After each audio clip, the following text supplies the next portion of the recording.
We'll go on the record.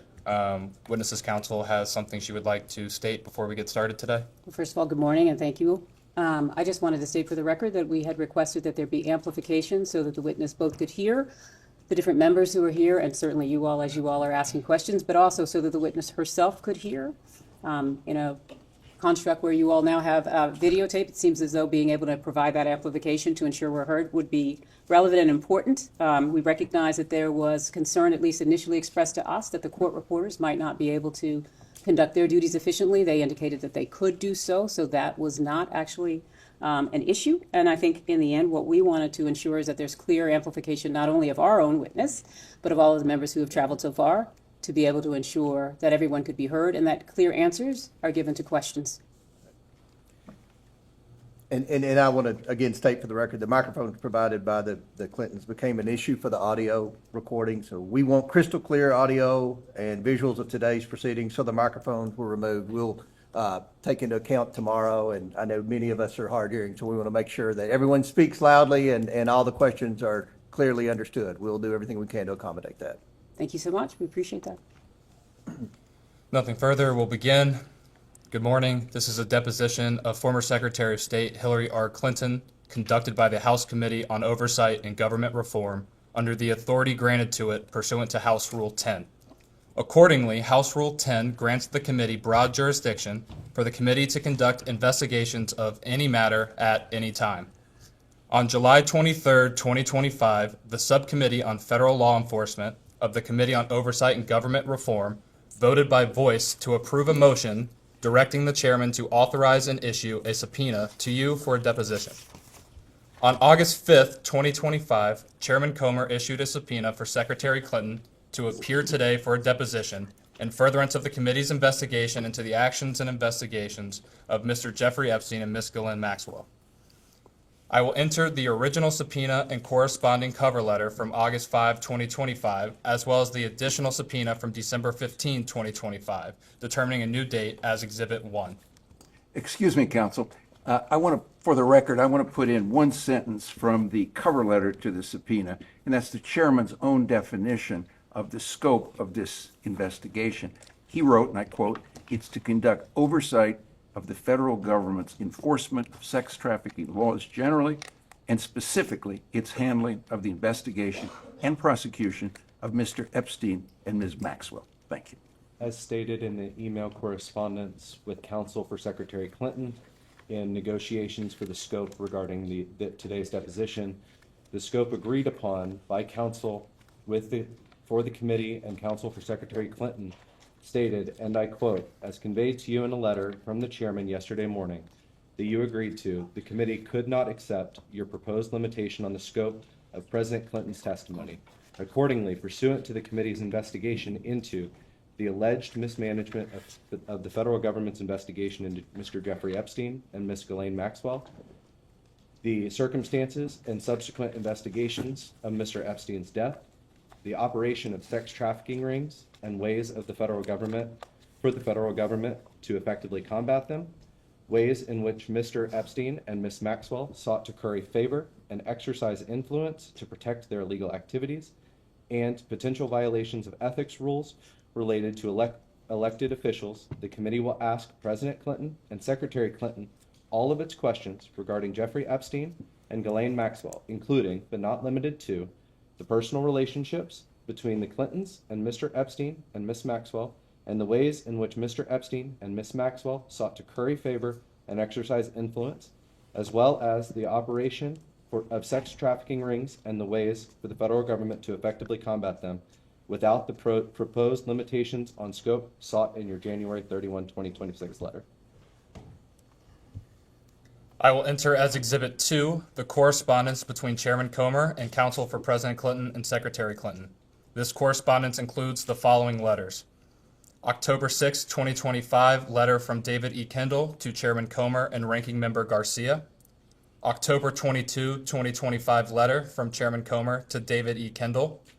November 3, 2025, letter from David E. Kendall to Chairman Comer and Ranking Member Garcia. November 21, 2025, letter from Chairman Comer to David E. Kendall. December 10, 2025, letter from David E. Kendall to Chairman Comer and Ranking Member Garcia. December 15, 2025, letter from Chairman Comer to David E. Kendall. January 3, 2026, letter from David E. Kendall to Chairman Comer and Ranking Member Garcia. January 8, 2026, letter from Chairman Comer to David E. Kendall. January 12, 2026, letter from Ashley Callan and David E. Kendall to Chairman Comer. January 13, 2026, letter from President William J. Clinton and Secretary Hillary R. Clinton to Chairman Comer, encompassing attached declarations under the penalty of perjury of both President Clinton and Secretary Clinton. January 20, 2026, letter from Ashley Callan and David E. Kendall to Chairman Comer. January 31, 2026, letter from Ashley Callan and Catherine M. Turner to Chairman Comer. And February 2, 2026, letter from Chairman Comer to Ashley Callan and Catherine M. Turner. The committee originally noticed the deposition on December 12, 2025 for Secretary Clinton to appear before the committee on December 18, 2025. I will mark that notice as Exhibit 3. I will mark as Exhibit 4 the postponed notice date December 16, 2025 for a deposition of Secretary Clinton to occur on January 14, 2026.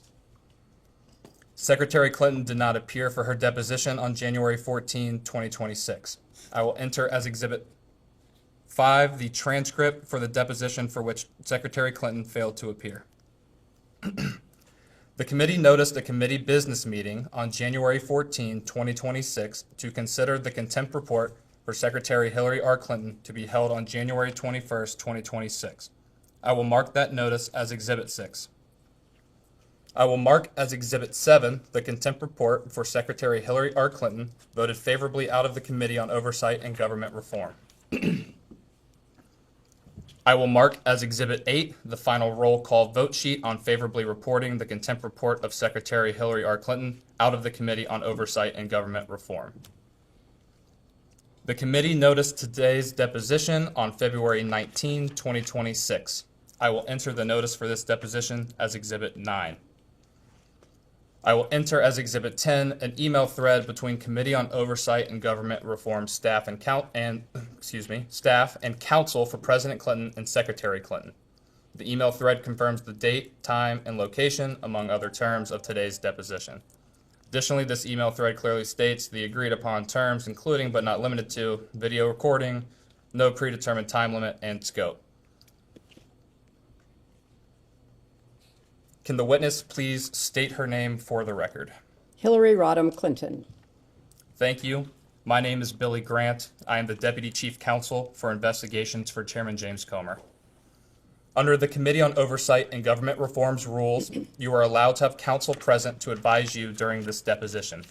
Do you have counsel representing you in a personal capacity present with you today? I do.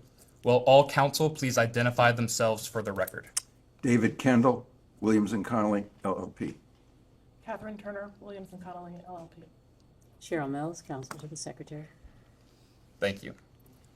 For the record, starting with the majority staff, can the additional staff members please introduce themselves with their name, title, and affiliation? Jack Emmer, Chief Counsel for Investigations for Chairman Comer. Peter Spector, Deputy Director of Oversight for Chairman Comer. Daniel Ashworth, General Counsel for Chairman Comer. Ryan Giacchetti, Chief Counsel for Chairman Comer. Will Harness, Professional Staff Member for Chairman Comer. Emily Feierabend, Counsel for Chairman Comer. Melvin Soto, the Digital Director for Chairman Comer. Ellison Tolan, Counsel, Chairman Comer. Hannah Caffey, Professional Staff Member, Chairman Comer. Professional Staff Member, Chairman Comer. Thank you. Could you have used a microphone? Mark Moran, Staff Director, Chairman Comer. I'm sorry, I cannot hear you over there. Could you please repeat your name? Austin Hacker. No, this gentleman here in the black. Mark Moran, Thank you. Staff Director, Chairman Comer. And the next one? Jasmine Collins, Communications Director for the Staff. Mallory Kovars, Chief Clerk and Director of Operations, Chairman Comer. Ashley Vineyard, Deputy Staff Director for Chairman Comer. Would the majority members please announce themselves for the record? Congresswoman Nancy Mace, South Carolina. Congressman Eric Burleson, Southwest Missouri. Michael Cloud, 27th District of Texas. Lauren Bobert, Colorado 4th District.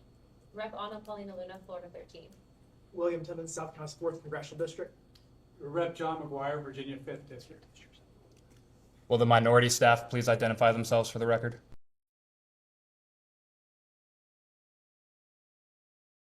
Would the minority members please announce themselves for the record? Ranking Member Robert Garcia. Representative Suhas Subramanian, Virginia. Representative James Walkinshaw, Virginia 11. Representative Yasaman Ansari, Arizona's 3rd District. And I'm James Comer, Chairman of the committee from Kentucky. Thank you all. Secretary Clinton, before we begin, I would like to go over the ground rules for this deposition. The questioning will proceed in rounds. The majority will ask questions for an hour, and then the minority will have an opportunity to ask questions for an hour if they choose. To the extent members have questions for the witness, they will be propounded during their side's respective rounds.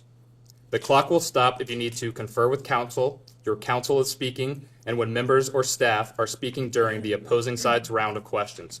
We will alternate back and forth until there are no more questions. Do you understand? I do.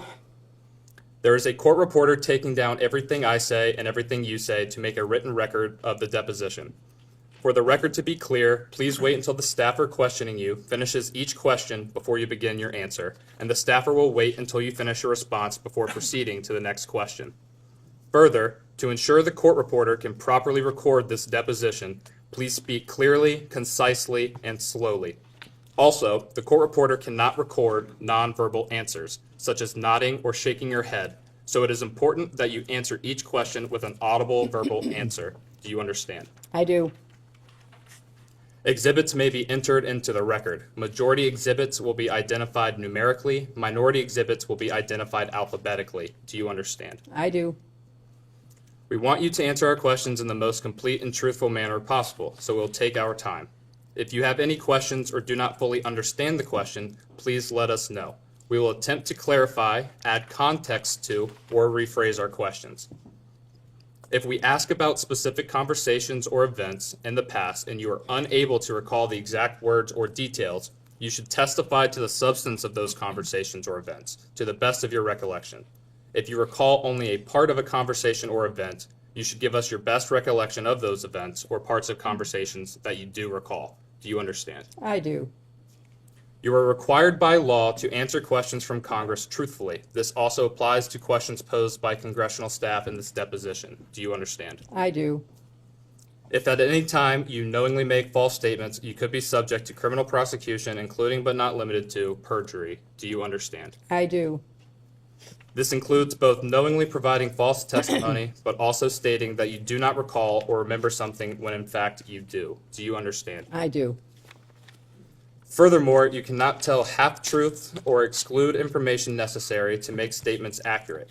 You are required to provide all information that would make your response truthful. A deliberate failure to disclose information can constitute a false statement. Do you understand? I do. Is there any reason you were unable to provide truthful testimony in today's interview? No. Please note that if you wish to assert a privilege over any statement today, that assertion must comply with the rules of the Committee on Oversight and Government Reform.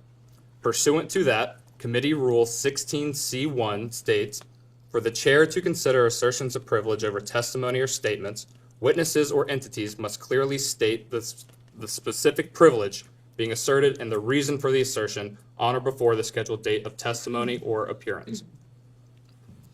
For the purposes of the deposition, objections must be stated concisely and in a non-argumentative and non-suggestive manner. If the witness refuses to answer a question to preserve a privilege, the committee may seek a ruling from the chair. If the chair overrules any such objection, the witness shall be ordered to answer. If the witness continues to refuse to answer a question despite being ordered to do so, the witness may be subject to sanction. Do you understand? Insofar as I understand the rules of privilege, I don't have any specific knowledge of your committee's ideas of privilege. Understood. Ordinarily, we take a 5-minute break at the end of each hour of questioning, but if you need a longer break or a break before that, please let us know and we will be happy to accommodate. However, to the extent that there is a pending question, we would ask that you finish answering the question before we take a break. Do you understand? Yes. Finally, I will note for everyone here today that the contents of what we discuss in the deposition is confidential under the House deposition regulation. Under the rules, the chairman and ranking minority member shall consult before any release of testimony or transcripts, including portions thereof. This means it is a violation of House and committee rules to disclose content of the deposition prior to its official release. For this reason, the marked exhibits that we will use today will remain with the court reporter so that they can go into the official transcript, and any copies of those exhibits will be kept at the table or returned to us when we wrap up. Can the court reporter please swear in the witness? Please raise your right hand. Do you solemnly swear or affirm the testimony you're about to give in this deposition will be the truth, the whole truth, and nothing but the truth? I do. Yep. Do you have any other questions before we begin? Yes, I have an opening statement that I would like to deliver before we begin. Mr. Chairman, ranking member, members of the committee, as a former United States Senator, I have respect for legislative oversight, and I expect its exercise, as do the American people, to be principled and fearless in pursuit of truth and accountability. As we all know, however, too often congressional investigations are partisan political theater, which is an abdication of duty and an insult to the American people. This committee justified its subpoena to me based on its assumption that I have information regarding the investigations into the criminal activities of Jeffrey Epstein and Ghislaine Maxwell. Let me be as clear as I can. I do not. As I stated in my sworn declaration on January 13th, I had no idea about their criminal activities. I do not recall ever encountering Mr. Epstein. I never flew on his plane or visited his island, homes, or offices. I have nothing to add to that. Like every decent person, I've been horrified by what we have learned about their crimes. It's unfathomable that Mr. Epstein initially got a slap on the wrist in 2008, which allowed him to continue his predatory practices for another decade. Mr. Chairman, your investigation is supposed to be assessing the federal government's handling of the investigations and prosecutions of Epstein and his crimes. You subpoenaed 8 law enforcement officials, all of whom ran the Department of Justice or directed the FBI when Epstein's crimes were investigated and prosecuted. Of those 8, only 1 appeared before the committee. 5 of the 6 former attorneys general were allowed to submit brief statements stating they had no information to provide.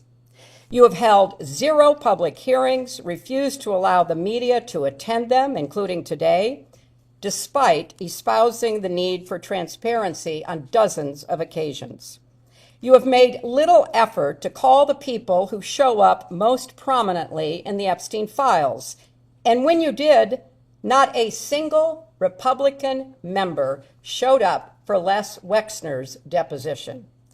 This institutional failure is designed to protect one political party and one public official, rather than to seek truth and justice for the victims and survivors, as well as inform the public who want to get to the bottom of this matter.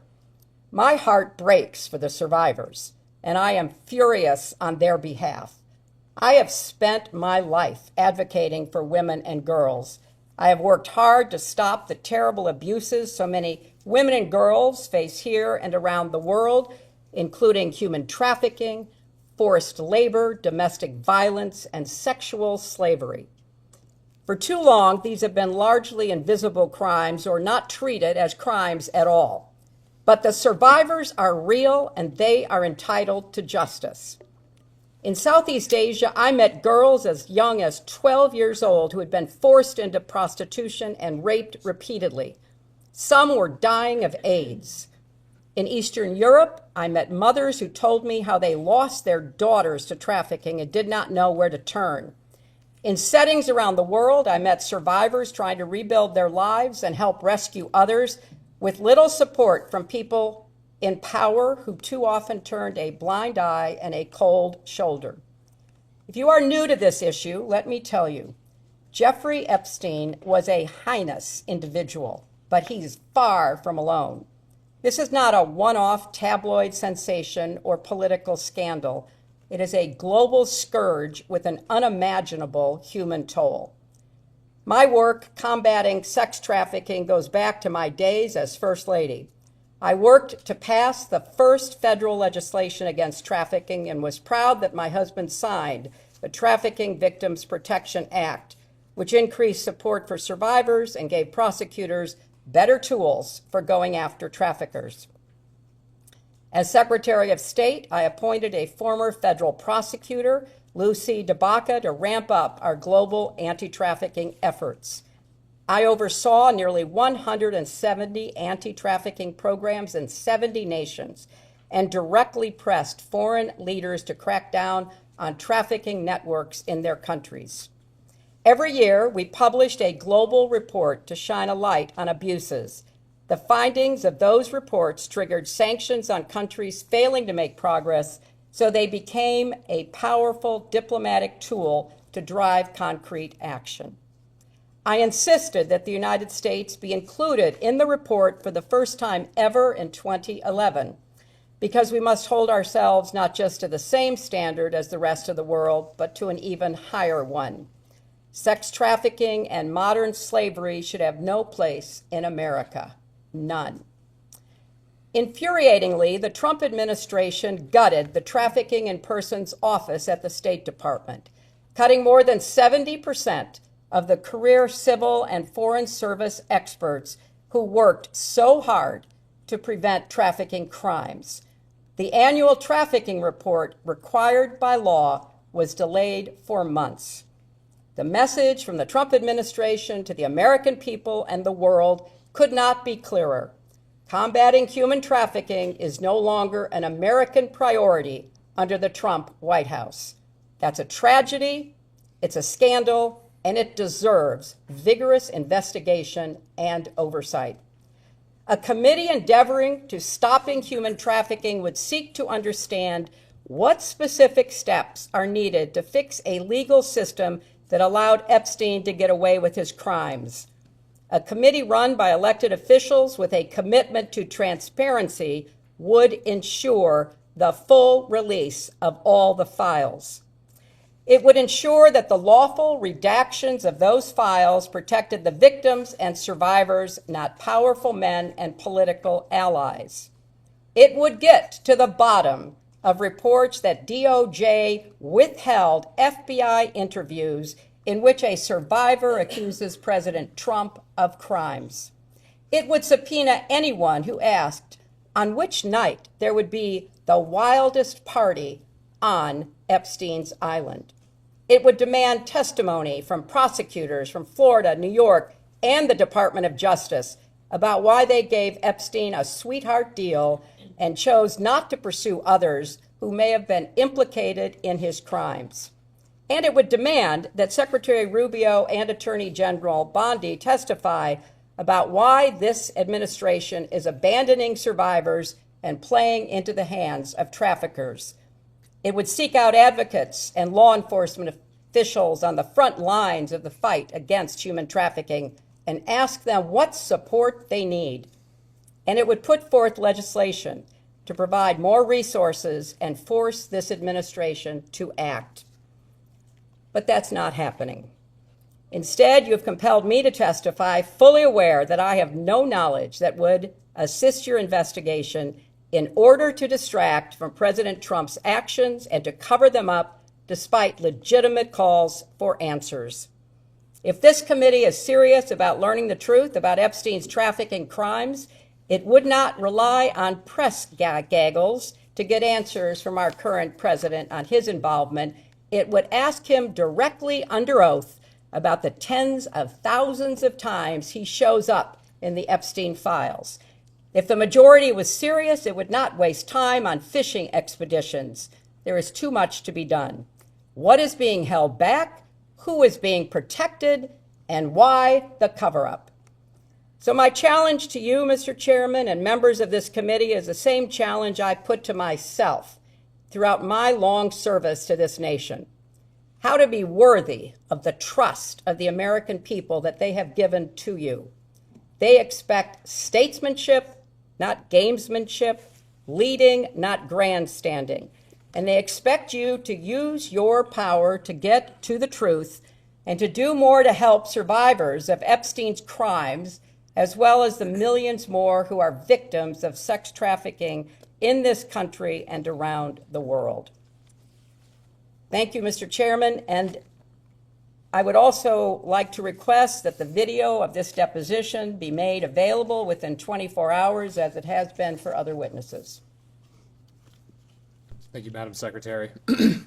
The time reads 11:34 a.m. The majority's time will begin now. Madam Secretary, in the interest of efficiency here today, I'm going to ask you one question followed by a list of names. The question can be answered yes or no. If you do indicate yes to any individual, I will come back and revisit that at the end. The question is, have you ever communicated with any of the following people relating to Jeffrey Epstein or Ghislaine Maxwell? Richard Kahn, No. Darren N. Dyke, No. Sarah Kellen, No. Doug Band, Not that I recall. Lawrence Summers, No. Huma Abedin, Have I ever talked to her about this in preparation for this hearing? I have. outside of that, Not that I recall.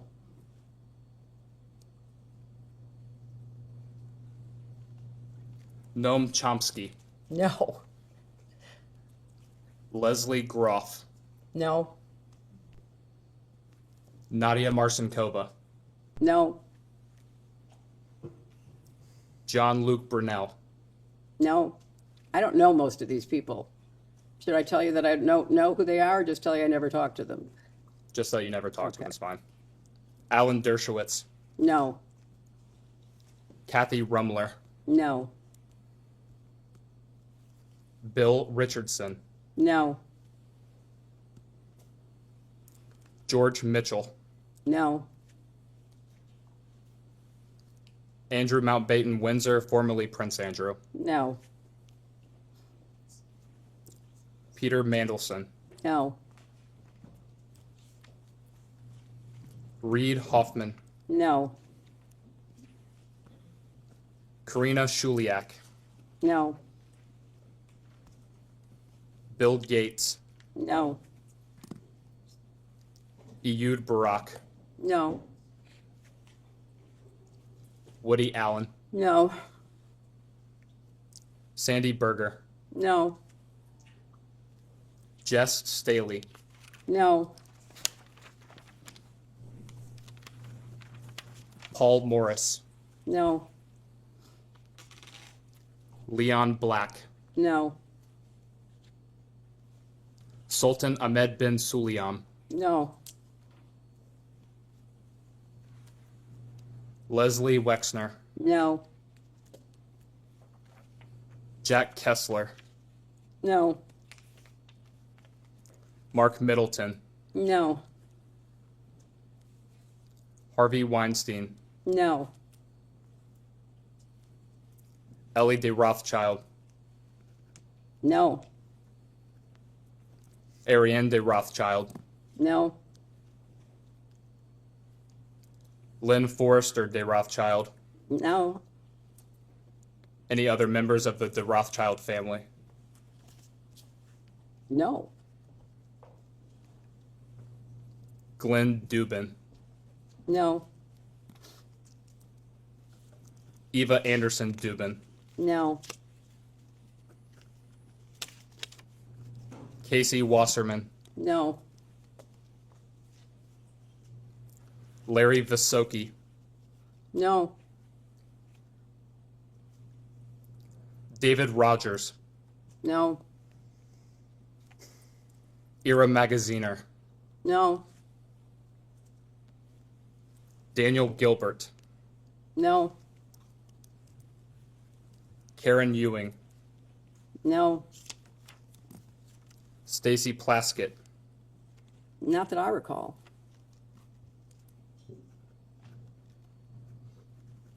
Howard Lutnick, No, not that I recall. Steve Bannon, I don't know if I've ever met him. You all have to introduce me. I take that as a no. Just to be absolutely clear, you've asked if I've ever communicated about Jeffrey Epstein, a man I never met, with any of these people, most of whom I've never heard of and certainly not met. That's the premise of your question. Mr. Epstein or Mrs. Maxwell. You did not say that. I did say that in the beginning. I will repeat the question. No, that's okay, but I didn't talk about her with any of these people either. I Understood. barely knew her. David Gergen, No, Elon Musk, no, Abigail Johnson, no, Jeff Bezos, no, Larry Page, no, Sergey Brin, no, Louis Freya, no.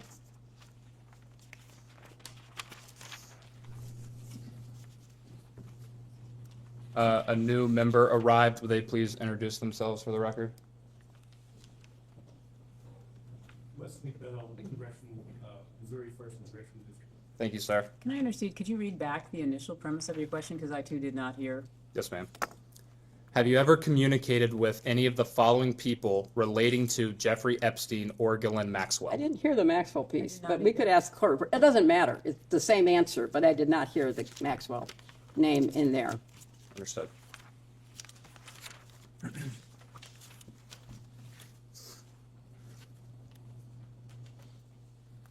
So was the last name you said Larry Page? Give me Sergey Brin.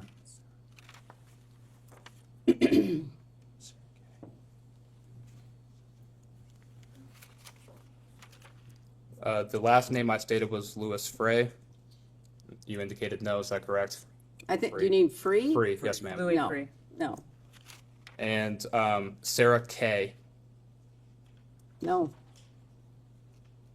And these are all, to the best of my recollection, as I say, many of these people I've never heard of. Most of these people I've never had a relationship with, although I know their name. Some of them are deceased. But I was not communicating about Jeffrey Epstein and Ghislaine Maxwell, as I understand what you're asking me, contacting people about them. That did not happen. Is there anyone that you had a conversation with about Ghislaine Maxwell? Oh, I'm sure I've talked about Ghislaine Maxwell, and especially in preparation for this hearing. And outside of conversations with your counsel, what did you talk about Ms. Maxwell? I don't recall any conversations about Miss Maxwell, but I knew her casually, so I can't tell you that I never had a conversation that mentioned Ghislaine Maxwell's name, because I don't recall that. Understood. And you say that you knew Ms. Maxwell casually. What does that mean? Just what I said. I knew her primarily as someone who dated someone that I knew, And who was that individual? Ted Waite. And who was Ted Waite? Ted Waite was a successful, as I recall, software developer.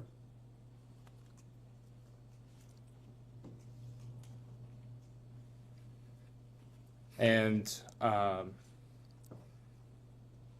roughly when would the first time Ms. Maxwell would have come up in relation to Mr. Waite? I don't recall, but, perhaps sometime around 2010, because he was invited to my daughter's wedding and she was his guest.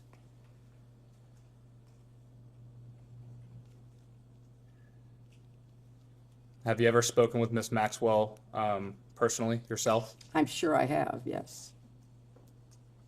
Could you estimate on how many occasions?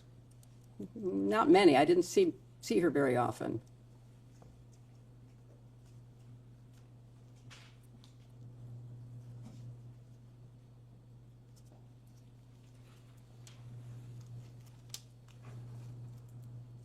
When would the first occasion have been?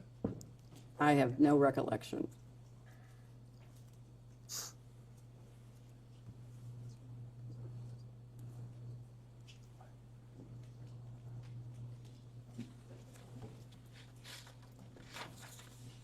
Did your first interaction with Ms. Maxwell occur while President Clinton was President of the United States and you were First Lady of the United States? No, I do not recall ever meeting her while Bill was still in the White House.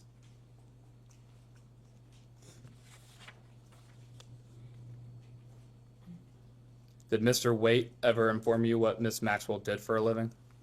Not that I recall.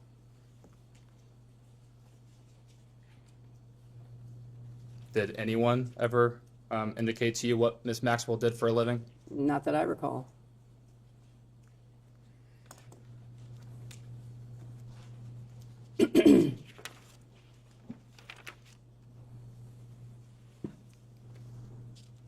When would the last time have been that you either communicated with Ms. Maxwell, even if not directly yourself, but been around Ms. Maxwell? The best of my recollection is at the wedding in 2010.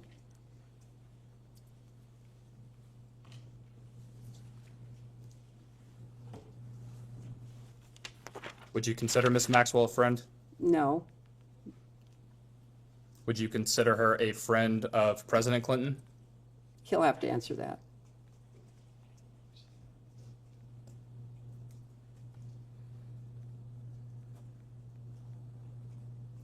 Would you consider Ms. Maxwell a friend of your daughter? She probably was friendlier with her than I was because I didn't see her very often.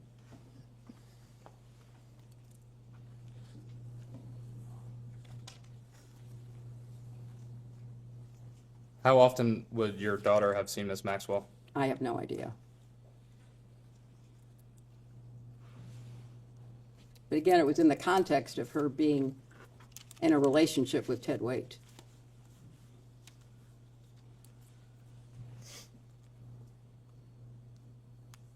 Anyone else in your family have a relationship of some kind with Ms. Maxwell?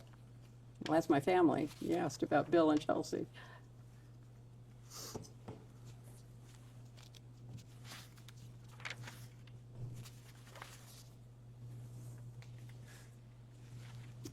And just to make clear for the record, have you ever met Jeffrey Epstein? I do not recall ever meeting Jeffrey Epstein. In preparation for this hearing, I was told that he attended an event at the White House that was put on by the White House Historical Association. But I have no recollection of that.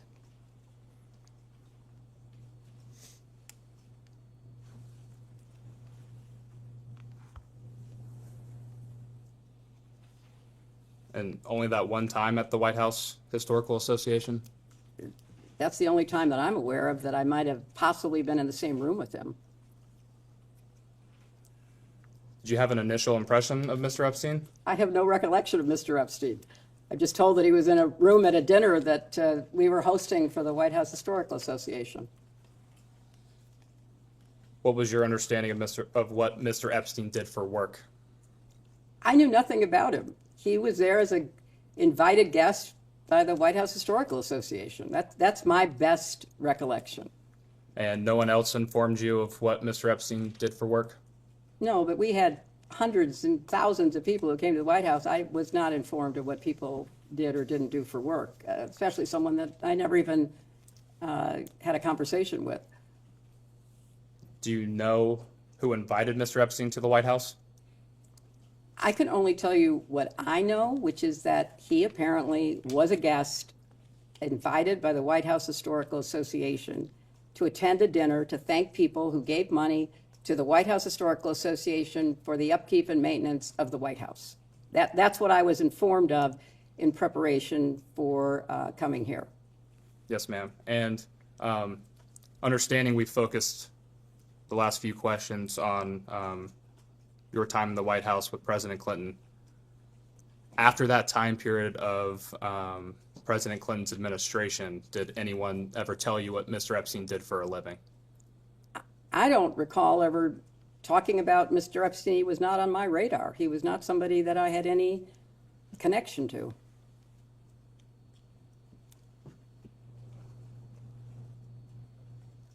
When President Clinton was traveling with Mr. Epstein on Clinton Foundation business,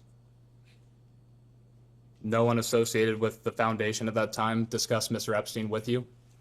Not that I recall. I was not involved with the foundation. I was a senator from New York, and I was deeply committed to my work, and it became one of the most intense experiences of my life when we were attacked on 9/11.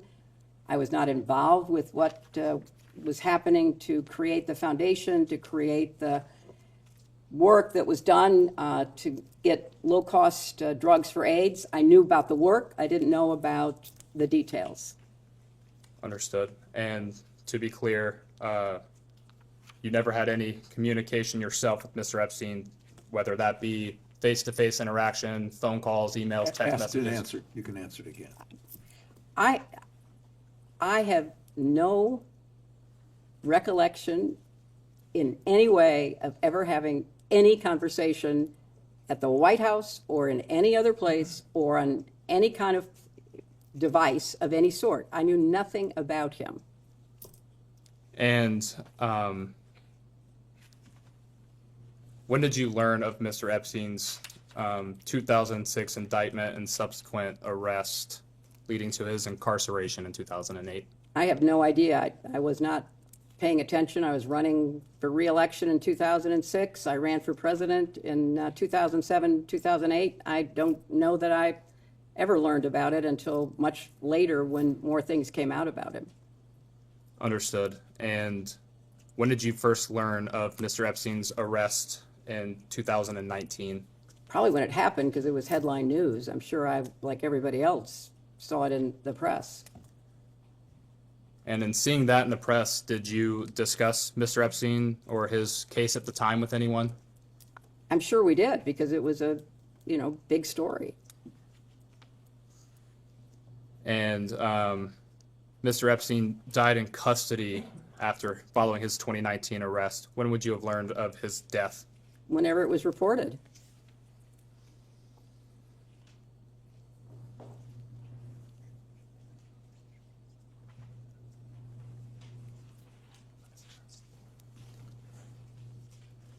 Going back slightly a question, you said you likely would have talked to someone regarding his arrest in 2019. Who would you have discussed that with? Whoever was around. I mean, it was a big story, as you recall. It was a very big story. I don't have any specific recollections. It wasn't something that I was particularly focused on, but it was a big story.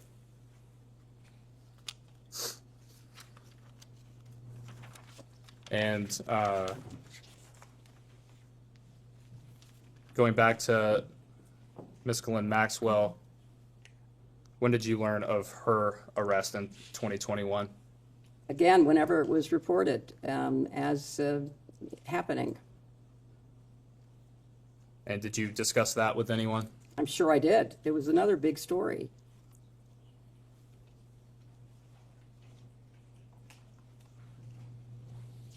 And who would those discussions have been with? I don't have any specific recollection.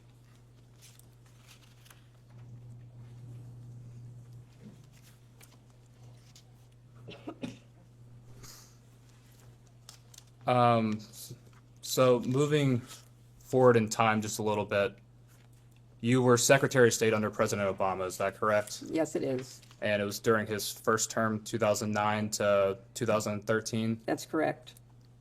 And after you completed your time as Secretary of State, did you return in any role to the Clinton Foundation? I did. I became active in it at that point. And by being active in it, could you describe that for us, please? Tried to support the work that Bill and my daughter and the team had done, and look for ways to be helpful. It was something that I wanted to make sure I could support. And please correct me if I'm wrong. You rejoined as a board member, is that right? That may have been the first time I was a board member. I don't remember. Either the first or the second time. Yeah. And speaking of, it sounds like you were heavily involved when you returned to the foundation, or I guess started with the foundation at this point. In trying to accomplish those goals and initiatives, what were you doing, broadly speaking, on a daily basis, monthly basis, that sort of thing? Well, I wanted to start a program about early learning for kids, and so we started something called Too Small to Fail, which I was very actively involved in with my daughter, and we worked with pediatricians and other people to help parents, grandparents, aunts and uncles read, talk, and sing to their children so that they could help build brain cells. That was a major priority of mine, and I'm very proud of what we've built and the difference that it's made in, millions of kids' lives. I certainly did what I could to support the work that we do overseas through the Clinton Global Initiative, which has had a terrific track record of bringing people together to work in partnerships, to make commitments, to try to improve everything from, clean water to solar energy to improved education, all of the priorities that the partners we have bring to us that we try to help them with. And thank you for that, Madam Secretary. We've had a few members join us. Would you guys please announce yourselves for the record? Yes, Pat Fallon, 4th District of Texas. Scott Perry, 10th District of Pennsylvania. Thank you both. You're the last person. Mr. Perry, Scott Perry. Thank you so much.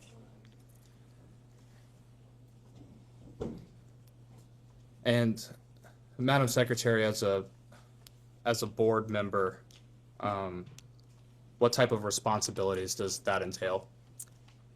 Oh, attending the board meetings, approving the agenda of work for the year, the budget that goes with it, that kind of responsibility. And you mentioned the Clinton Global Initiative. Just for clarity, I will likely refer to that as CGI as we go forward with this.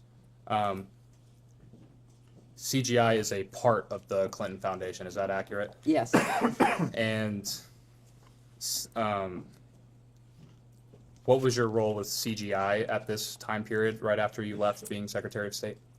It was, again, to, support the staff that put together both the annual meeting, but also worked during the year with our partners who'd made commitments to help them fulfill their commitments. So, if there were a meeting about a commitment that was made to get clean water to some very remote place, if there were a meeting, I might be invited to it to meet with the partners, to encourage them. It was mostly around the work that happens throughout the year in preparation for the annual meeting. And forgive my ignorance, please, what happens at those annual meetings? The annual meetings are a way for people to come together to make commitments that they have previewed with our staff. So I'll give you an example. Probably around, I don't know, somewhere between 12 and 15 years ago, I don't know specifically, Matt Damon, the actor, came to the Clinton Global Initiative because he said he really cared about clean water, and could we connect him with people that he could work with to get more clean water in more places in the world? So we did. We connected him to this gentleman who was a real expert on clean water. They started working together. They created something called water.org, which was a Clinton Global Initiative commitment that was made at the annual meeting.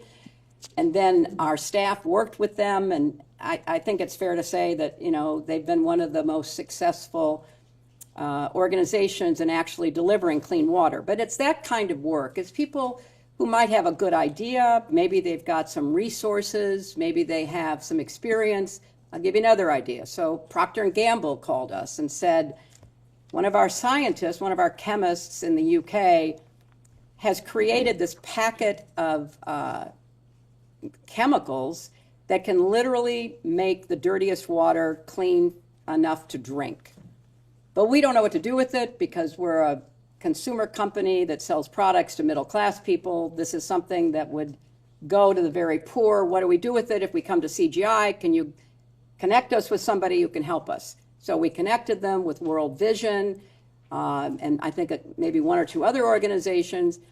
And so they used the packets to literally go around the world cleaning water. And Bill went with them, Chelsea went with them, and they would go to rural Myanmar or rural Kenya, and they would take this bucket of dirty water and they'd dump the packet in, and then my daughter and my husband would drink it to show that it was clean. And that was a CGI commitment. We bring together governments, local, state, national, businesses, philanthropies, NGOs, academics, anybody who has a good idea that we can help them work on and try to fulfill. That's what we do.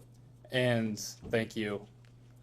The Clinton Foundation started shortly thereafter your husband, President Clinton, left office. Is that correct?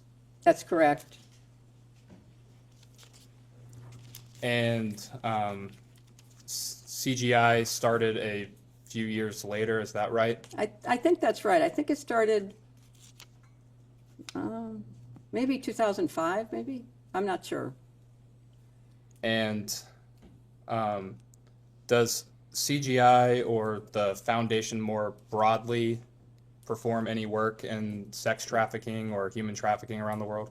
There may be partners who make commitments about that. We have thousands and thousands of commitments, so I can't answer yes or no, but it might be an area that some of our commitment makers would be focused on. And how did the foundation, the Clinton Foundation, how did that idea come to fruition? Was that your idea, President Clinton's idea? Oh no, the Clinton Foundation was all Bill's idea. He set it up as he was leaving the White House. It was the entity that raised the money to build the Clinton Presidential Center, and then to carry on the work that he wanted to do. You know, shortly after he got out of the White House, he and Nelson Mandela were asked to come to the annual AIDS conference to see whether the two of them could do something that needed to be done, which was to try to stem the epidemic of HIV/AIDS.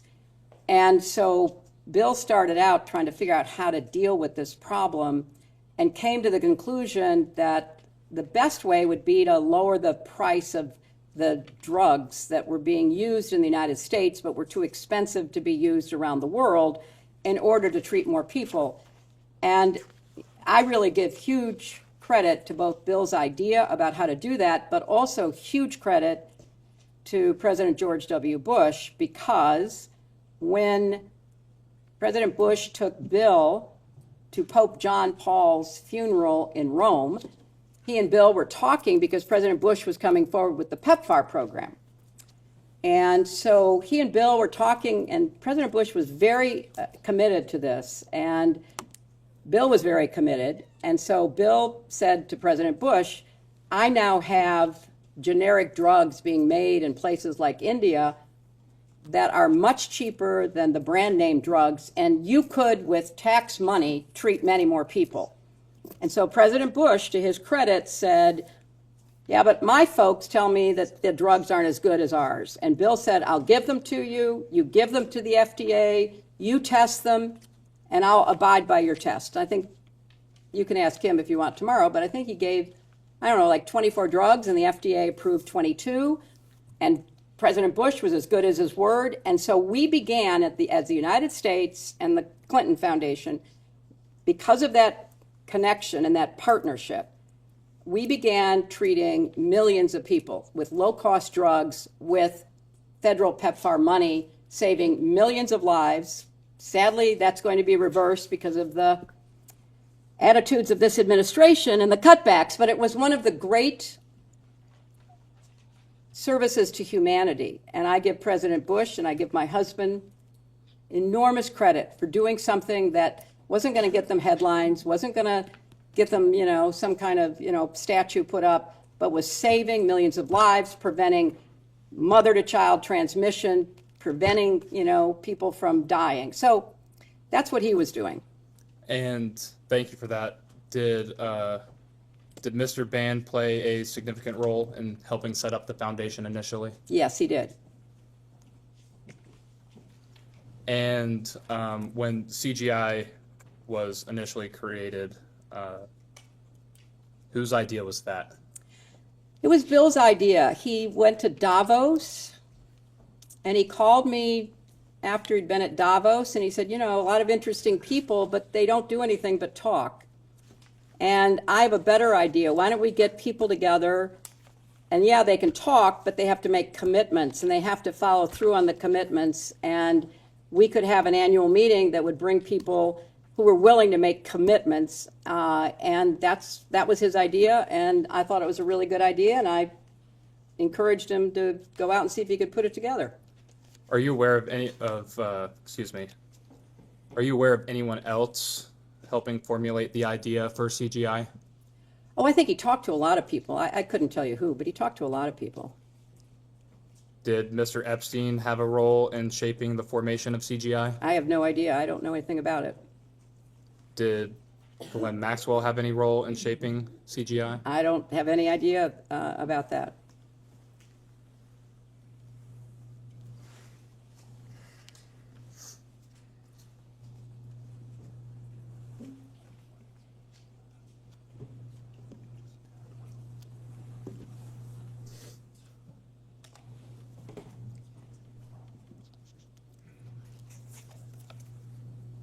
I will enter as Majority Exhibit 11 the interview between Deputy Attorney General Todd Blanche and Ms. Glenn Maxwell from July of 2025. We will get you all a copy momentarily.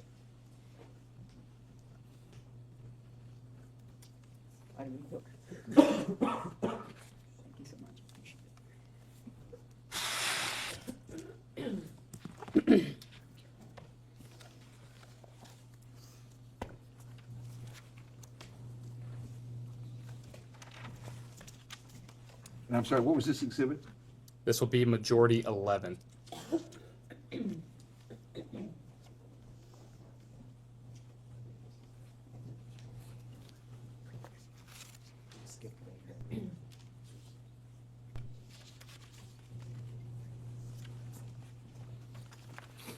I would like to direct your attention to page 263.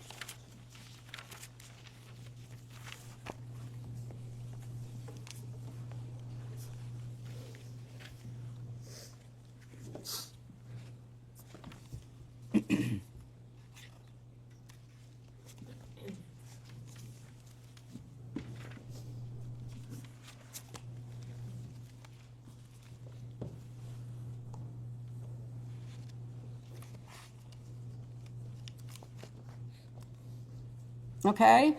And on page 263, Ms. Maxwell tells Mr. Blanche that she had a role in shaping CGI. You said you were not aware of Ms. Maxwell having any role in shaping CGI. I was not involved in the creation of CGI. Again, I was in the United States Senate. I was not involved in the work that was done to set up CGI. No one discussed the formation of CGI with you? That it was going to be set up, but I don't have any specific recollection of having any specific knowledge of it, no. Did Mr. Epstein help craft the idea or formulation of CGI? I don't have any idea. I don't know anything about that.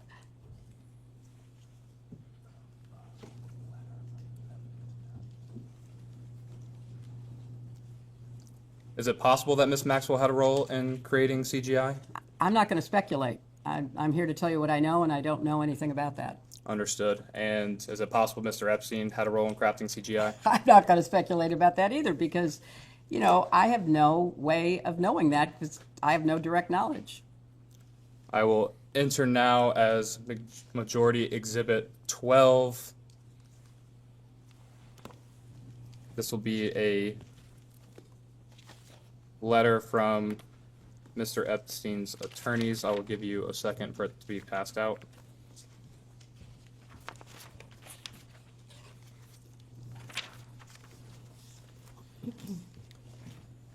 This is a letter dated July 6, 2007. It is from Gerald B. Lefcourt. He was an attorney for Mr. Epstein. He sent this to the prosecutors in the Southern District of Florida. That would be Sloman, Minchell, Lori, and Villafania. And I will direct your attention to page 21. At that top paragraph on page 21, it says, quote, Mr. Epstein was part of the original group that conceived the Clinton Global Initiative, which is described as a project bringing together a community of global leaders to devise and implement innovative solutions to some of the world's most pressing challenges. Again, is it possible that Mr. Epstein played a role in crafting CGI? I have no idea what he did or what he said he did, and I have no way to testify to the veracity of either. I was not involved. Have you seen this document before? No.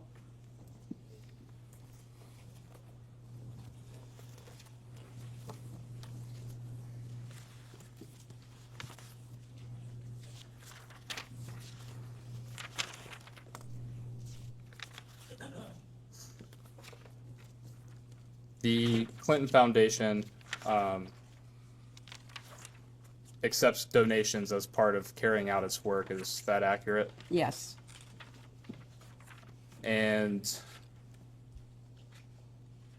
when seeking, let me take a step back, people charitably provide donations to the foundation? It's a 501c3, yes. And do you or anyone else at the foundation ever solicit donations for the foundation? I'm sure that happens. People talk to us, we talk to people, they ask questions about the work that's being done, and I'm sure that happened in the years before I was involved.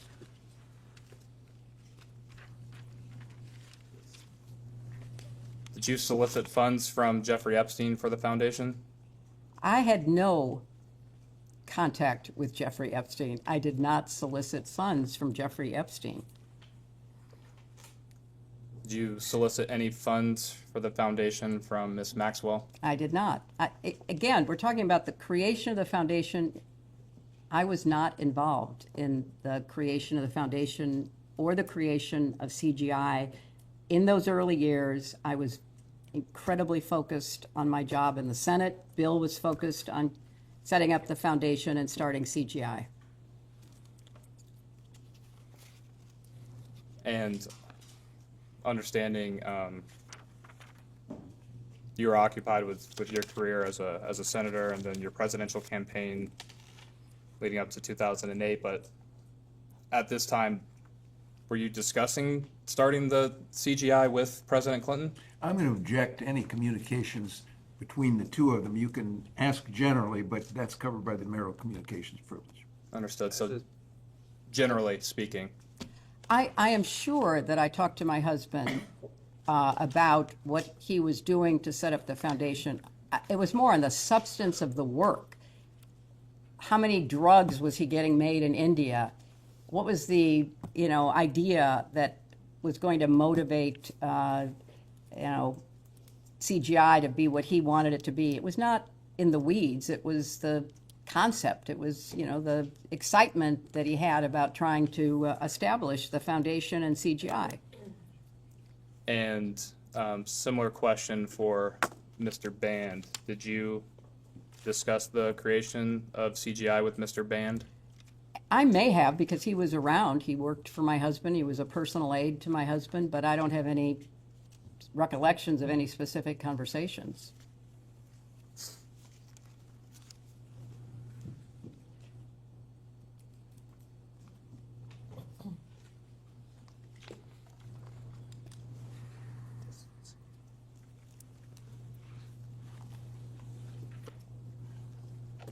broadly speaking, at any time, do you recall any discussions related to distancing the foundation or CGI from Mr. Epstein or Ms. Maxwell?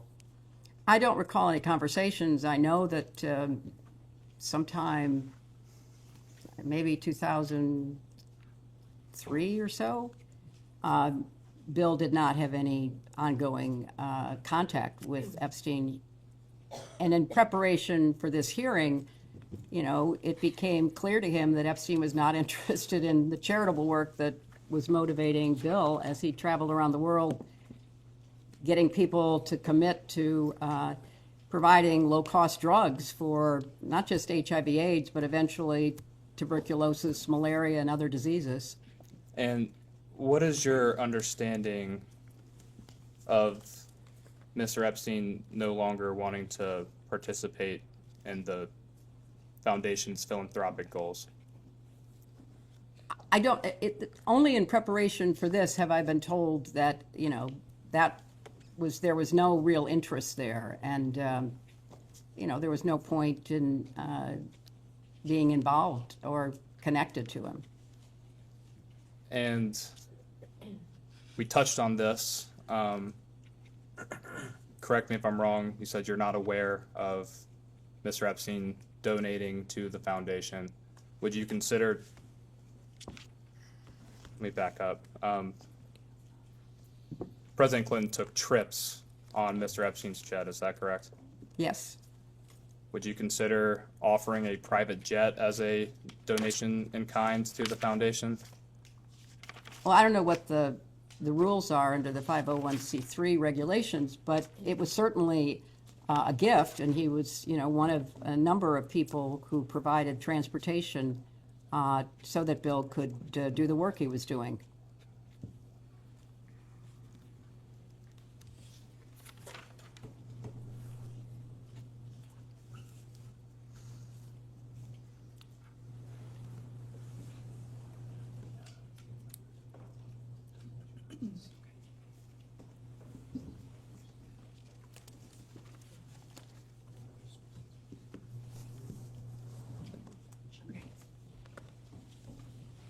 I think we touched on this.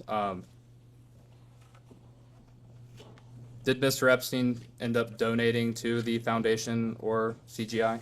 I have no personal knowledge of that. You're not aware of a $25,000 donation from Mr. Epstein's affiliated companies to the foundation? Only what I was told was alleged in preparation for this testimony. I did not know about that, and I don't know that it's true. Are you aware of the Clinton Foundation reviewing any records in regard to Mr. Epstein donating to the foundation? I will have to ask our lawyers, 'cause I did not. Have you had any conversations about the foundation reviewing those donations made by Mr. Epstein? I think I'll have to ask our lawyers. I don't know. I didn't review them. Understood. Ms. Mace, did you have some questions? I did. Thank you for being here this afternoon. In your opening remarks, you mentioned this is political theater and partisan. Do you believe the Epstein files are a vast right-wing conspiracy? I think if they are fully released as the Transparency Act requires, that would be fulfilling the responsibility of the Justice Department, but it appears that there have been many issues with the full release, so I'm not going to characterize it other than to say I think that's a well-known fact. Are you aware that both Republicans and Democrats voted to subpoena you and your husband? I am here. Okay. Are you aware both Republicans and Democrats voted to hold you in contempt when you didn't show up? I am here. Is that partisan when both parties vote to do something together? Is that partisan or nonpartisan? I think it's standing up for the institution, but there are many other aspects of the committee's work that strikes me as avoiding the main issues about who should be sitting here, who has actual information that might be useful to your investigation. As a survivor, I'm a survivor. I appreciated your opening statement and your prioritizing some of these issues. Have you always believed this way? Have you believed this way for some time? Have I what? Have you believed what you believed in your opening statement for some time? Yes, I have. How long have you had those beliefs or held those beliefs in your opening statement? Very long. In 1998, you had those same beliefs? Yes. 2005? Yes. 2008? Yes. 2012? Sure. 2016? Mm-hmm. 2020? Mm-hmm. 2024 to present day, you've held these beliefs the whole time? Yes, I have. Have you always believed that women abused by powerful men should be believed? I know where you're going with this, and I have Do you? nothing to say about anything in the past. I'm here to answer questions about this investigation. So do you believe that women who are abused by Epstein and an Epstein circle of associates should be believed? I think that many of them have made very credible accusations. Have you always thought that, do you think that women abused by powerful men should get justice? I think that they should have their time to be evaluated, and where there is adequate evidence, they should certainly get justice, and perpetrators should be held to The account. question was, have you always thought that women abused by powerful men should get justice? Yes, absolutely. I agree. Are you aware that, you were aware, I think you said this earlier, that Jeffrey Epstein was convicted in 2008 for procuring a child for prostitution and soliciting a prostitute, correct? That's what the charges were, yes. And you were aware of that in 2008? I don't recall that I was aware then. And in 2008, you were a U.S. Senator still? I was. Would you say that Jeffrey Epstein is one of the world's most prolific sex traffickers? From what we know, he certainly engaged in his predatory activities for a long period of time. Would you say he's one of the world's most prolific sex traffickers? I don't know what to compare it to. There are terrible sex trafficking rings all over the world. And you said you were Secretary of State from 2009 to 2013? Mm-hmm. And you state your agency prioritized combating sex trafficking internationally, correct? That's correct. During your time as Secretary of State, did you or the state receive any intelligence cables or briefings mentioning Epstein's foreign travel, pedophile island, or his network of pedophiles and sex trafficking? Not that I am aware of, no. How did you miss it? If he's, I believe, one of the most prolific sex traffickers in the world, you were Secretary of State, how did you miss it? Well, that would have been a matter of the Justice Department, not the State Department. But in your opening statement, and your statements earlier in your opening statement, you stated that Secretary Rubio should be called to testify. And you said that he has, and the administration has, quote, abandoned survivors using the same logic. You were Secretary of State during a time period after Jeffrey Epstein was convicted of being a pedophile and soliciting children for sex. Why then did you, quote, using your own logic, abandon survivors? What is the question, please? I followed her comment. First of all, we focused on whether there were laws that made sex trafficking, sexual slavery, domestic violence, other abuses of women on the books in countries. And then we tried to evaluate, were those laws being implemented? And were judges appropriately trained and briefed about how to implement those laws? Were governments taking them seriously? We looked at the broad institutional approach to these very serious abuses. Would you say the U.S. government at that time, during this time period, was appropriate with the way that it handled Epstein? I don't think that you could say that was true about any of the government's prosecutorial efforts, starting with the Southern District of Florida and Alex Acosta and all those who basically gave him a sweetheart deal. And then I think going up the chain, there was very little attention paid that should have been paid. But we had laws on the books. They were not being implemented. But that was not within my purview, because what we were looking at is what's the institutional structure, and can we do more to make sure countries take it seriously? Our country had laws on the books. So this man was not held to account. If it was not in your purview when you were Secretary of State, then why is it today in Secretary Rubio's purview? Because what's happened is that the office that was actually following what was going on around the world has been decimated. 70% of the staff is gone. It's impossible to carry out the functions of that office if you don't have a critical number of people. So my question would be to Secretary Rubio, is there more that can be done? I'm running out of time here.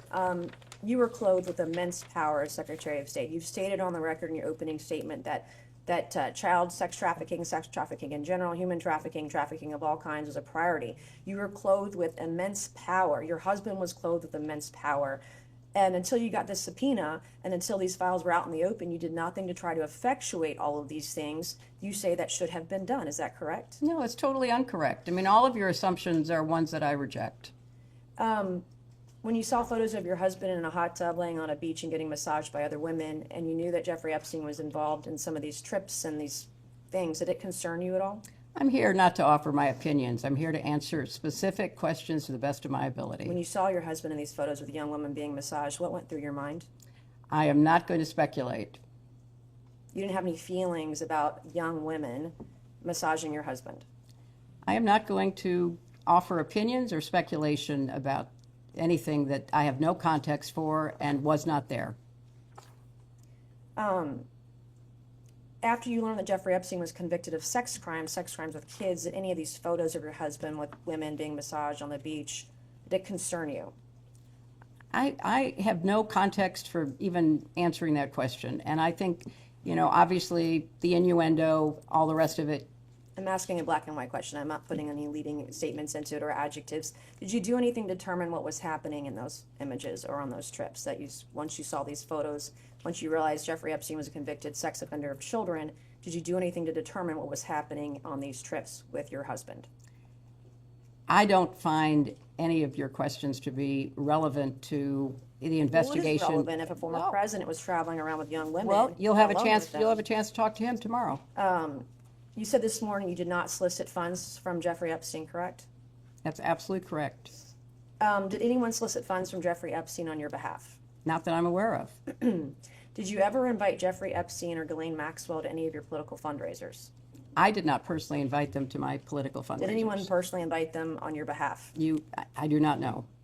Is the purpose of a political fundraiser to solicit funds? You would know that it is. Okay, and you stated this morning you've never communicated with a Sarah Kay, correct? I do not know who Sarah Kay is. Okay, she's a councilwoman from New Rochelle, which is about how many miles from here? Not very far away. 20 to 25? I have no idea. I have an exhibit I would like to enter. This is an email dated September 30th, 2014. Am I allowed to enter an exhibit? Yes, ma'am.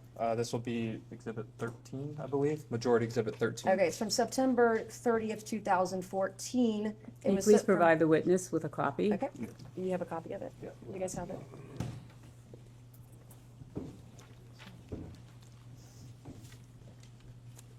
Thank you very much. I appreciate it. And can you read me the subject line of the email? Following up event with Hillary Clinton and Congresswoman Lowy. Do you know who Congresswoman Lowy is? She was our congresswoman here for many years. And who is the email from? Someone named Sarah Kay. Above that, you have that very top one. Okay. All right, from Sarah Kay, and it's redacted on who it was sent to. Can you read me the email? Okay, thank you very much for the prompt reply. Hi, Sarah. Thank you for the invitation, but unfortunately, Jeffrey will not be able to attend. Thanks so much for speaking with me just now. Attached, please find the invitation and response card for the event we spoke about with Hillary Clinton and Congresswoman Lowy at the Harvard Club. That was a fundraiser, I believe, for Congresswoman Lowy that I attended to support her, is my recollection. Okay. And this is an email, this is an invitation to the fundraiser where you were there. Do you have any idea if the Epstein referred to is the Jeffrey Epstein? There's a lot of people named Epstein in this area.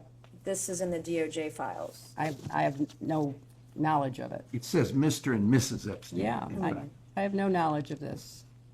Okay, so it could be a different Jeffrey Epstein. You're showing me an email from someone who I don't recall knowing about a fundraiser that wasn't for me but was for Congresswoman Lowy. I have no information. Okay. I went to the fundraiser to support my friend Nita Lowy. All right. Excuse me, can I interrupt? I have there another are photos that are being released of the secretary as she is testifying from inside this room. Can you please advise me as to whether or not that's permissible and consistent with the rules, particularly given that we have asked for a public hearing? If there are photos that are being released of the secretary as she is testifying, can you please explain how that I'm can done occur? with this. If you guys are doing that, I am done. You can hold me in contempt from now until the cows come home. This is just typical behavior. We will go off the record. Oh, for heaven's So I would like sakes. to understand how that's permissible. Before the hearing was, It doesn't Excuse matter. me. We all are abiding by the same rules. I will take that down. Yeah, So I well, would like to take a break at this moment, yeah, and we'd like to have a I'm done conversation. for now. Go off the record. Go off the record.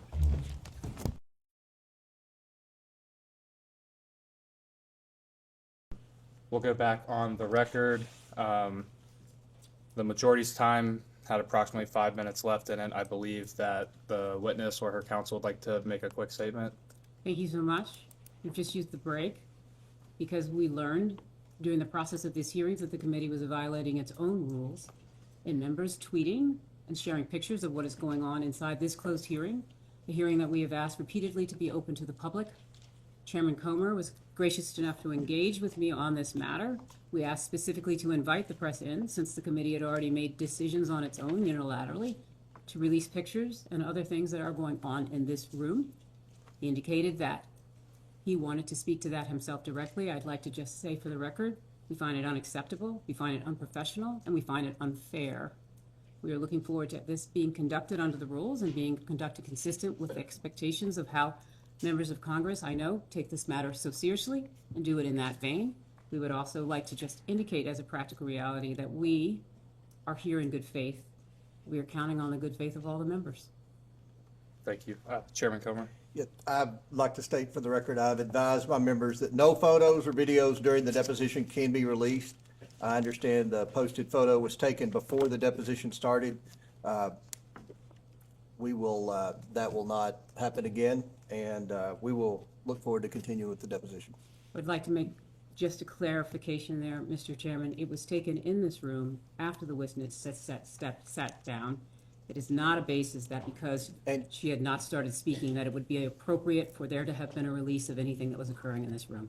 And we have made clear that that's not allowed, and I will also say we were disappointed that the Secretary's opening statement was leaked to the press before she even gave her opening statement. So the Secretary's statement was not leaked to the press. It was provided, as with other witnesses, including Mr. Wexner, who provided his before giving. Hers was given simultaneous.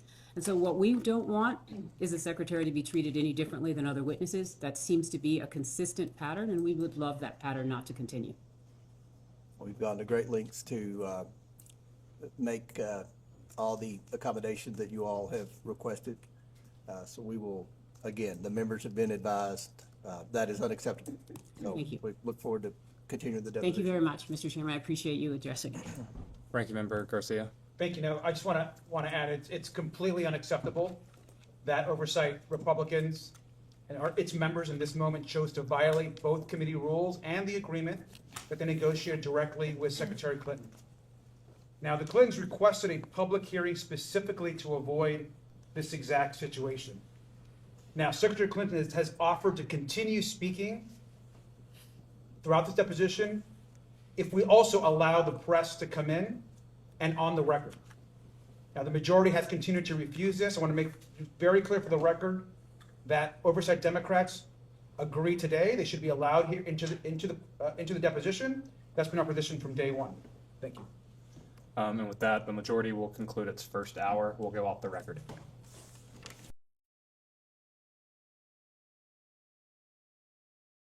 We can go back on the record. I understand council has something that they would like to say before we get started. Yes, I would. First of all, I'd like to say I appreciate everyone being here today, but I want to start with, we've just learned that there has been a second violation of the promise that the chairman made with respect to no photos being taken in this room during this hearing. As you know, we have asked for and did ask Mr. Comer for the press to be invited in. They are sitting right outside, literally. He has been speaking with them, and we have been asked that they be invited in. at the last break because we learned that there was a member who was sharing photos from inside this room in violation of this committee's own rules. We have now been presented with a second photo of the witness, Secretary Clinton, while she has been testifying in this room. That is completely inconsistent with the rules. It's completely in violation, and it's also in violation of the promise that Mr. Comer just made with respect to it would not happen again. And indeed it did. And so I would like to ensure that when we go back on the record and when Mr. Comer elects to rejoin the room, I note he has left for the record, I would like to be able to ensure that we address that. Or, sorry, he has not left. He's down at the end. There's been a second violation, Mr. Chairman, so now I do really feel that it would be appropriate for the press to be invited in because someone has already violated the commitment and promise you made that there would not be any further violations. Do you have a copy of the picture? We're on. I am confident that one of the individuals here can share with you a copy of the picture, and I would rather that at this point, we invite the press in. We don't know who's. We're gonna show the photo. It's from who? I believe it's from the same influencer. Emily, go with Andrew to make sure we have the same.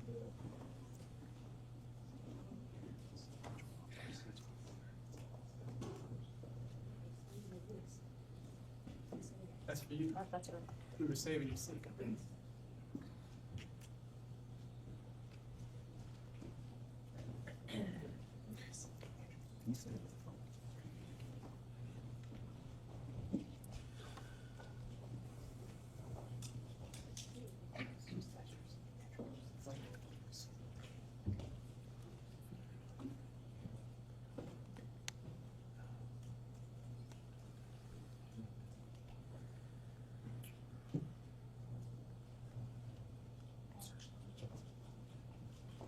Mr. Chairman, will you allow the press in at this time, since there has been a second violation of your clear guidance that no further pictures. To consult, to confer with the chairman.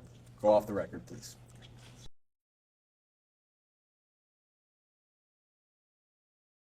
We can go back on the record. Thank you very much. We have examined the second photo that was taken inside this room in violation of the committee's rules. Mr. Chairman, you have indicated that you will assure that that will not happen again. Mr. Chairman, we continue to believe that the remedy for this is to invite the press in at this juncture. We believe that there is no reason not to do so. We recognize that you continue to resist having the press join, but if you would like, we would welcome that. Otherwise, we would welcome no further violations. What was the last part? You would welcome. I know it's hard to hear without amplification. Okay, no further violation, no further violation. But I would like to note one thing, if I may. A New York Times reporter tweeted that her dim member in the room, and then she said, you know, that Maxwell was at Chelsea's wedding because she was dating a friend who brought her as a +1 and all that. So there's a Democrat member leaking to the press what's going on in here, according to the Annie Carney. So, Mr. Chairman, thank you so much. I know part of this is always about the tit for tat, and I think that's what we're trying to address. We're here and we're speaking with respect to the witness and what has been a violation of a photo of her inside this room. I'm not trying to get into anybody else's First Amendment rights. When it comes to the photo, please instruct your member to take the photo down until after. I have. Thank you so much. Nothing further. Thank you. Good afternoon. Good afternoon. My name is. I'll be doing most of the questioning for the minority today. First, I want to thank you for your long and distinguished service to this country. Thank you. I'd also want to thank you for your time today. We appreciate it. Thank you. Before we get to questions, I'd like to take a few minutes and highlight some context that we think is relevant for today's conversation. To be candid with you, it's not clear to us that you have much information to share with this committee that would be relevant to our investigation of Jeffrey Epstein. For example, I would like to introduce as Minority Exhibit A this excerpt from Ghislaine Maxwell's interview with Deputy Attorney General Todd Blanche.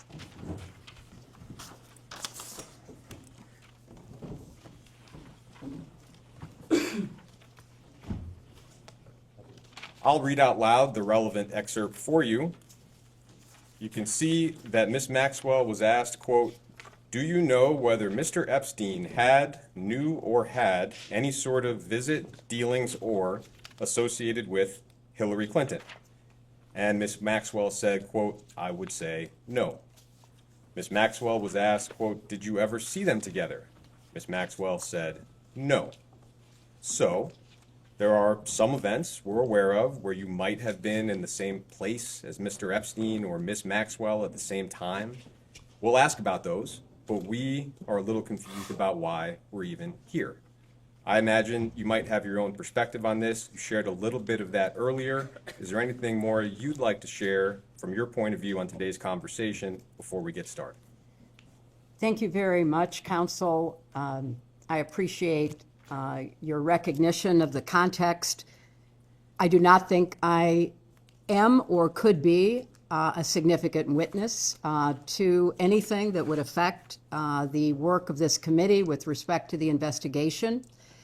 I understand that that was a decision made to subpoena me, and I thought it would have been more appropriate to treat me in the context in which you have just placed me.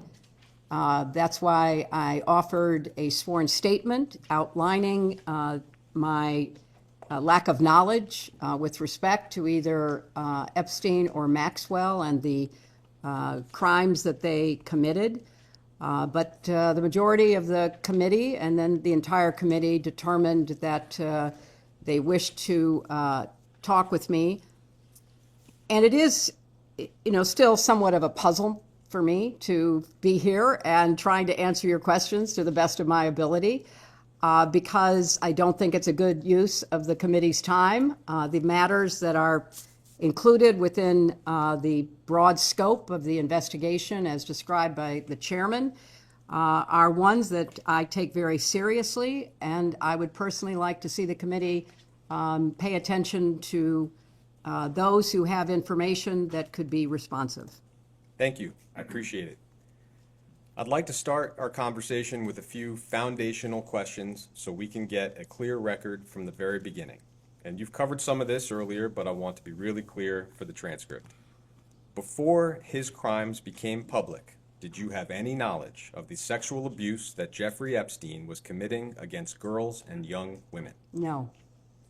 Before her crimes became public, did you have any knowledge of the sexual abuse that Ghislaine Maxwell was committing and facilitating against girls and young women? No. Our colleagues have suggested that they need to speak with you because Ghislaine Maxwell's nephew worked for your 2008 presidential campaign and then at the State Department when you were Secretary of State. That is somebody named Alexander DeRossi. Are you familiar with Alexander DeRossi? I am. Alex DeRossi volunteered for my 2008 presidential campaign. I did not know him. I don't know what motivated him to be a volunteer, but he proved to be a very effective contributor to the campaign. He earned a paid position on the campaign. All of my staff that interacted with him on the campaign had a very high regard for his intelligence and his skills. He's an extremely well-educated young man. And when I became Secretary of State, he was recommended for a job that he was well suited for. I had absolutely no idea that he was in any way related to Ghislaine Maxwell until I received the subpoena from this committee suggesting that he was, and that was the first I knew of it. So is it fair to say that as far as you know, Mr. DeRossi was not hired for your campaign or at the State Department because he was Ghislaine Maxwell's nephew? That is absolutely fair to say, and I can't speak for everyone in my campaign. Obviously, it's a huge enterprise, but I would be surprised if anyone knew that he was related to Ghislaine Maxwell, but I can absolutely testify to the fact that I did not. Are there any other accusations or claims that have been made against you with respect to Mr. Epstein or Ms. Maxwell that you would like to address before we move into some chronological questions? Well, I don't keep up with all the conspiracy theories and the crazy allegations that populate the internet, so I'm sure there are. But I will do my best to answer your questions as you pose them. Okay. I will ask a series of chronological questions. I know most of these are from a long time ago. If you don't recall, just tell me you don't recall. As an initial matter, would you recall roughly how many events and receptions would you have attended at the White House during your time as First Lady? Well, I was privileged to be at the White House as First Lady for 8 years, and I have no way of giving you an accurate number, but they would be in the thousands. And they were, one of the great privileges of being in the White House, hosting events, hosting meetings, meeting people, using the rooms of the White House, using the grounds of the White House. So many hundreds, maybe thousands of events, but many, many thousands of people. I was just going to ask if you could estimate how many people you might have met at those hundreds or thousands of events and receptions. Well, Counsel, I can't say I met every person who ever attended an event, and so I can't really give you an accurate number. But if the event was a small event, perhaps I would meet everyone. But for most of the large events that we hosted, it was hit or miss if I met somebody or didn't meet somebody. For the huge Christmas receptions, which were thousands of people that would come to enjoy the holiday decorations at the White House. So I can't really give you a totally clear answer other than I did my best to greet people and to be an appropriate hostess because I took seriously my responsibilities as First Lady. So Mr. Epstein visited the White House a fair amount during your husband's first term in office. One, and I think the only specific event that we're aware of where you may have been present was, as you mentioned earlier, a September 29th, 1993 reception for donors to a White House renovation project that was funded through the White House Historical Association. And our understanding is there was some kind of reception that night. Do you have any recollection of attending that event or that reception?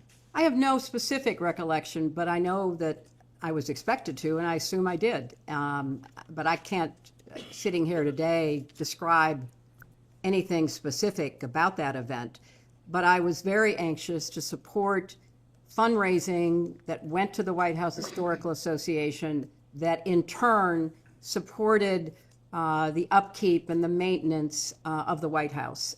Because certainly, it was an old building with a lot of very valuable furniture and art, and it took a lot of wear and tear because I just finished explaining we had thousands of people who would come through. And I'm not even talking about the visitors who would come through, because that was many, many more thousands. So the house itself needed to be carefully cared for, and so my husband and I hosted the event, and the White House Historical Association brought those who had contributed because it was ultimately beneficial for the White House. Would it be correct to say that sitting here, you have no specific memory or recollection of meeting Mr. Epstein or Ms. Maxwell at that event in 1993? That is an accurate statement. In fact, when I got the subpoena, I was incredulous because I never thought I was in the same room with Jeffrey Epstein. And it was brought to my attention that he was very likely to have attended the White House Historical Association, but I have no independent recollection of that. Okay. It has been publicly reported that Mr. Epstein visited the White House 16 other times during your husband's first term. He was signed in by different staff members and visited different parts of the White House. Broadly speaking, do you have any memory or knowledge of any other visits by Jeffrey Epstein to the White House other than the one we just discussed? Not that I recall, but I want to be clear, That doesn't mean that, I didn't pass somebody in the hallway, that somebody didn't pop in, but I have no recollection Great. of meeting with him, seeing him, conversing with him in the White House. I'm going to fast forward all the way to 1999. We believe that Mr. Epstein contributed $20,000 to your joint fundraising account with the Democratic Party. Would you have any specific memory, knowledge, or recollection of that particular contribution sitting here today? I do not. And again, this was something that I learned about in preparation for testifying.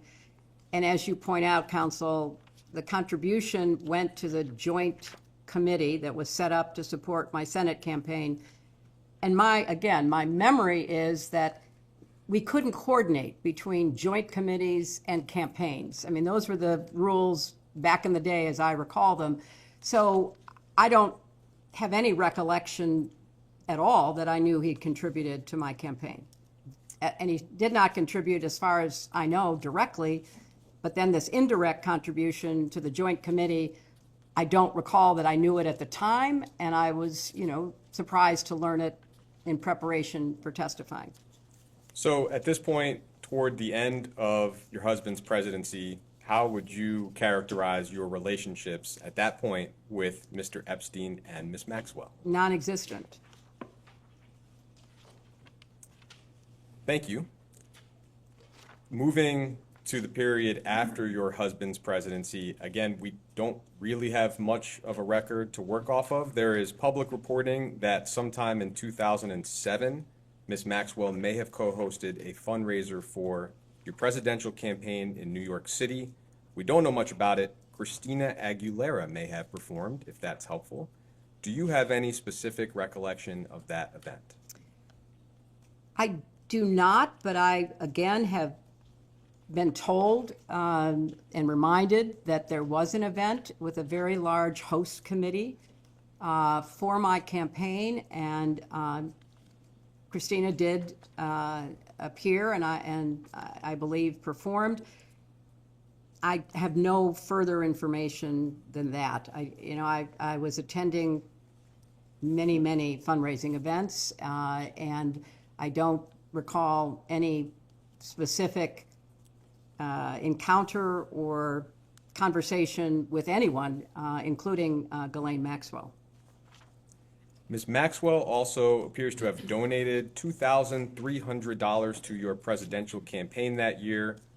Do you have any memory or knowledge of that specific contribution? I do not. Would it be fair to say that your presidential campaign likely would have had a fair number of donors donating $2,300 thereabouts? Oh, many thousands. I don't recall the exact number, but my best memory is that we raised nearly $1 billion. And so it was a fast, frenetic pace. And I'm grateful for everyone who contributed, obviously, but I have no specific recollection of her contribution. It's been widely reported, and we, I think, discussed in the previous hour, that in July of 2010, Ms. Maxwell attended your daughter's wedding in Rhinebeck, New York, and that she may have accompanied Ted Waite, who is reportedly a family friend, or at least was at the time. You, of course, were also present at the wedding. Do you have any recollection of Ms. Maxwell's attendance at the wedding? I have no specific recollection. Obviously, there's a picture of her being at the wedding as my husband walks my daughter down the aisle. She was there as a guest of Ted Waite, someone we had known for 30 years, I believe, who was a strong supporter of my husband and became a friend. And there were more than 500 people at the wedding. So other than that picture of her at the wedding, I have no recollection of talking with her. I was pretty focused on my daughter and the wedding party and the wonderful occasion that it was. So I don't recall having any conversation other than the fact she was there, and she was there as Ted Waite's guest. And the understanding that you had, if any, about her relationship with Mr. Waite, what was your understanding of that, if you had one? That they must have been dating. And this was, of course, long before certainly I knew anything about the activities that she was charged with engaging in and the crimes that she was convicted of. During her interview last year with Deputy Attorney General Todd Blanche, Ms. Maxwell said that she may have met you on a flight from Nantucket or Martha's Vineyard to New York. That's not a lot to go on, and I would note that one of the charges Ms. Maxwell faced was perjury. But do you recall ever meeting Ms. Maxwell on a flight from Massachusetts to New York? I don't recall it. I'm not going to say it didn't happen, but I don't recall it. And my memory too, counsel, you would have to check this, but I believe I was told that in her long interview with Todd Blanche, it's Todd Blanche, right? Todd Blanche, the Deputy Attorney General, she herself said that she attended the wedding as Ted Waite's guest. In that same interview, Ms. Maxwell said that she visited your home in Chappaqua a few times and that she was invited. Do you have any memory or knowledge of Ms. Maxwell being invited to and visiting your home? I do not, and I was not present for any visit if one occurred.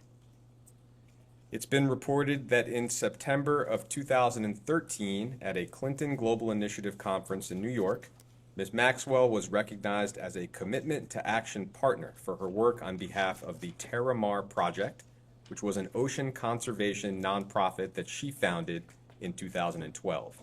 Do you have any recollection of whether you were at that event? So that's a Clinton Global Initiative conference in New York in September 2013.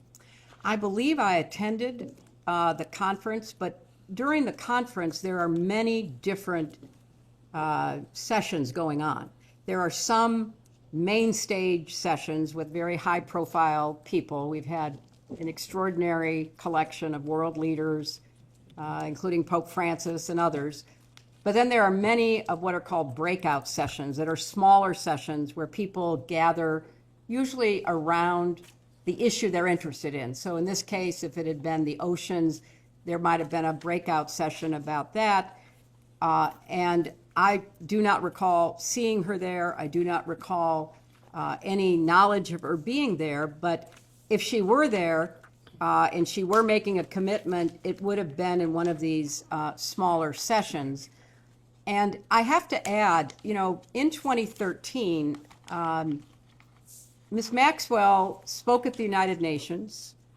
She gave a TED Talk. She was featured for her work about oceans in a long profile on CNN. So she had a public persona that the UN, the TED Talk people, CNN and the press all recognized because nobody at that time knew what was later discovered. And is it right to say, and it sounds like you would not have had any direct role in organizing whatever her role was at that particular event? Not that I recall. At that point in 2013, if you can recall, how would you have characterized your relationships with Mr. Epstein and Ms. Maxwell? Had no relationship, no knowledge of, never met or talked to Jeffrey Epstein. I viewed Ghislaine Maxwell as an acquaintance, someone that I might see, but had no real relationship with. Thank you. Thank you, Madam Secretary. I know that a couple of the minority members have just a couple questions as part of this hour as well, and so I have a few, and then I'll turn it over to a couple of the minority members as well. You can hear me okay from here? Yes, I can. Okay. But it would help if the minority Yeah. members would move to where across. We are. I'm actually, they're going to sit right here as soon as I'm. Yeah. Perfect, Yeah. perfect. Thank you. Great, thank you. I want to just begin by just asking a few questions, which I believe you've already clarified in your opening statement, but just to be very clear on the record one more time. As best as you can recall, you've never met Jeffrey Epstein. That's true. That's correct. As best as you can recall, and I know that, and you've said this, you've never went to the island. Never went to the island. You never flew with him on a plane. Never flew with him on a plane. and you were never aware of his horrific crimes prior to those becoming public knowledge. Is that correct? That is correct. Okay, thank you. I also wanted just to know, one of the questions that we've been receiving a lot has been speculation amongst the public that Jeffrey Epstein was somehow affiliated with foreign intelligence agencies or other intelligence services. And I know that we have received numerous questions of that type. Now, obviously, you served as Secretary of State. I'm grateful thank you for your service. In your role as Secretary of State, were you ever made aware of Jeffrey Epstein having any types of relationships with foreign intelligence agencies, obviously, of course, of a foreign country? I was not. And Ranking Member Garcia, I am aware of the speculation around this that comes from the files being released and questions being raised.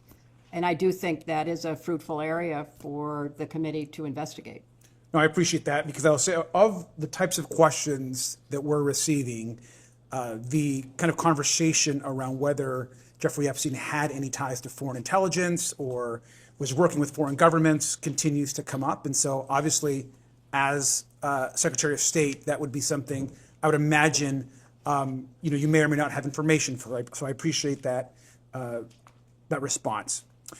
Madam Secretary, just lastly, I want to also thank you for your testimony. And broadly speaking, you've probably been following just recently, and if this week, we've seen, and there's been reports that numerous files are missing from the group of files that have been released.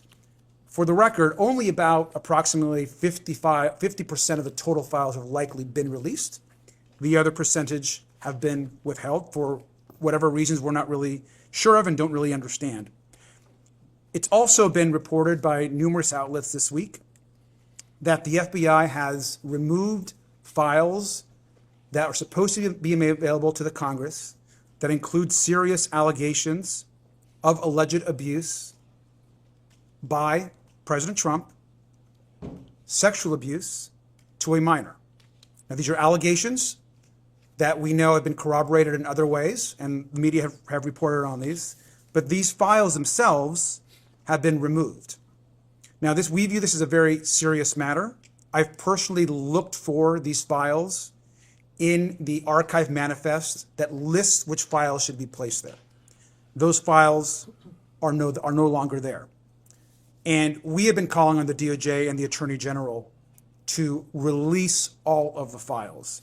I'm wondering if, in your experience, obviously in the U.S. Senate, as Secretary of State, if you've any response to the behavior of the DOJ in their withholding of critical information and the apparent removal of files that could suggest serious crimes by folks in this administration.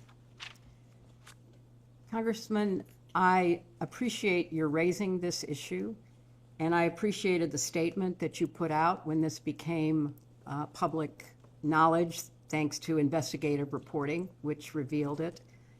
And I think that this behavior by the Justice Department deserves the most thorough investigation that the Congress could carry out. As I understand the sequence of events, this committee subpoenaed the Justice Department, as well as the Epstein estate, as well as law enforcement officials from prior administrations, as well as my husband and me. The Justice Department refused to comply, which is what led to the passage by the Congress of the Transparency Act, which then was signed into law.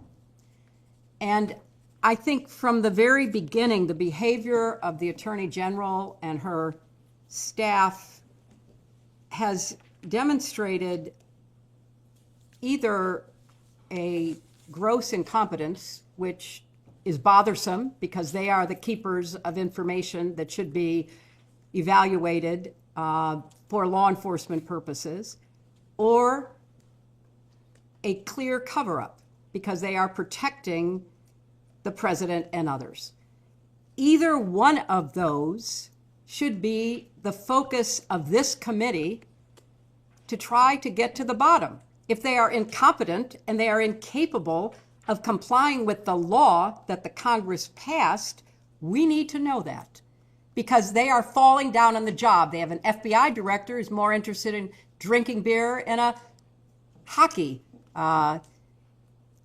dressing room after our team won the Olympics, rather than being responsive and complying with the law as it has been promulgated. So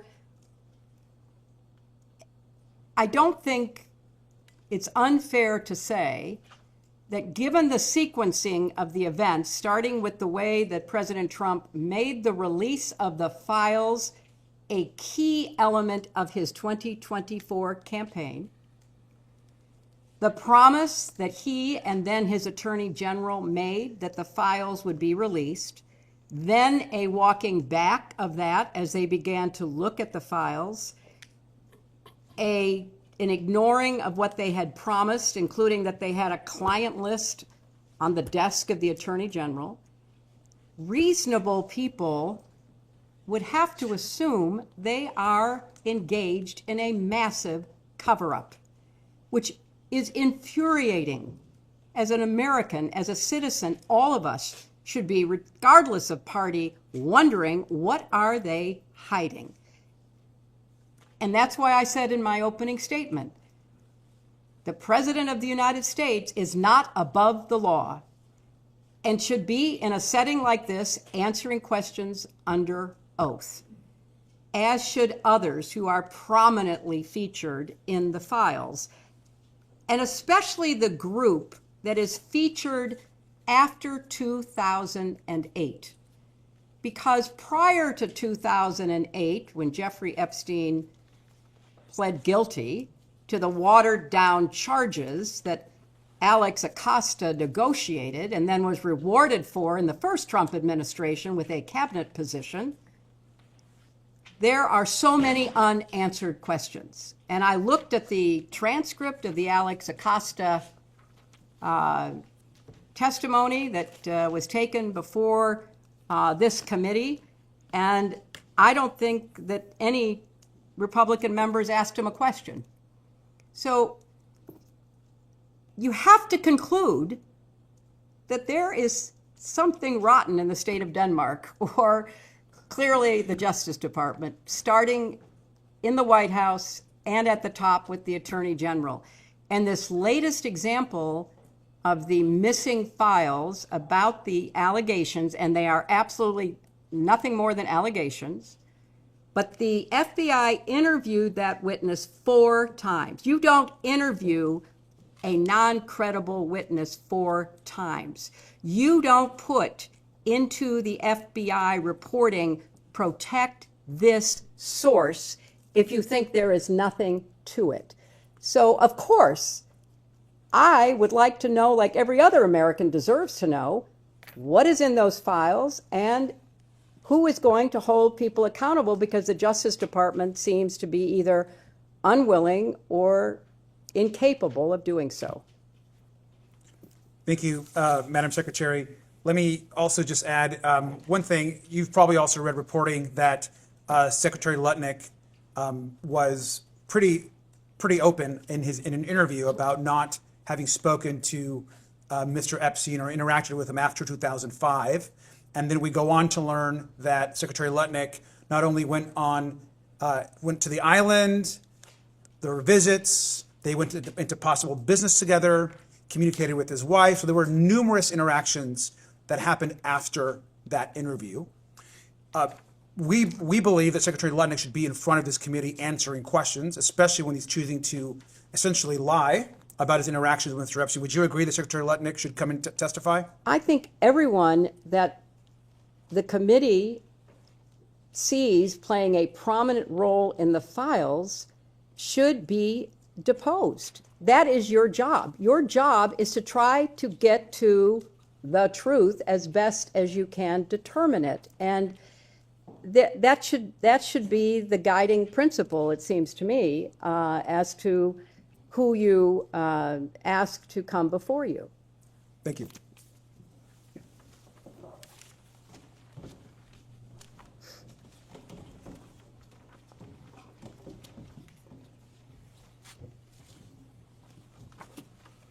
Hello, Congressman. Hello. Thank you, Secretary, for being here today. I'm going to ask you a few questions that might be a little redundant. That's but okay. Just to get on the record. Am I correct that you did not know at any point before Jeffrey Epstein's crimes became public that Epstein committed or facilitated sexual abuse of minors and young women? That is correct. And prior to Epstein's crimes becoming public, were you ever warned not to associate with him? Not that I recall. And you did not know at any point before Maxwell's crimes became public that she committed or facilitated sexual abuse of minors or young women? That is correct. And did anyone ever raise concerns to you about Miss Maxwell or warn you not to associate with her at any point? Not that I recall. Thank you. And you served as First Lady and U.S. Senator and Secretary of State. And so you met a lot of other heads of state, foreign dignitaries. And so at any point, did Jeffrey Epstein or Ghislaine Maxwell's names come up? Not that I recall. And you mentioned you did a lot of work on human trafficking. Could you talk a little bit more about that? And then also, I would love to know if Jeffrey Epstein or Ghislaine Maxwell's names ever came up. No, I can tell you that those names never came up, as I said, prior to their crimes becoming public. I don't think people knew. Or if they did know, they were not sharing that. Or if they did share it with the FBI or the Justice Department, the investigations never went anywhere. So I don't know that anybody would have ever raised those names, and I don't know that anybody knew to even look into it. You know, as I said, the whole question of human trafficking, sexual slavery, forced labor, domestic violence, for the longest time were not even considered crimes. And it took a lot of effort on the part of many, many courageous people around the world to raise the visibility of these crimes and to actually change criminal law in many countries. You know, when I spoke in 1995 at the UN World Conference on Women in Beijing, that was one of the issues everyone was struggling with. Domestic violence was considered cultural, not criminal. Sexual slavery was just something that happened. You know, young women were forced into prostitution. All of this was certainly known and was something that had gone on for, you know, centuries, thousands of years. But there became finally enough outrage and organizational impetus to begin to try to change that. And that's what I worked on when I was First Lady, because I really became aware as I traveled to Asia and Africa, even Eastern Europe, particularly after the fall of the Soviet Union, what a big criminal network was operating around the world to traffic people. And obviously we're here focusing on what happened to, you know, girls and women with being sexually abused, but it's also true that people were forced into labor in mines and fishing boats. I mean, this was a phenomenon that finally was getting attention. And we worked very hard to raise visibility. I mentioned the law that was finally passed in our country in 2000. There was also something called the Palermo Protocol, where nations came together to pledge themselves to change laws, to implement enforcement against trafficking. So it's been a long struggle, but we've tried to focus on preventing it, prosecuting it, and protecting the survivors, and we've made progress. But obviously, we're here today talking about crimes that still are happening even in our own country.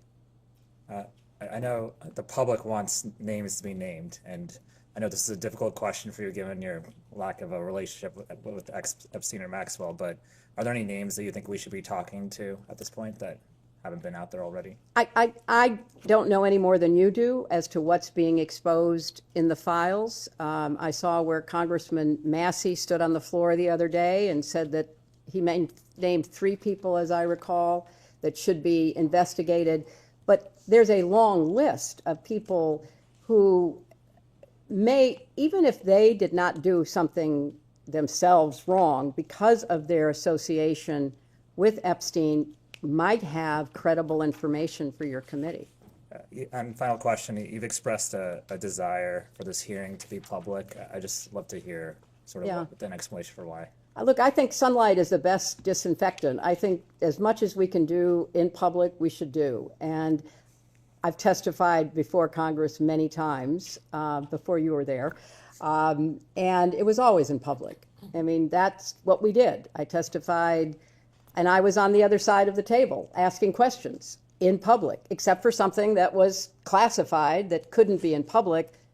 What we did was in the sunlight, in front of the press, because people, namely our constituents, deserve to know what we are finding out and to go along with us, with few exceptions, to understand, what the Congress is doing. So I believe for a long time, I think we should be testifying in public, and I think it would benefit this committee for people to see that you're actually doing things, and especially if you call people who have some credible information for you, that you are committed, regardless of the cover-up in the Justice Department or whatever directions the DOJ is getting from the White House, you are determined to find out the truth. Thank you.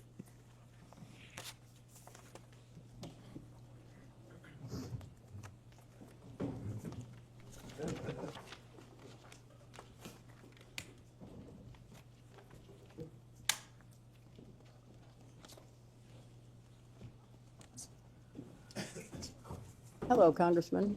Secretary, how are you? I'm okay. First and foremost, thank you for being here. Thank you. Secondly, as an attorney, I know sometimes things are done differently in DC, but when an agreement is made and our word is given, it should be kept. I agree with that. And first and foremost, to get into the line of questioning that I had, on November 12th of last year, Oversight Committee Democrats released emails that were obtained from the estate of Jeffrey Epstein. In one email from 2011, Epstein said to Ghislaine Maxwell that President Trump was, quote, that dog that hasn't barked, end of quote, and that an unnamed victim, quote, spent hours at my house with him, end of quote. In another email from 2019, Epstein wrote that, quote, of course he, referring to President Trump, knew about the girls as he asked Ghislaine to stop. 2 days later, President Trump directed Attorney General Pam Bondi to investigate President Clinton and other prominent Democrats in order to distract from his own close ties to Jeffrey Epstein. I'll mark as Minority Exhibit B a True Social post from Donald Trump dated November 14th, 2025. And I think you have that now. As you can see, President Trump's post refers to Jeffrey Epstein's crimes against young girls and women as the Epstein hoax, end of quote. His post also completely ignores several other high-profile individuals, including Republicans and allies of President Trump, who are known to have had relationships with Epstein. In fact, the Epstein files contain numerous officials in the current and previous Trump administrations with connections to Jeffrey Epstein, including, but I'm not sure limited to, Howard Lutnick, RFK Jr., Steve Bannon, Elon Musk, Tom Barrack, Kevin Warsh, and Mehmet Oz, to name a few. Secretary Clinton, to your knowledge, has the Trump administration done anything at all to investigate these other individuals with ties to Epstein? Congressman, I know of nothing, just reading the press. I obviously have no inside information that there has been any effort whatsoever to investigate the names that you just mentioned or any others who might have credible information about Jeffrey Epstein's crimes. And I think that's where this committee comes in. You are not beholden to the Justice Department. You have an independent Article I jurisdiction. You are the co-equal branch of government, and you have the responsibility to pursue what the Justice Department apparently is failing to pursue. The other point I would make is, having observed President Trump up close and personal for a number of years now since I ran against him. He has a tell. He has a behavioral tell. Whenever he is worried about being found out himself, he accuses somebody else of doing what he actually has done. And it's just a pattern with him. So it's no surprise to me that all of a sudden, what he promised in his campaign to reveal, everything about the files, and then when his people began looking in the files and realized how potentially incriminating they were of him, all of a sudden, that was no longer the focus. It was blaming Democrats, talking about a hoax, saying move on, there's nothing to see here. That is a typical pattern of President Trump's behavior, which speaks louder than all the words that he speaks and all of the Truth Social posts that he makes. He clearly knows what he did. He knows what others did, because remember, one of the emails that has come out recently is he called the police chief of Palm Beach at the time Epstein was arrested, according to reporting, to say, I'm so glad you got him. I'm so glad you're stopping him. Well, how would he know that? How would he know that? So there is so much to be uncovered here rather than being covered up. And it really, in addition to the specific information that could be gotten and the accountability that could be achieved, it would restore trust. You know, the American people are not dumb. They're watching this. They're seeing this. They're following this. And it's just one more example of, you know, us not doing the kind of work that would build trust in finding out, you know, the truth, not just for the victims and survivors, but for the American public. I just have a couple quick questions. Howard Lutnick recently went so far as to lie about his close connections with Jeffrey Epstein, but the truth came out with the release of the files. Secretary Clinton, is Howard Lutnick still employed as the Secretary of Commerce in the Trump administration? So far as I know.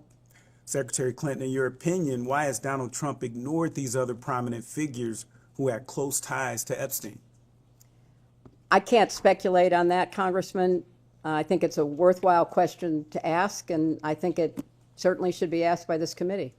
And lastly, in light of everything, not just what I think was an embarrassing leak earlier, do you believe your deposition today is a good faith exercise? I can't conclude that. I think all the information, such as it is, that I have could have been delivered in a sworn statement, could have been delivered in written interrogatories. So I'm not going to speculate about the committee's intentions here.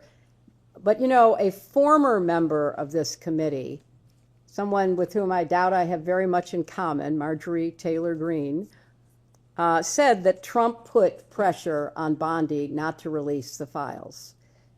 And if I recall, she was one of the votes for the Transparency Act, and she and others, including other members of this committee, were hauled into the White House and taken to the woodshed. And so I believe she may be a source of information about, you know, her own experience, demonstrating clearly that this White House does not want the Justice Department to release the files that might in any way incriminate President Trump. Thank you, Madam Secretary.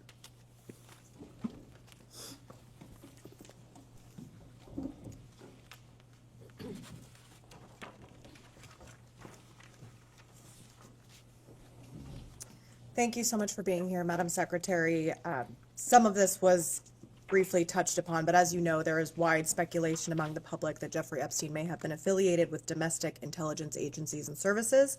Alex Acosta, for example, Secretary of Labor in the first Trump administration, allegedly said that Epstein, quote, belonged to intelligence, end quote.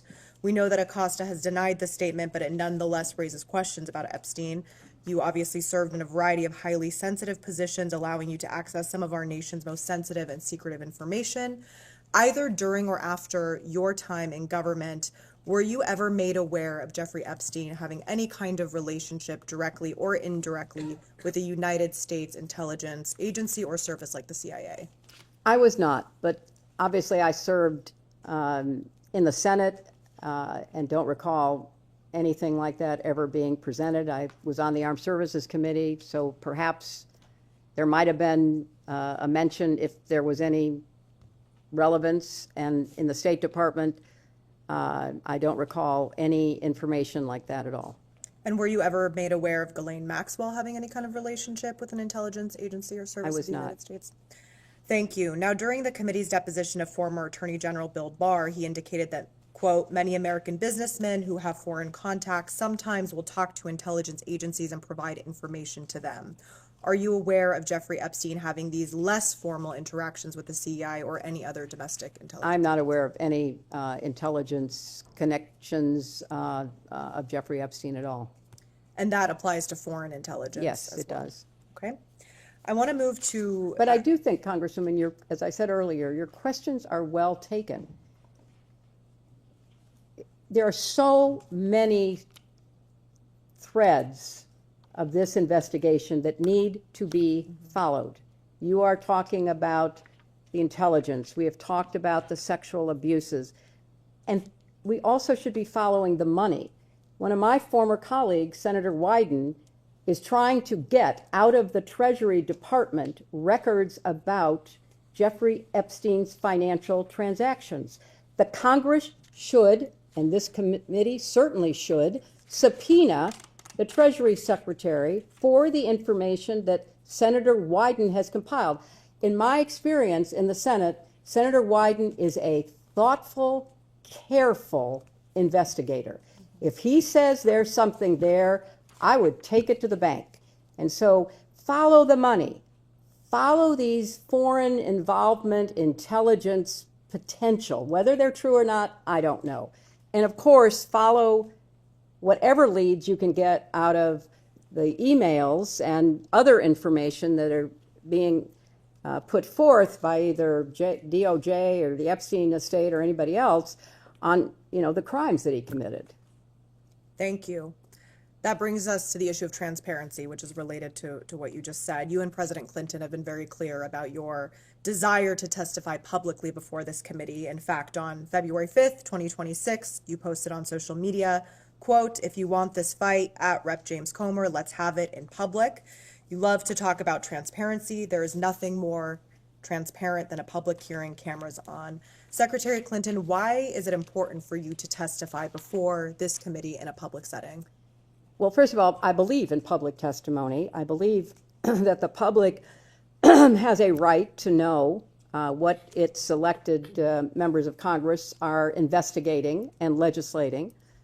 Having served for 8 years, I think it is useful as a member to do a hearing in public because you're going to learn things by the coverage of it, by the response that you get from people. This hearing, if it were in public, maybe your question about intelligence, maybe somebody watching it would have said, oh my gosh, I just remembered having a conversation with Foreign Minister X or Prime Minister Y, and that person mentioned Jeffrey Epstein. Most people are not going to look at the video, they're not going to read the transcript, but they will follow a live public hearing. So I think it actually enhances the work that those of us who've been privileged to serve are doing and can do. So to me, it is just an absolute prerequisite for doing the kind of legislative and investigative work as effectively as possible by doing it in public. And did you know that you would be photographed today? No. And is that at all part of what you had understood about the terms of the agreement for today's deposition? Well, I will confess that I had some concerns about whether the majority on the committee would treat me fairly and would, fairly convey what I say and what I did and how I looked and how I responded. So yes, I did have a concern, and when we learned about the photos being taken not by a staff member, but by a member, it was shocking and very disappointing. So if it were in public, we wouldn't have that debate. You know, everybody could see the same thing that the congresswoman saw. I'm sitting here, sometimes I'm smiling, sometimes I'm frowning, sometimes I look good, sometimes I don't. That's all in public. Everybody can have the same view rather than, you know, an angled photo and all the rest of it. So it was disappointing, and I regret that it happened, and it violated your rules, but that's not the real concern I have. The real concern is get busy. Focus on the people that have something to tell you, that can tell you about intelligence, money, and crimes, and get them before you, and whenever possible, do it in public. And finally, do you think that Donald Trump should be deposed by this committee? Absolutely. You know, I was a lawyer, and as a lawyer, you would look for pattern and practice. If you were deposing a witness in a case that you were trying, if you were in court, what did you know about this person? What you knew could influence how you questioned that person, how you tried the case. Donald Trump has been held civilly liable for sexual assault by a jury of his peers. 9 members of a jury found him liable in the sexual assault of E. Jean Carroll. That is behavior. That fits a pattern if one were looking for a pattern. He has also been convicted on 34 felony counts for attempting to hide his relationship with an escort and then to commit business fraud to prevent it from becoming public in the 2016 campaign, which was ultimately election interference. So if I were running the committee or I were involved in this investigation, I would be looking for people who maybe had some prior conduct that might be relevant to either money or crimes. And yes, I think that it would be in keeping with the scope of the investigation of this committee to set up a deposition with President Trump. I know he's been deposed many, many, many times. He's taken the Fifth Amendment many, many hundreds of times, so I'm not saying you're going to get a lot of information. But given what's in the files and given past and prior conduct, he would be on my witness list. Thank you. We can go off the record.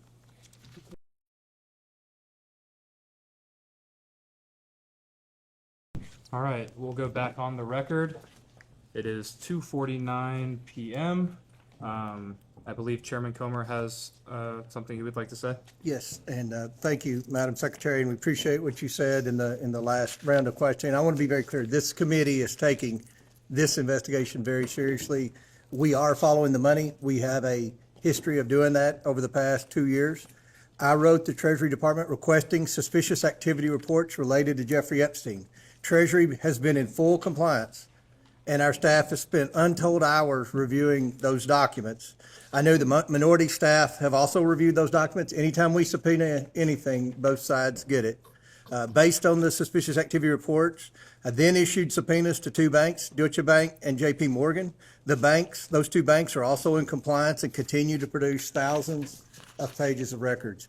And I will say this before I turn it over to Representative Mace.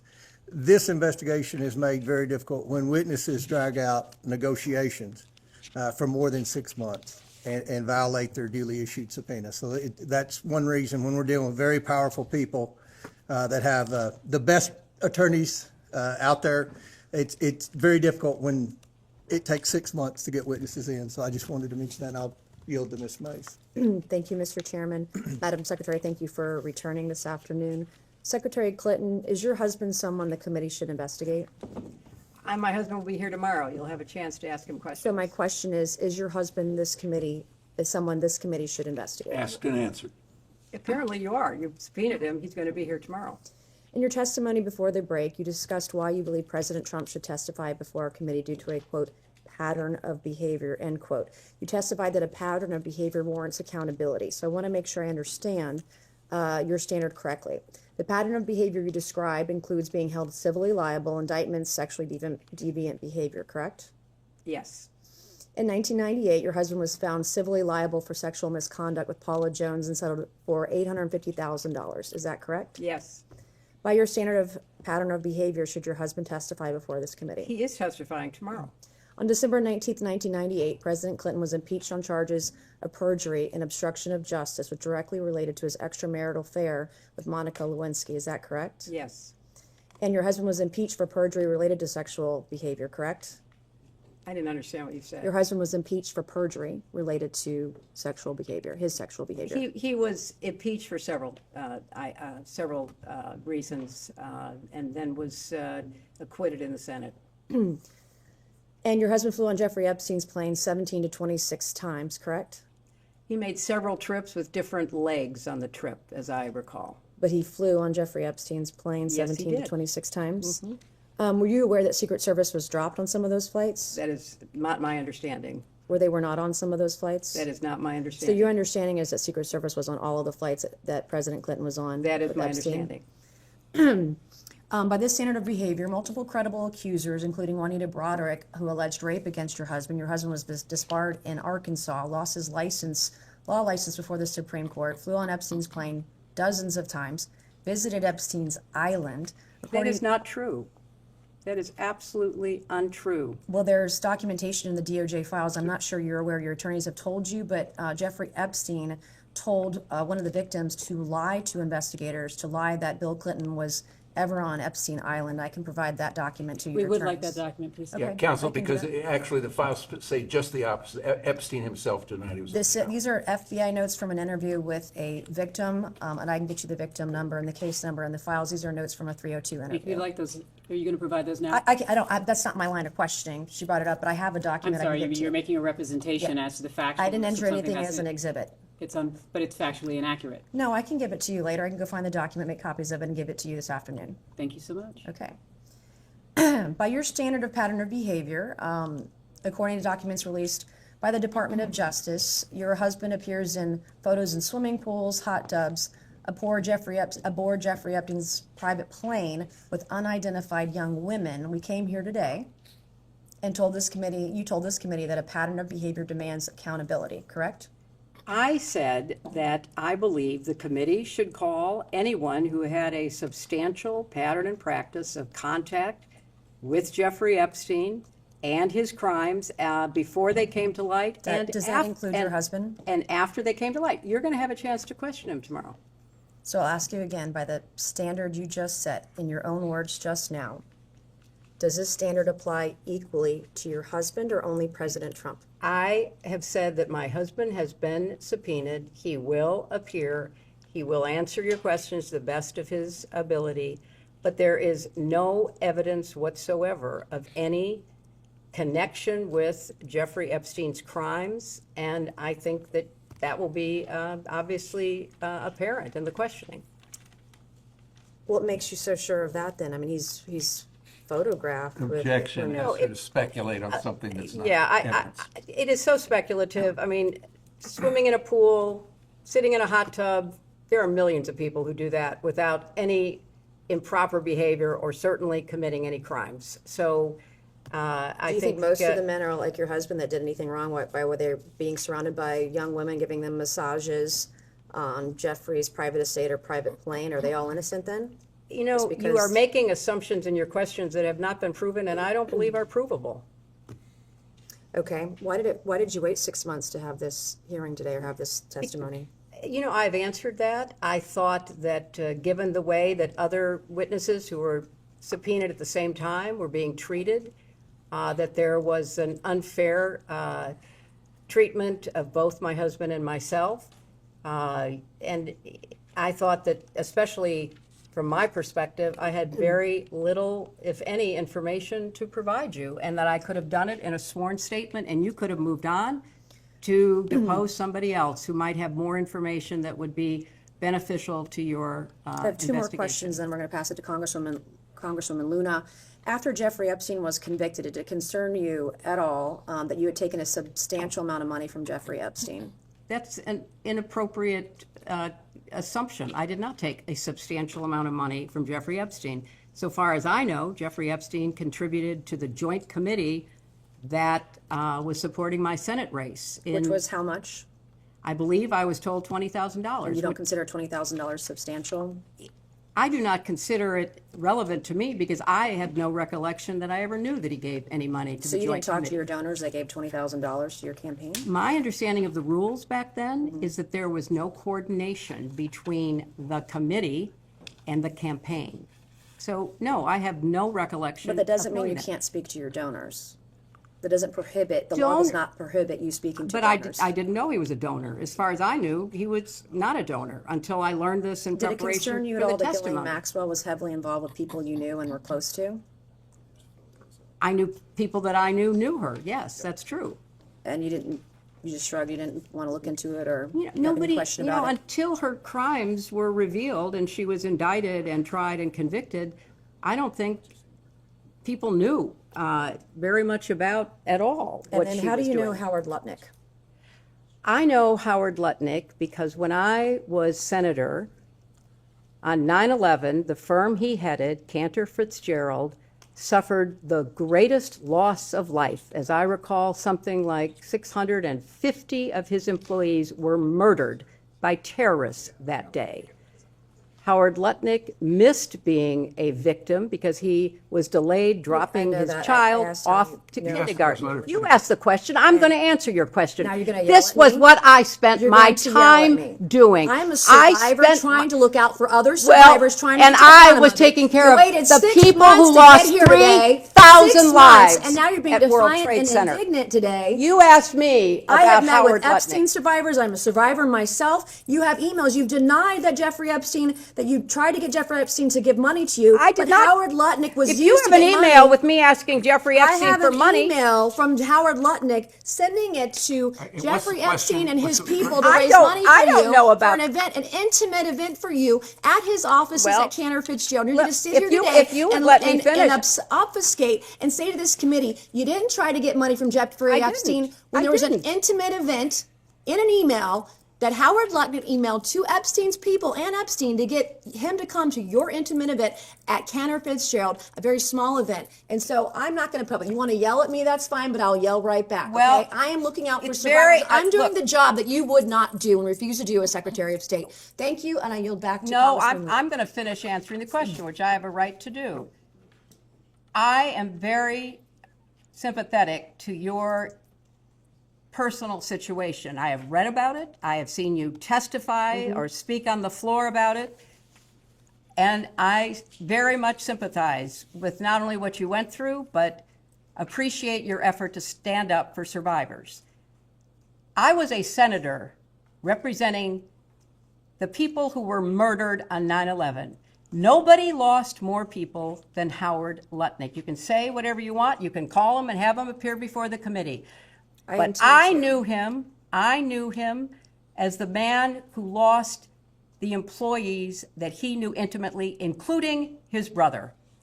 And he was a So go-between I between worked. you and Let Jeffrey her finish Epstein her raising answer, money please. for you. Let her finish her answer. You know what? If you don't want to hear what emotionally affected me, that's fine. But that's why I know Howard Lutnick. I went to the memorial service every 9/11 after the formal service was held. I see what you're with doing here, all- and you're with obfuscating all from of the his questions. He was the people, the go-between families. between you and Jeffrey Epstein raising money for your Well, campaign. you know, Howard Lutnick and I did work Thank you. I will together now yield because to we had a Congresswoman lot of Luna. victims Thank you. to take care of, and we worked together to rebuild downtown Manhattan. That is how I know Howard Lutnick. Why don't you get over here? Fine, I'll do the heavy lifting.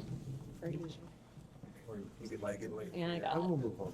Yeah, you do love to Yeah. Yep. Miss Luna, Miss Luna. Secretary Clinton, thank you for being here today. Thank you, Congresswoman. President Clinton has stated that he severed ties with Epstein around 2005, prior to 2008 conviction. Were you involved or informed of any communication, emails, calls, or meetings related to distancing the foundation and/or your family after those 2008 convictions? I was not. You had mentioned that this committee had avoided calling people to testify who should be sitting here. I would like to show you some emails. If the staff could please pass out to the members and the secretary EFTA 00878421 and EFTA 0070586, please, so she can see it. This will be exhibit 14 and 15 for the majority. I'll wait till you get them so you can see them. Thank you. Thank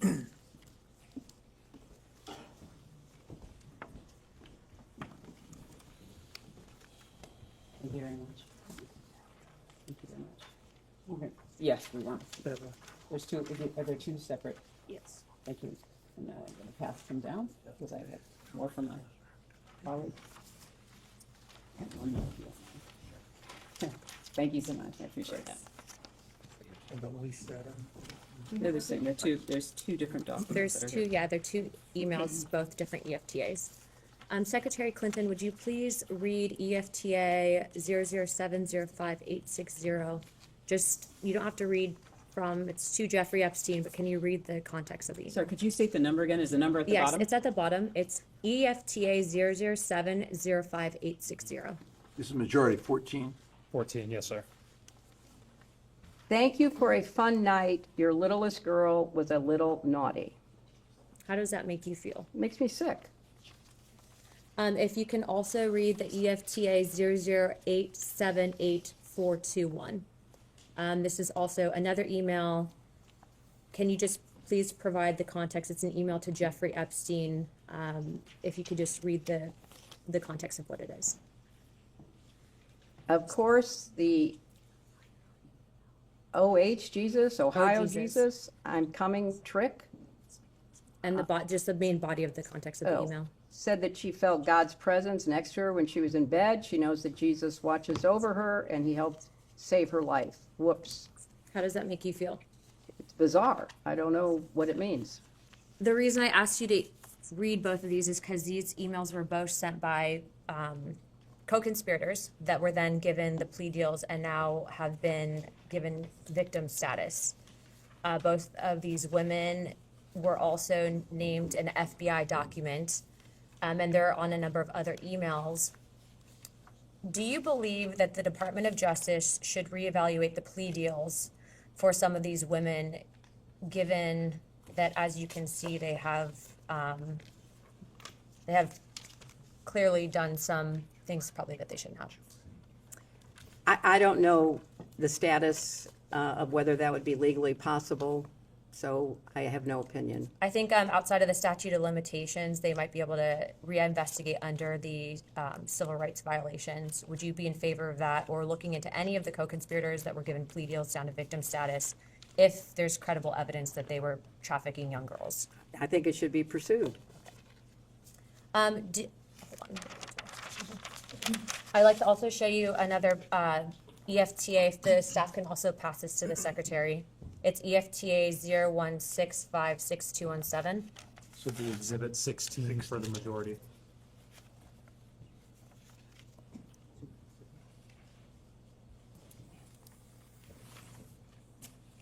And I'd also like to reflect on those previous EFTAs.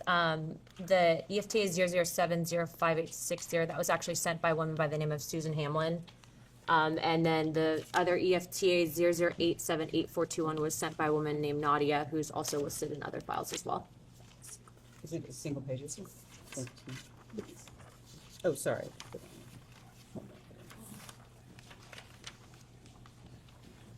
Secretary Clinton, this was actually out of an FBI briefing document when Epstein was in his New York trial. If you can look at the top left, the individual photo, who is that individual? I can't tell. It's such a small, blurry picture. Okay. For those that want to pull up the file, the photos of Jeffrey Epstein, this is actually a passport that was given. The individual's name is Marcus Robert Fortinelli. Do you think that this is a sign or a telltale sign of intelligence operations and pseudonyms? I can't speculate. I don't know. Okay. Victims have stated to this committee, both Democrats and Republicans, that during Epstein's time, during his day camp jail is what I'll call it, that he was also in active communication with Bush's CIA director. They also had stated that he had active ties to Russia, Israel, and Iran. Given your status, not just as the First Lady, but also in your secretary position, have you ever been targeted by any of these countries as a means of a foreign intelligence gathering operation? Are you aware of potential vulnerabilities? Yeah, I was targeted by Russia in the 2016 campaign. I mean, I think that's pretty well known. What about Israel or Iran? I don't know about either Israel or Iran. Okay, do you believe that Epstein was running potentially a honeypot operation with intelligence gathering operations to collect information on high-profile individuals, both Democrat and Republican, in the United States, in an effort to sway our foreign policies? Is it possible? I have no direct knowledge, but I think it's one of the areas your committee should investigate. Do you think it's possible? Well, it's certainly possible. It's a tried and true technique of certain intelligence agencies. Do you believe that he was using honeypots in an effort to... I can't speculate. I don't know. Okay, and on the topic of transparency, Secretary, were you ever denied access, or did you ever inquire on the topic of UAP or Gilgamesh in your official or personal capacity, and why? I was never denied access because I never asked for access. Okay. In the efforts of having a transparent government and restoring faith within our country, do you believe that the American people deserve access to those topics? I do. Subject to any national security implications, I think the information should be made available. I think that's been ordered, or at least I read that it had been ordered. And lastly, before I yield my time, Chairman Comer, do you believe that you were personally a target of an intelligence gathering operation specifically pertaining to Ghislaine Maxwell or Jeffrey Epstein? I have no reason to believe that. I don't have any information. Okay, thank you, Chairman. I yield my time. Thank you. Representative Fallon. Switching. Yeah.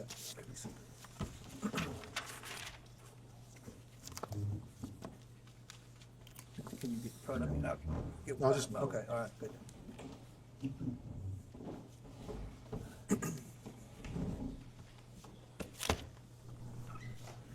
Afternoon. Hi.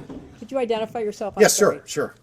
Pat Fallon, 4th District of Texas. Pat Fallon, okay. Native of Massachusetts, but no one would vote for me there. I moved to Texas. So, Matt, I'm a pretty simple guy. I just want to keep things simple and just ask you some questions and give you a chance to respond. So July 25th, unanimous oversight subcommittee voted to subpoena yourself and your husband.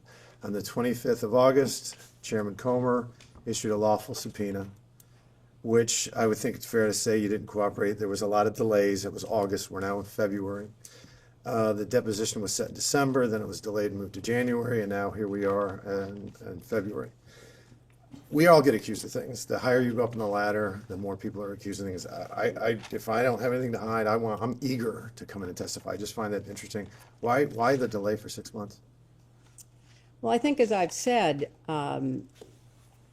we negotiated in good faith, and I believe the committee negotiated in good faith for a while because we thought, at least I'll speak for myself, that I could provide whatever information I had, which was not much, in the same form that you accepted it from former attorneys general and FBI directors who had much more direct knowledge, or could have had much more direct knowledge about the investigation you were conducting. And I found it bewildering that I couldn't provide what I knew in writing under penalty of perjury, as others had done. Okay. I'd say better late than never, so I'm glad you are here. On the in September of 22, ABC program The View had you as a guest, and you were quoted as saying, "No one is above the law." Still agree with that? I agree with that. Yeah, as do I, and I think Secretary Clinton, that's why you're here. I absolutely agree with that. When did you first meet Jeffrey Epstein? I never met Jeffrey You never Epstein. yet? Okay. When did you first meet Ghislaine Maxwell? I have no recollection of when I first So met you her. might have met her, but you don't remember. I do not. Okay. So you'd obviously describe your relationship as pretty much non-existent with both of them. Yeah, I had at least a casual acquaintance with her. I had her, nothing okay. with him. Okay. Would you describe your husband's relationship with Jeffrey Epstein as limited, cordial, close? Limited for a limited period of time with respect to using his airplane. Okay. And how about your husband's relationship with Ms. Maxwell? I think that they knew each other for a longer period of time. Okay. So just for the record, in 1992, Epstein donated $1,000 to your husband's presidential campaign. In 93, $10,000 to the White House Historical Association while you were in the White House and your husband were. And then he visited the White House as we've said, I think ad nauseum, 17 times from 93 to 95. And then in 99, a $20,000 donation to Senate campaign or an affiliate allied campaign. And then in 2006, $25,000 to the Clinton Foundation. And then post-Clinton presidency, your husband was on the plane somewhere in the neighborhood of 26 times. Right? I can't vouch for everything you just said. I can't vouch for. All right, but you're not disputing it vehemently. So No, I'm not accepting it, but Okay. I can't vouch for it. I can't Okay. respond to it. Okay, all right. In 2008, Jeffrey Epstein was convicted of 2 felony counts. Correct? Were I they believe- felonies? I don't recall. They were federal felonies, yeah. Were they felonies? They're state felonies. State felonies, okay. Felonies nonetheless. Okay. So just bear with me on this because, again, give you a chance to respond. Your husband ran for governor 5 times. The last time in 90 or in 86, I think he got almost 500,000 votes. In 92, he got 45 million votes, 47 million in 96. When you ran in 08, you got nearly 20 million in the primary. And he was governor, you were senator, secretary of state, he was president. You've met hundreds of thousands of people, probably way more than the average typical person would. And my point here is all these millions of people that supported you and your husband, hundreds of thousands that you met. In 2010, one of the most significant events of your life is going to be your only daughter's wedding. You have 500 wedding guests from all reports. That means, and there's a groom involved, so you're distilling down to 250. Only 250 people can attend. And it's your testimony that, how did Ms. Maxwell end up at the wedding? She was the guest of Ted Waite, who was a longtime friend of our family. So it was just an odd coincidence that she was at one of the most, no, I mean, that's fine. If Yeah, that's your testimony, that's your testimony. I was not telling my dates who their guests could, or my guests who their dates could be. It's just an odd coincidence. Okay. See, would you describe your husband as a smart guy? Excuse me, are you asking her to testify about her husband I'm not. instead of, because he's going to be here tomorrow, so you can you ask think questions to the witness Ma'am. that is for her, but it seems to me that you are asking questions that Counselor. are requiring opinion. Can you ask a question that is? How long have you with been respect to married? fact? Can I ask that? Oh, do I have to answer that? 50 years. He's a pretty smart guy by all accounts. Would you agree with that? Highly intelligent. I think he is. I didn't vote for him, Well, but I think he then is. I will. We're going to concur agree on with that? your I mean, I don't opinion. think that's controversial, Counselor, because everybody that I've ever met that has met your husband and has firsthand experience describes him as the smartest guy in the room when you're in the room. Very smart, scary recall. Like if he meets you 20 years later, he remembers what you wore, what they were saying, which is a great tool and asset when you're a politician. I don't think that's, so with this great recall, I'm sure it served him well in his political career. So I just find it surprising that in January 26, y'all sent a joint letter from you and him where he asserted that he, quote, didn't recall encountering Mr. Epstein or any specific interactions with him while in office. That was his recollection. Okay. But even though we've established that he was in the White House, Epstein, I'm talking about 17 times, and there's a public report that there were personal tours given, not only the White House, but even the residence. And somebody that smart just happened not to remember any of it. This witness can answer questions about her own declaration, about what she recalls or knew. Again, the president is going to be here tomorrow. All right, so he well, can answer your client talked about patterns in practice. And Bill Clinton, her husband, said that he doesn't remember meeting Epstein during his time in office. Took trips with him, or took trips on his plane to New York, England, Japan, China, Singapore, Bangkok, Brunei, Rwanda, Mozambique, South Africa, France, Norway, and many more. So it's really not a question of where they went together, but where they didn't go together. Do you know the colloquial name for Little St. James Island? No. It's Epstein Island. Okay, I'll refer to it in both contexts. To your knowledge, did your husband ever visit Little St. James Island? Not to my knowledge. Okay. Do you know who Doug Band is? He worked for my husband, yes. So by reports on the press, he was a key architect of the Bill Clinton post-presidency, a top aide, the body man, the fixer, a counselor, and a close advisor. Would you disagree with any of those? He worked for him in a number of capacities. About 10 years, 02 to 12, I think it was. He worked for him, I Decade, don't give or know. take. Give or take, I fair can't to say, answer that. give or take a decade? Mm. Okay. He's on the record as asserting that Mr. Clinton did indeed visit Epstein Island. Do you think he's lying? Yes. Okay, why would he lie? I don't know. You'd have to ask him. Okay. And then, Virginia, have you heard of Virginia? I'm sure you didn't meet her, but have you heard of Virginia Giuffre? I've heard about her in She the was press I coverage. didn't ever meet her. Yeah. She was a victim of Epstein. Tragically, she didn't survive. She's no longer with us. She testified under oath that she saw Mr. Clinton on Epstein Island 2 separate occasions. You think she's lying? Or at least I have inaccurate? no information whatsoever that he was ever on the Just, island. just trying to be fair, why do you think that is? I mean, that's my question. I'm not I don't going to care. offer opinions. All I right, don't, that's I don't fair. have any Okay. information. Further to your point earlier about practices and patterns, now there's a third person, Steve Scully. Have you ever heard of him? Who? Steve Scully. Steve Scully? Yes.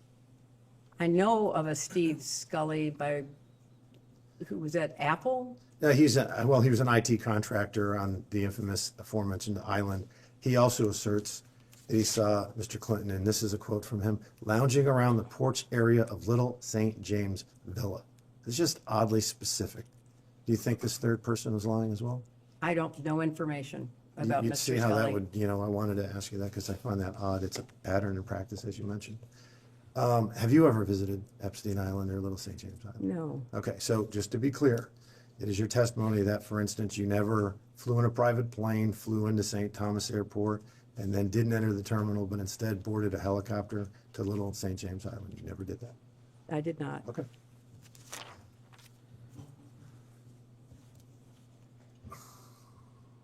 So Virginia Giuffre, who we just talked about, who we all found highly credible, I think, bipartisan, but in a bipartisan manner, stated that Mr. Clinton walked in a Vanity Fair and threatened them and that they better not write an expose detailing the crimes of, quote, his good friend, Jeffrey Epstein. Do you find that troubling at all?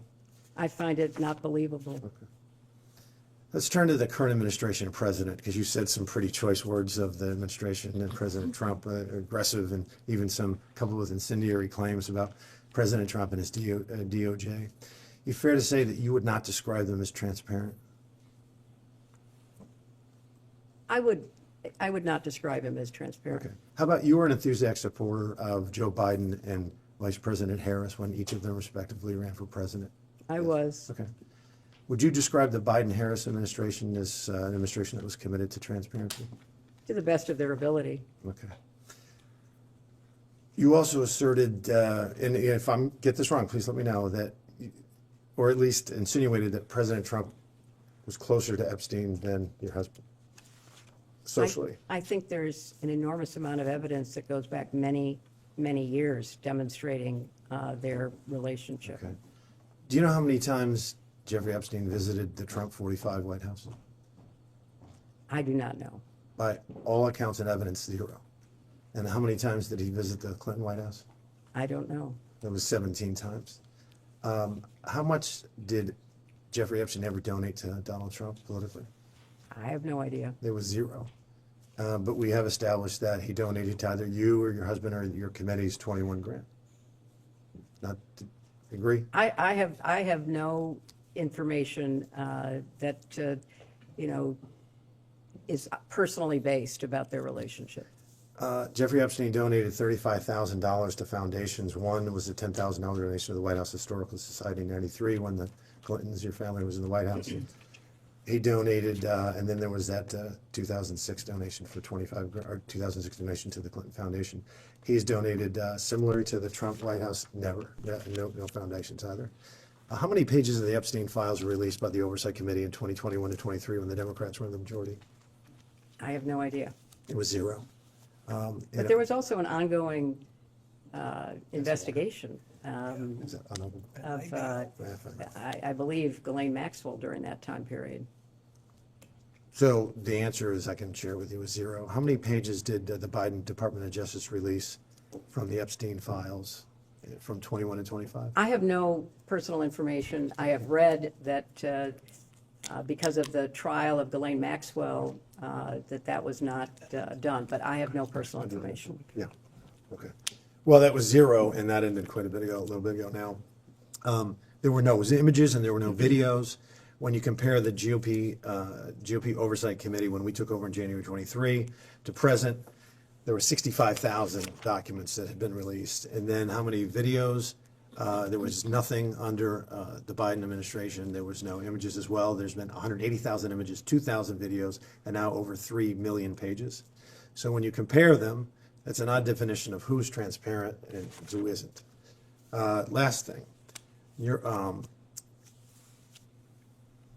we have established that there's a $20,000 donation that Jeffrey Epstein made to an affiliated allied campaign to get you elected to the presidency.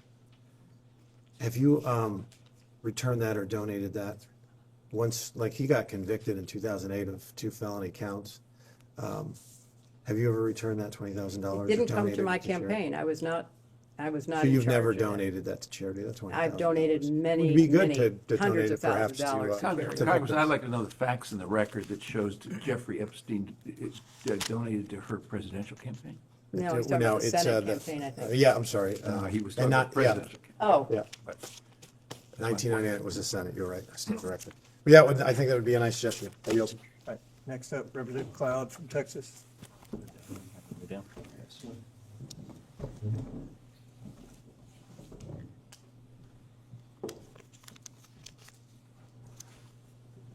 Hi, could you identify yourself? Michael Cloud, Texas 27th. Michael. Cloud, C-L-O-U-D. Okay. And thank you for being here, Madam Secretary. Mhm. You were asked if Jeffrey Epstein played a role in shaping the Clinton Global Initiative. Is it correct to say that you have mentioned that you do not know whether this was the case or not? I have no information. We have a letter, of course, from Epstein's lawyer stating that he was, and I quote, was part of the original group that conceived the Clinton Global Initiative. If you do not know, who would know? I don't know because I was not involved. You don't know who was involved in the Well, my beginning? husband obviously was involved. So your husband would know at least? Well, you certainly can ask him. Okay. Similarly, you've mentioned that you do not know how funds were recruited at the Clinton Global Initiative. Is that an accurate understanding of your testimony today? No, donations were made. Lots of donations. Many individuals, groups, businesses, philanthropies have donated to the Clinton Global Initiative. Sure, yeah. What was the process of recruiting those donations, I guess, or what's your understanding of it or your involvement in it? Some of it was spontaneous.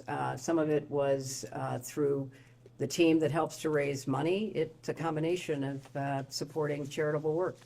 Do you know if Jeffrey Epstein was involved in helping I have find no donors, reason to recruit believe donors? that. I don't know.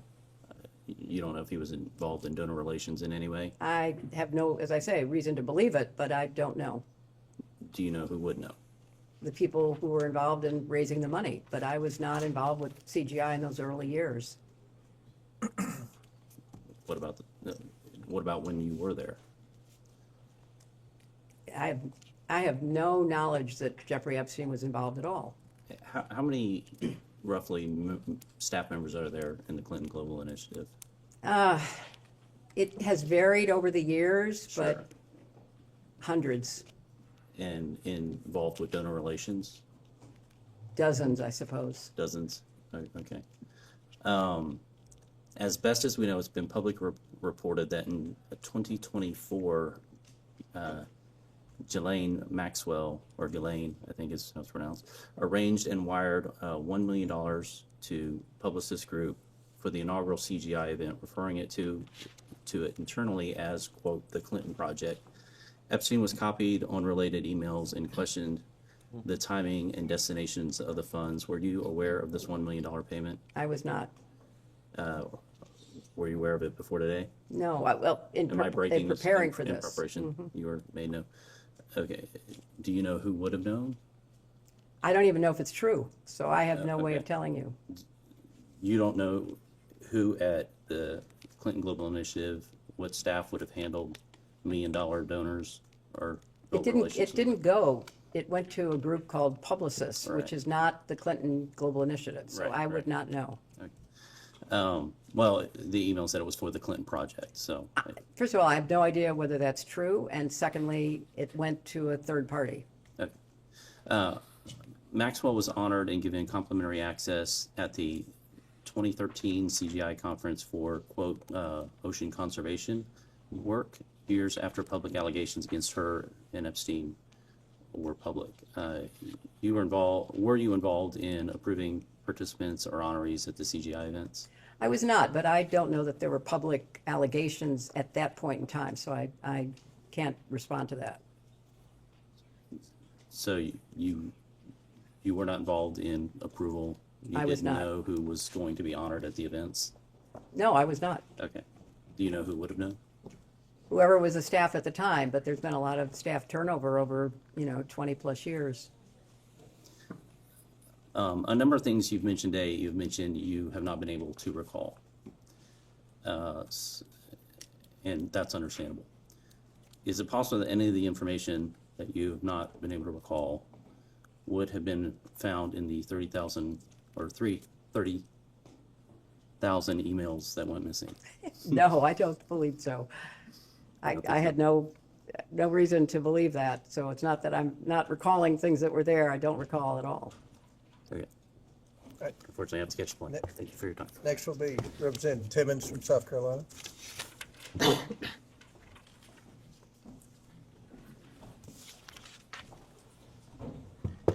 Madam Secretary, William Hello. Timmons from South Carolina. Thanks for being here today.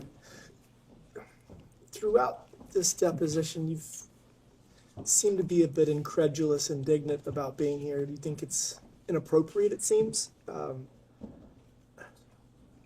I guess I just want to highlight all of the reasons that I see you being here and ask you if you don't think that that justifies your presence. I mean, so we started out this deposition by asking about a number of individuals, 50 plus individuals, and the specific question was whether you had spoken to them regarding Jeffrey Epstein or Ghislaine Maxwell.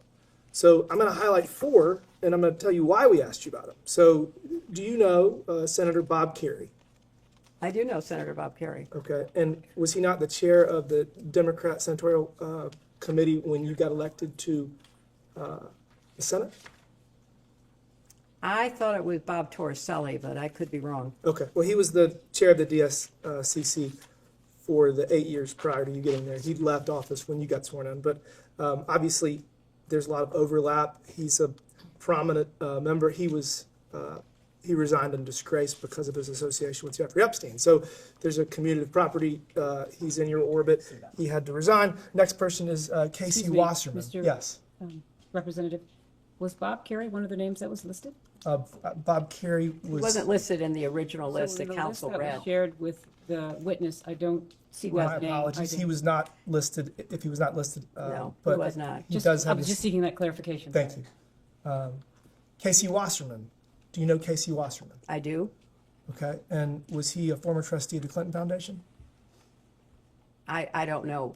He wasn't during the time that I was involved. Okay. Well, it is alleged that he was a former trustee of the Clinton Foundation, and he also had to resign in disgrace from his company. And obviously, there's an association there. So, you know Larry Summers. I do know Larry Summers. Okay. And he was obviously former Treasury Secretary, campaign advisor.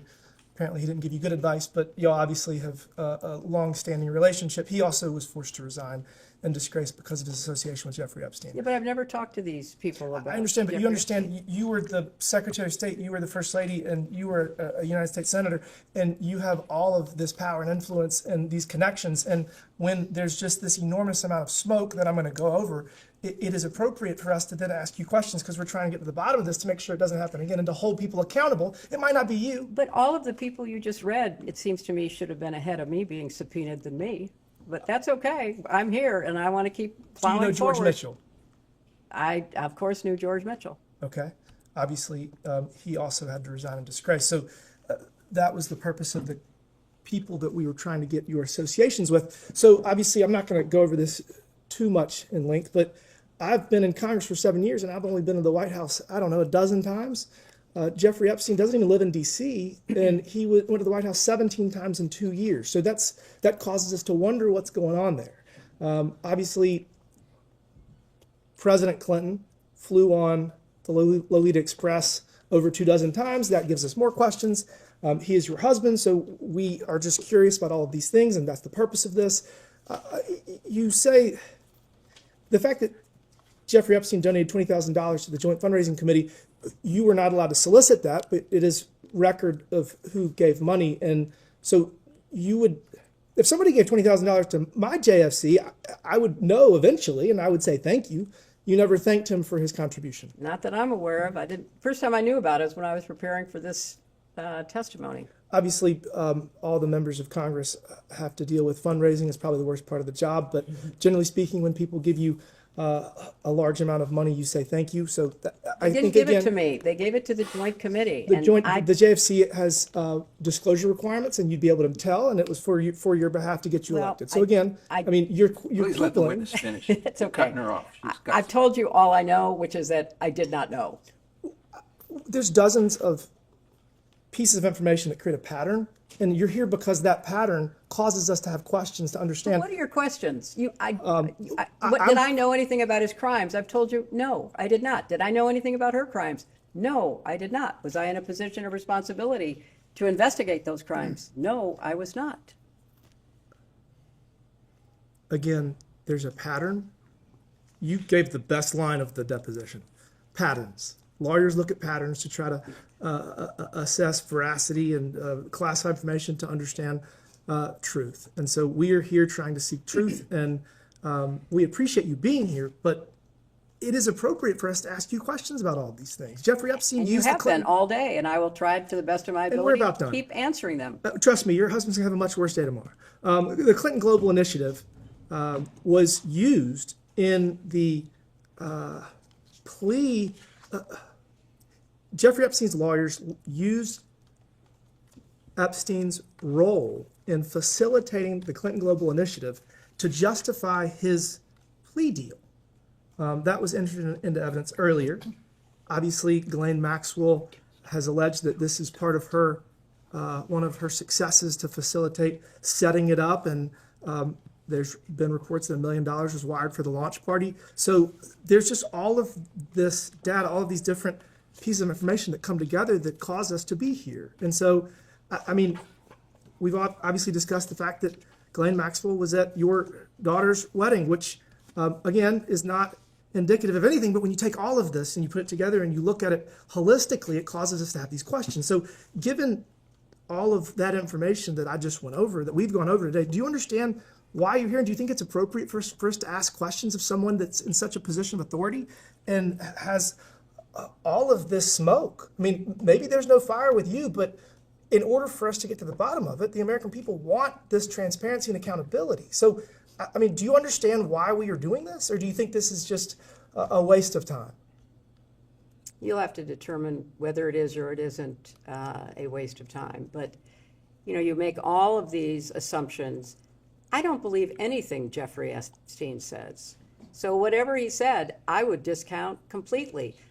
I don't believe very much of what Ghislaine Maxwell said in the very first exhibit you gave me was what she told, you know, Blanche Todd. So it's your job to figure out what is and isn't true, but more importantly, what's relevant to your investigation. And What's relevant to our investigation is Yeah. that people at the highest levels of government were involved in a sex trafficking I was ring. not involved Again, at all, and I you're here to resent answer- you even connecting You're those here to help two us get to the points. bottom of it. I've been doing my very best. Well, you all tried to day. avoid it for Please 6 let months. her answer fully the No, I question. mean, and then I've you been can doing all I can to, how can I answer questions about a person that I don't believe I ever even met, although maybe I was in the same room once, who gave money to a joint funding committee that I did not have knowledge of? I'm doing the best I can to answer your questions. I appreciate that. Again, patterns is what we're following, and I think we're going to have a lot more questions for the president tomorrow. Thank you. McGuire. Accepts Representative McGuire from Virginia.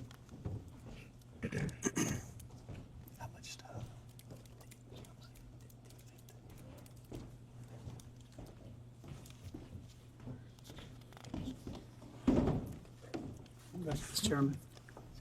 Can I just have a time check so I know where we are? We have approximately 15 minutes left. Madam Secretary, thank you for being here today. You know, I think the American people, I represent Virginia's 5th District, the Commonwealth of Virginia, and the whole United States. We all want transparent accountability, and I would imagine you want the same thing. Is that right? Mm-hmm. Human trafficking, rape, torture, these things are unspeakable evil. Would you agree with that? I would.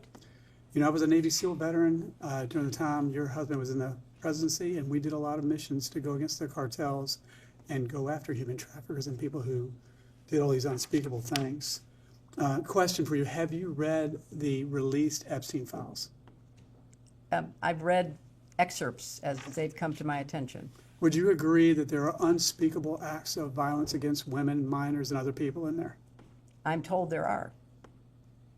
And just curious what your knowledge is, how many files, how many Epstein file documents were released during the 4 years of the Biden administration? I don't have any information about that. So what I'm being told is 0. And just how many files do you think have been released, Epstein files, since President Trump is in his second term? Many, I've been told. I've been told over 3 million. And again, we both agree that we want transparency and accountability. I don't think it's a Democrat, Republican, or independent thing. I think it's just an American thing. We want accountability, and we need to have it. So, would you agree that no one is above the law? I certainly would. Yeah. So, since taking office, President Trump has done a lot to fight human trafficking. His admin secured the border in just a matter of weeks. And human trafficking numbers and the rape and all these unspeakable acts still exist in the world and even in our country, but they've gone down significantly. And of course, we've been going after the cartels and human traffickers extremely aggressively ever since he took office in his second term. Congress and President Trump, we signed into law on January 2nd the Trafficking Survivors Relief Act. Have you heard about this? Mm-hmm. So we're definitely making progress. So I heard you earlier say that we weren't doing anything. I was talking about the State Department. Mm-hmm. Well, we work together, but I'm with you. Also, twice I heard you say that you didn't know about the donation from Maxwell. And according to FEC and our research, you can, as a candidate, even back in the 90s, coordinate with JFC, Joint Fund. Excuse me, could you correct your statement? You said that she didn't know about Maxwell. Do you mean? No, I'm just saying she said that twice she couldn't. You're talking about Epstein. No, right, that's right. Thank Twice she said you couldn't communicate with the JFC. Well, that's what I was told. Maybe and according to FEC and the report that we did in the last couple hours, Yeah. you could do that. Not a big deal, just letting you know that. All right, some questions. Madam Secretary, since you claim you never met or communicated with Mr. Epstein, how is that possible, seeing that Mr. Epstein visited the White House several times? I may be repeating some of the other questions. Several times during your husband's presidency. I object because that's speculative, Congressman. I'm not advising her not to answer, but it's speculating. She doesn't know. Madam Secretary? I don't know. It's okay. I don't know how many times he visited. I've been told, but I don't know for my own information or personal experience. Yeah, apparently he was there 17 times, but at least it's more than a dozen. All right, Secretary Clinton, did you ever ask Ms. Maxwell about the validity of the Epstein crimes when he was first accused? I don't recall any conversation with her about that. And how well did you know her? Not very well. All right, Secretary Clinton, how do you feel about your husband being named in the Epstein files? Well, I think it's something that is unfortunate, and I'm sure that he will tell you that he wished he had not flown on Epstein's plane. So that's it's unfortunate in my opinion. Secretary Clinton, did Ms. Maxwell's nephew, Mr. Alexander Gerazi, I may be saying that wrong, work for your 2008 campaign? As I said earlier, he volunteered for my campaign. He did a good job. My campaign staff hired him. He was an excellent employee, and then he had a very relevant educational background and went to work in the State Department. And Secretary Clinton, was Ms. Maxwell nephew, Mr. Alexander Gerazi, hired by the State Department shortly after you became Secretary of State? Yes, he was. And Secretary Clinton, by all accounts at this time of his hiring, Mr. Alexander Gerazi had limited foreign policy experience. Was he hired as a favor for Mrs. Maxwell? Not at all. I had no idea that he was related to her, and I have absolutely no recollection or reason to believe that she was at all involved. Well, the people that I represent, and I think our country cares about most out of this whole thing, is that what can we learn so we can prevent people committing human trafficking in our country and the world. I think that's what we all care about. We care about that. And then how did someone with such egregious behavior penetrate the highest level of government? Are world leaders compromised? Are American politicians compromised? As you read the Epstein files and read the reports, overwhelmingly Epstein donated more to Democrats by far than he did Republicans. You served as Secretary of State from 2009 to 2013, is that correct? That's correct. The State Department leads the United States' efforts to globally combat human and sex trafficking. Is that a fair characterization? It is the responsibility of the State Department to try to hold countries accountable through our annual report and to work with countries to try to encourage them to improve their laws and their enforcement. In fact, Secretary of State is responsible for submitting an annual trafficking in persons or TIP report. Is that correct? That is correct. And Secretary Clinton, can you please explain what this report is? What is the purpose of the report? What was your role in the creation of this report? And did you have a final approval of the contents of this report, the TIP report? This report, I believe it's legislatively mandated, is put together by the experts in the State Department and people who are responsible for following developments in trafficking through our embassies around the world. And what it does is to try to assess whether countries are taking trafficking seriously, whether they have adequate laws, whether they're enforcing those laws, whether judges are trained, whether law enforcement takes the crimes seriously. And then every year, the office responsible for the TIP report evaluates and describes what a country was doing. And in egregious cases where countries are ignoring it, where the problem is getting worse, there can be sanctions employed. But usually the effort to stay out of the report in a negative way helps us diplomatically to persuade countries to take more action. Okay, so to be clear, were TIP reports submitted to Congress during your tenure? Yes. And was human trafficking in the United States increasing or decreasing during that time?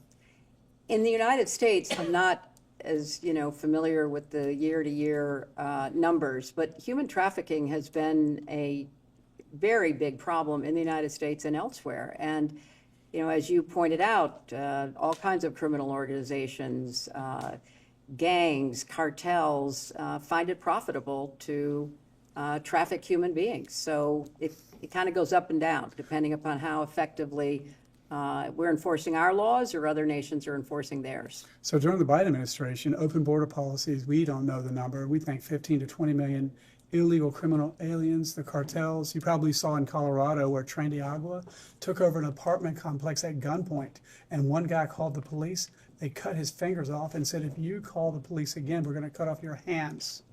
So would you agree that having a secure border is very important to prevent these cartels and these human traffickers from coming into our country and victimizing the American people? I have been in favor of secure borders and effective, humane immigration policy for as long as I've thought about it. And when I ran for the Senate, when I ran for president, I advocated for security at our borders, but also additional resources so that we could process the people who came to our borders in a more efficient and timely way.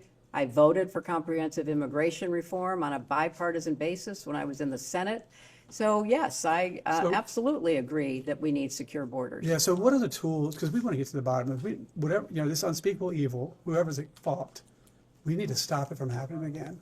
So I'm just wondering, what other tools does the State Department have to foster international cooperation and addressing international sex trafficking? How can we utilize these tools?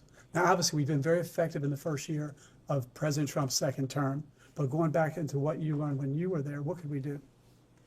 I think, the efforts that we attempted to deploy in terms of sanctions, in terms of pressure, coercive diplomacy to try to make countries either have the laws or comply with the laws, were the tools that we use diplomatically. Law enforcement uses other tools. We are not a law enforcement agency in the State Department, but we did our part to try to work jointly with law enforcement, not only the Department of Justice, but law enforcement in other countries. And I think that that's why it was, hard to understand why one of the decisions made in the State Department was to, gut that office, because I do think it plays a role. I mean, it's not the, law enforcement role, but it is an important informational, educational, diplomatic effort that can pay off. And now we don't have the resources that we need there, in my opinion. Do you think that world leaders or maybe American politicians are compromised with people in the Epstein network to allow them to have this evil go on in our country, New Mexico, Epstein's Island, and all that? I have no information about any of that. If I take you at your word, or we take you at your word, you let Epstein and his close associates, close to your family, close to the Clinton Foundation, do you feel like you made a mistake? I never met him, so I have no way of, judging. I never met him, and I wish he'd been stopped in 2008 instead of given a slap on the wrist like he was. Thank you. And with that, we will end this majority's hour now. Got the record.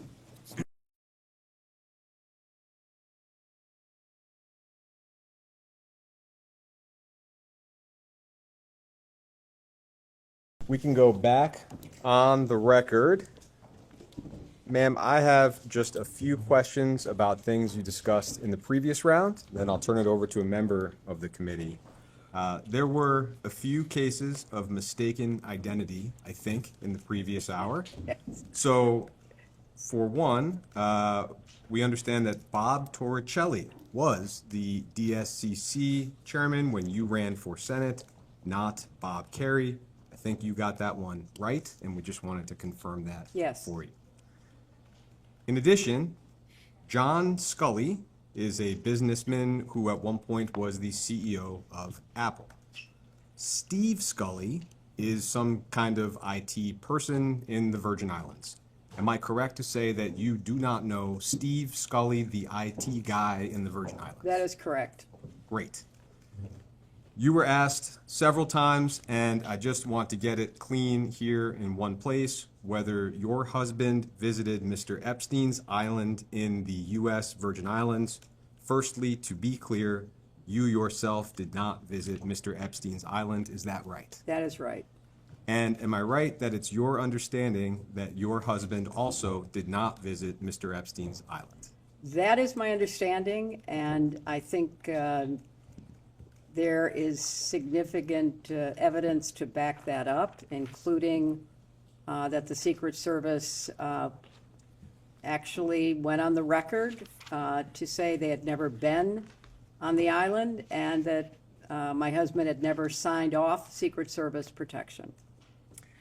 You took my next question, which was to clarify that as far as... Let's clarify it again. Maybe they'll hear it We'll this time. double clarify it, that as far as you know, your husband did not separate himself from his Secret Service detail in order to fly on Mr. Epstein's plane. As far as I know, he has never signed off on Secret Service protection.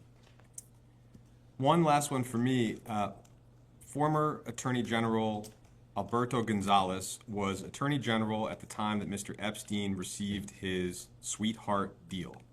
As far as you know, was former Attorney General Gonzales required to physically come in for his deposition as you are today? As far as I know, former Attorney General Gonzales was not required to come in. He gave a statement, a very short statement, saying he didn't know anything and was excused from appearing. But I think it would be useful for the committee to probe the information that was available between Alex Acosta and the Department of Justice during that period of time when Jeffrey Epstein was charged with crimes. Lastly, I will just read the names of some other individuals who were subpoenaed by this committee in connection with this investigation, and I'll just ask you if it's your understanding that those individuals were required to physically come in for a deposition. Former Attorney General Jeff Sessions, It is my understanding he was not required. former FBI Director Robert Mueller, He was not required. former Attorney General Loretta Lynch. She was not required. How about former Attorney General Eric Holder He was not required. and former Attorney General Merrick Garland He was not required. and former FBI Director James Comey? He was not required. Thank you. Madam Secretary, good Hello, afternoon. Congressman. Thank you for your patience today. As we've discussed today, you served in a variety of official roles from 1993 to 2013, First Lady, Senator from New York, Secretary of State. During your time in any of these positions, did you have responsibility for the investigation or the prosecution of Jeffrey Epstein? I did not. During your time in these positions, were you ever involved in any investigation or prosecution of Jeffrey Epstein? I was not. Which agency, just given your experience and knowledge, what are some of the agencies or agencies that would have been involved or were involved in those kind of investigation and prosecutions? I don't know personally, but just looking at the responsibilities of various agencies, it would be local, state, and federal law enforcement, and at the federal level, obviously the Department of Justice. It might well have been Border Control and other FAA or TSA, other agencies that had anything to do with transportation. But in your experience, not first ladies, senators, or secretaries of state? In my experience, none of the above. In any of your roles, did you ever seek to influence the government's, any level of government's activities, investigations, prosecutions related to Jeffrey Epstein? I did not. Similarly, during your tenure in these positions, did you have responsibility for the investigation or prosecution of Ghislaine Maxwell? I did not. Were you involved in the investigation or prosecution of Ghislaine Maxwell? I was not. Thank you. During your tenure, did you ever seek to influence any level of government's investigation or prosecution of Ghislaine Maxwell? I did not. Okay. One of the things that was discussed earlier was the conversation between Ghislaine Maxwell and Deputy Attorney General Todd Blanche, after which Ghislaine Maxwell was transferred to a lower security, more comfortable prison situation. Are you familiar with that sequence of events? I have read about that, yes. And when we, this committee, deposed Ghislaine Maxwell, her attorney requested a pardon on her behalf, or rather stated that if she were pardoned, she would be at liberty to share more information with this committee and others. Are you familiar with that? Have you read about that? I read about that. And the media has asked President Trump if he's considering a pardon Excuse me. of Ghislaine Maxwell, and he, to date, has not ruled out a pardon or clemency for Ghislaine Maxwell. And because we've talked with you today about your role as Secretary of State in trying to ensure that there are stronger policies, laws, protections to prevent sex trafficking, child trafficking, human trafficking, I just want to ask you, from your perspective, what signal would it send to those in the United States or around the world who might want to engage in those crimes if somebody convicted of those crimes were pardoned by the President of the United States? I think it would send absolutely the wrong signal. In your experience, I'll ask again, do first ladies or secretaries of state or senators oversee or involved in specific sex trafficking investigations? No, as I said earlier, Congressman, the Secretary of State has a responsibility to try to use diplomatic authority, the power of sanctions, to convince other countries to improve their laws and enforce them. In your opinion, and you've maybe touched on some of this, who should this committee be speaking to if we wanted more information on specific federal sex trafficking investigations, previous, current, future? I think the Department of Justice, which is the primary law enforcement agency of our government, and perhaps some of the individual U.S. attorneys and attorneys general that might have units devoted to trying to prevent and prosecute human trafficking. Thank you. That's all I have. And we can go off the record.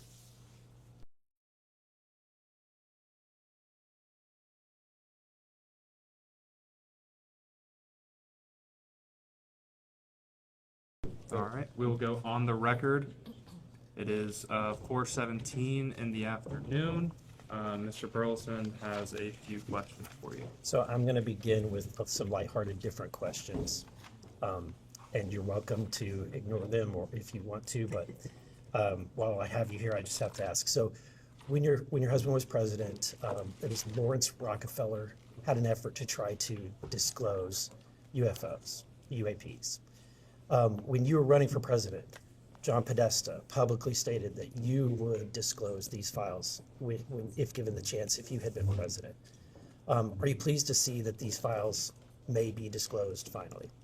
I am pleased. As I say, I think they have to be carefully scrutinized so that no national security information is disclosed. But this is an issue of real importance to so many people, and I think whatever can be disclosed should be disclosed.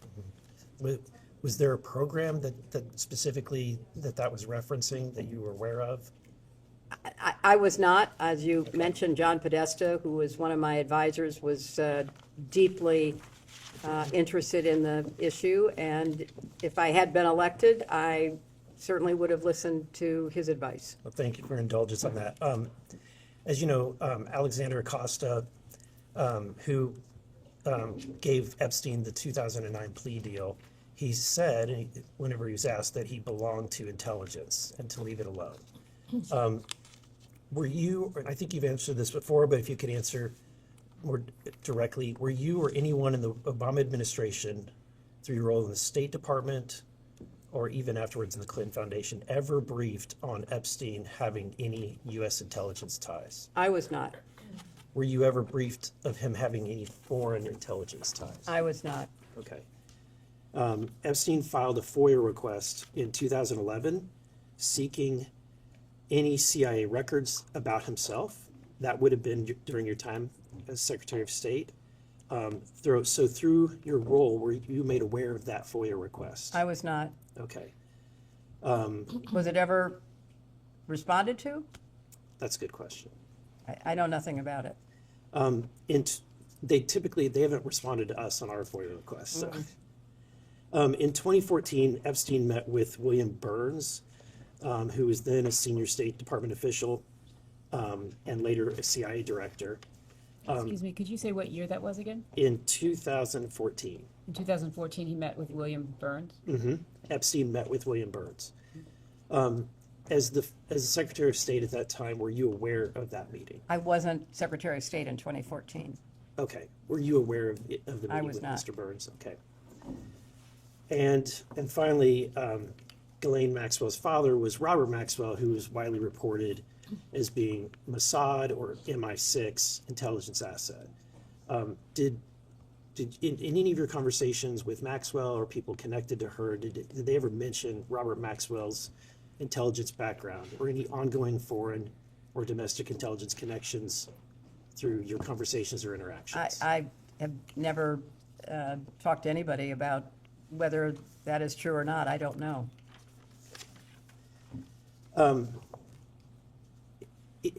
Were you aware that when Maxwell attended your wedding, she was skipping a court-ordered deposition in the Epstein victim's civil lawsuit? Excuse me, do you mean her wedding, or do you mean her daughter's wedding? Your daughter's wedding, I'm sorry. When she attended your daughter's wedding, were you aware that she was skipping a court-ordered? I had no idea. I don't know anything about that. Is this the first time you're hearing that? It is the first time I'm hearing that. But at the time, she was going through that investigation. I knew nothing about it at the time, and so I can't respond. Okay. Later, Chelsea vacationed with Maxwell in 2009 and reportedly remained. That was before the wedding. Before that, she vacationed in 2009, was reportedly friendly with her. Are you aware, what was the nature of that relationship? I think you've described it. It was a friendly relationship. Is it safe to say that she was closer to Ghislaine Maxwell than you were? I had very little contact with Ghislaine Maxwell, so I can't speak to anybody else's relationship, only my own. But it's safe to say that she was closer.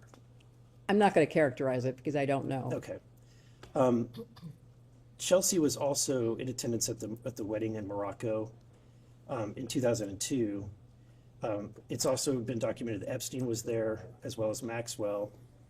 At that time, she would have been 21, maybe 22 years old. Do you have any concerns, or have you asked your daughter about any maybe potential inappropriate all activity? these questions about concerns that predate the charges and pleas of Epstein are very hard to answer because people did not know At the time. at the time. And, all the questions about, the contribution to the joint committee, people didn't know. I mean, Right. and so in retrospect, nobody would have had any, contact with someone like that. And, those people who continued to have contact with him after he pled guilty are in a different group because that happened and they still maintain contact with him. I think we're all experiencing that, where we're having a revelation of what we didn't know at the time. But in reflecting back, certainly it's appropriate to ask questions. And so my question is, knowing what happened at that time, have you had a conversation with her? Was there any inappropriate activity during that time? At the time, nothing was known and nothing untoward occurred. And then there was no further contact with him. So I can't really speculate about that further. We can all agree, I think, that Jeffrey Epstein was a monster, that he was empowered or enabled by Ghislaine Maxwell. I think we can all agree with that, correct? I can't characterize their relationship. I think you can agree that he committed crimes. He was not fully held accountable for them, which could have stopped his predatory practices, perhaps, that continued for quite some time afterwards. And then he was finally indicted for serious crimes, and he was in prison, and then he mysteriously died. And with her, she was, finally indicted, tried, and convicted. And I think you have to look at it in the chronological way in which it unfolded. Yeah, I think that there's varying degrees of culpability. She was certainly going beyond just being silent in her knowledge about the horrible acts that he was doing, but she was actually enabling him. That's what she was convicted of. That's right. But if she had not been enabling, if she had not been taking those steps, if she had just been silent. Are you asking me to speculate? I'm asking, would you agree that she would be culpable as well? Just in her silence. I have no information about that, so I'm not going to speculate. Okay. All right, with that, I'm done. Okay. Thank you. Thank you. Thank you. Next is Representative. This is sort of like off subject, but didn't you all require in the latest defense authorization that the UFO information has to be? What? They ripped it out. They killed it. Oh, I thought that had gone through. That was my amendment, and it got ripped out. Oh, okay. Well, you've just, I didn't know that, so thank you for enlightening me. Okay. Yeah, they've been killing it. I didn't know that. Next up's Representative Perry from Pennsylvania.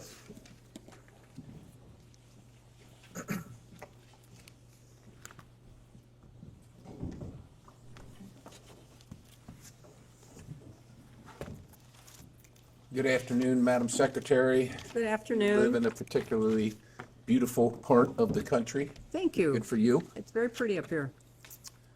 Madam Secretary, once it was revealed publicly that you and President Clinton were connected, I'm going to use that term, to Jeffrey Epstein and Ghislaine Maxwell, did you discuss the subject with your daughter? I'm, not going to, talk about what I did or didn't discuss with family members, but I can tell you that it was something that was of grave concern to us. I imagine it was, and I know that look, I think we could probably get a long way here if we could discuss or have a view into your discussion with your husband. I suspect you're going to object to that. You're So- right, Congressman. Thank you for But it granting seems me that. like these are reasonable questions. Did your Well, but did Congressman, your daughter discuss it with you? Well, we were horrified by what was later, Horrified in what way? We were all horrified of what we learned about Jeffrey Epstein, Ghislaine Maxwell, the victims. right. But Right. did you discuss with your daughter, when you say you were horrified, the connection with her father and this Epstein episode? My husband's connection with Jeffrey Epstein began and ended before he was charged with any I crime. get that, but I said- And so in retrospect, we all say, oh my gosh, that was like horrific. And why didn't more people know? And why didn't more people speak out at the time? But I think the chronology is critically important.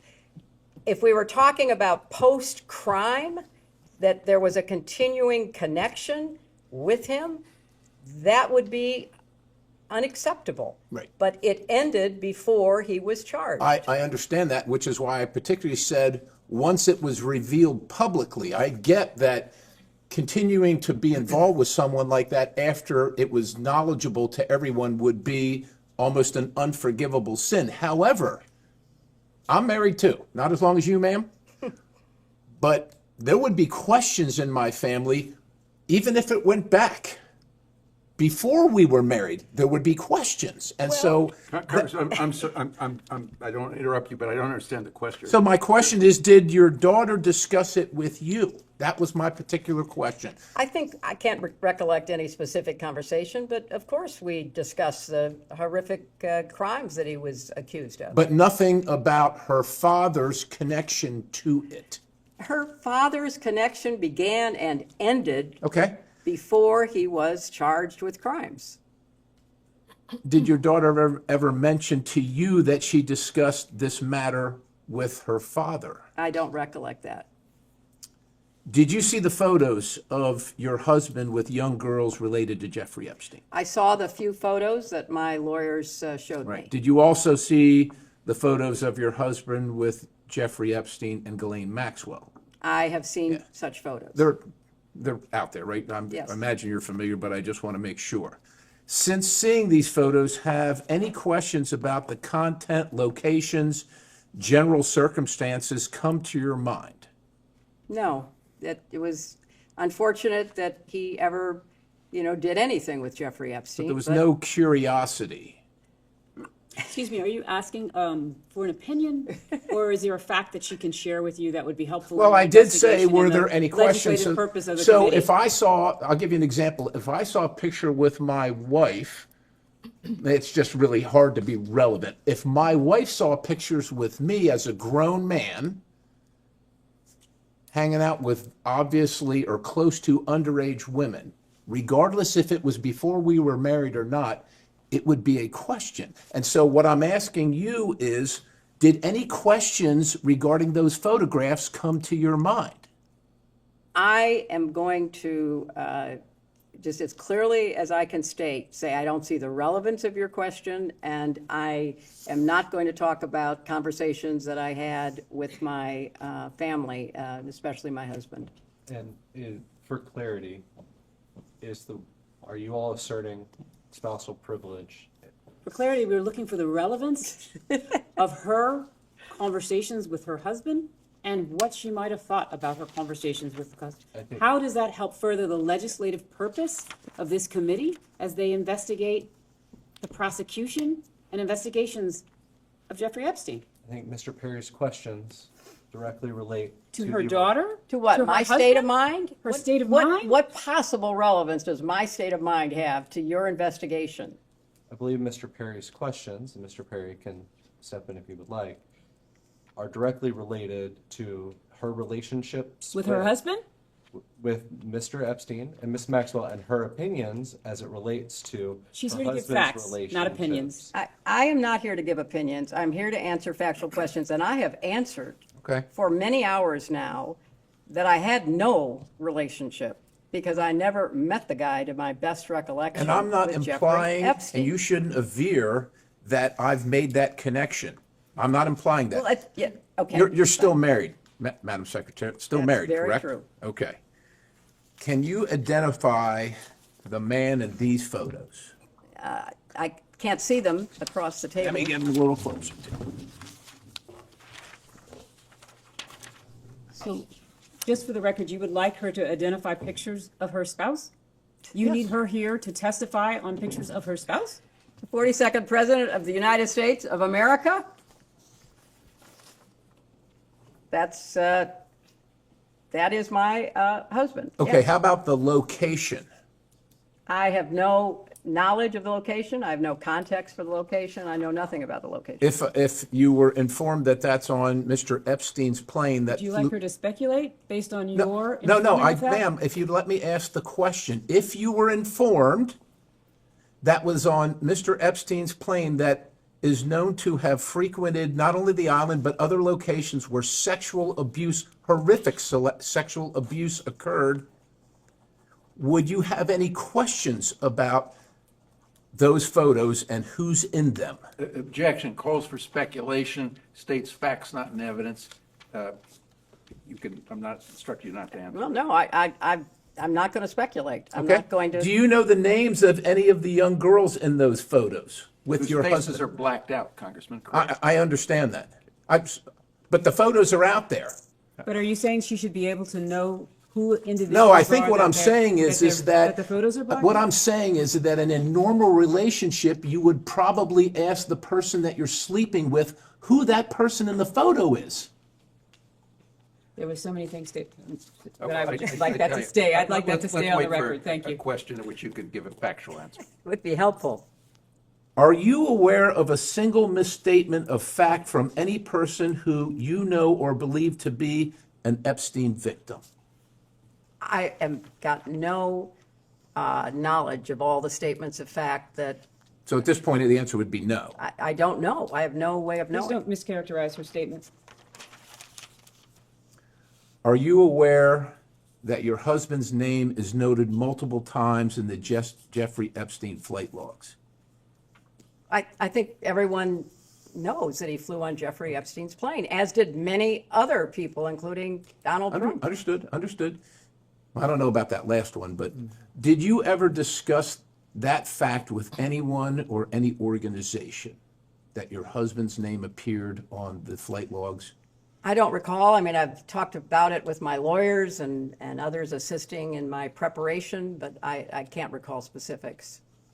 Are you aware of trips made by your husband on Jeffrey Epstein's numerous helicopters, whether piloted by Ghislaine Maxwell or anyone else? Objection. States facts not in evidence. I've never heard that. Are you aware of the allegation?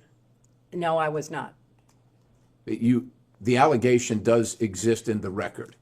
Is that something you're curious about, Madam I Secretary? have no awareness of it. Questions are complete. Thank you, Madam. Next questioner is Ms. Bobert from Colorado.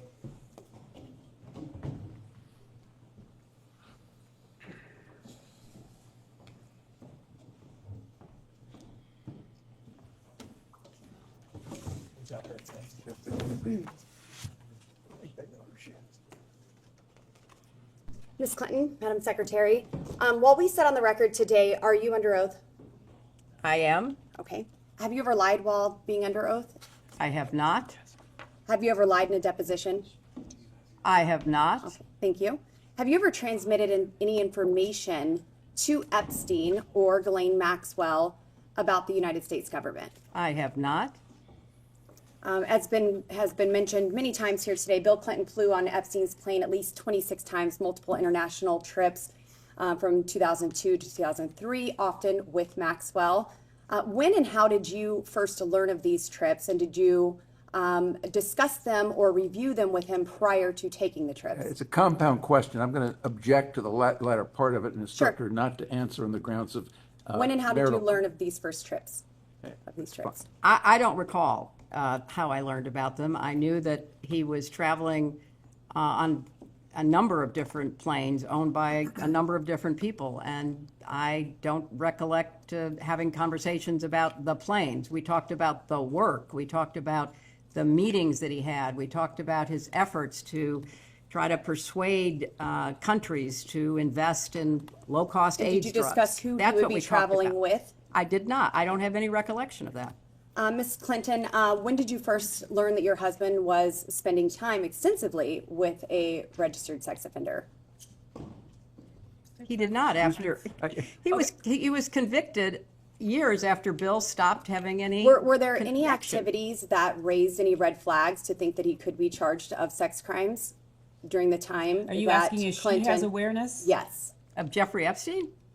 Of any red flags being brought to your awareness, to your family's awareness, while your husband was spending time with Jeffrey Epstein? I have no recollection of anyone bringing any red flags to me. So have any of the victims of Epstein or Maxwell ever reached out to you in any way? I don't recall that. You do not recall any reason a victim may have reached out to you or your counsel? Excuse me, the Question was, did question's she asked and recall answered. whether or not any I asked victim any- reached out to her, and she said she did not have an awareness of that. Moving on, Ms. Clinton, are you aware of anyone ever telling your husband that they had damaging information about him that they would release? I have no awareness of that. Did Epstein ever ask you or Mr. Clinton for any favors of any kind? I never talked to Jeffrey Epstein. Did Maxwell ever ask you or Mr. Clinton for favors of any kind? She did not ask me. Did Epstein have any connection to or association with the Clinton Foundation?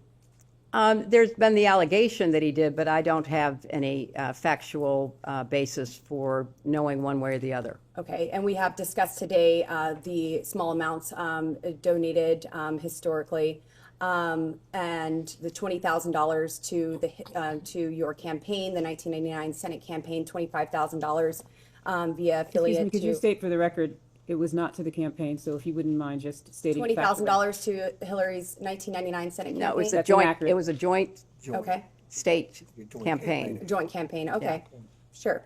Fund. Okay, so we have talked about those connections. In past public statements, as in 2017 speeches and interviews, you described Pizzagate as a baseless conspiracy theory, alleging you and others ran a child sex trafficking ring from a Washington pizzeria basement. Have you reviewed any 2025-2026 Epstein files that were released that you believe reference or relate to those specific 2016 claims regarding the Podesta emails, Comet Ping Pong Pizza used as code possibly? I'm sorry, does You're this asking relate? her about whether Excuse me. she's reviewed emails in In the the Epstein Epstein files. files, which relate to the wacky Pizzagate You scandal. could characterize it however you want. I just would like to know if she's familiar with any of them. So She's excuse me, commenting. your question is about whether or not she has reviewed any emails in the Epstein release files about Pizzagate. Correct. Pizzagate was totally made up.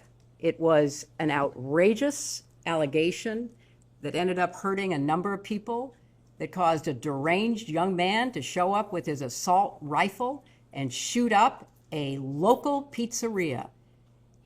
I can't believe you're even referencing it. You should be. There are connections to the language. Well, I'm the not talking QAnon about- people believe there are, so I don't know what QAnon have at people it. believe. Have at it. But you've accused certain parties, and I think even right now today, of promoting slow walking or information in ways that fuels conspiracies. In your view, did any Epstein-Maxwell related investigations or file handling pre or post 2019 contribute to or intersect with the spread of Pizzagate style theories about Democrat figures? Objection. I have Calls no for way an of answering. That is the impossible amount of most speculation. ridiculously. Have you or your representatives identified any Epstein file content that has been misinterpreted online to revive those claims? And what steps, if any, have you taken to clarify? Again, object on the ground of I think that this is all very speculation. reasonable. Well, first of all, I don't follow the crazy conspiracy stories that are online. I regret that anybody does. I find it quite sad, but also disturbing that people would believe some of what is put forth, like Pizzagate. So I have taken no steps to review anything Do you think that might pizza- have any connection to something which I think is totally bogus. John Podesta, your 2016 campaign chair, appears in some Epstein file contexts. Social overlaps or mentions. Were you aware of any of the Podesta-related communications in the released files? Can you that have- please provide examples or the evidence that you would like us to review or the exhibits that reflect that in I order can- for I can her to get- be able to I do can get that? some I mean, exhibits and somebody pause starts this with question Speak to in the that when you meantime. provide those. I will get those, and I will skip that question The until Congresswoman we can. asked generally if she's aware.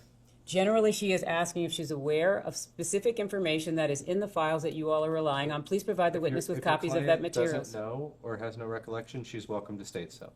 We're also welcome to actually see the information that you're speaking And to. again, the representative is asking general. I mean, general really, questions. I She's mean, I familiar. expected a lot of interesting questions today, but Pizzagate was not on my list.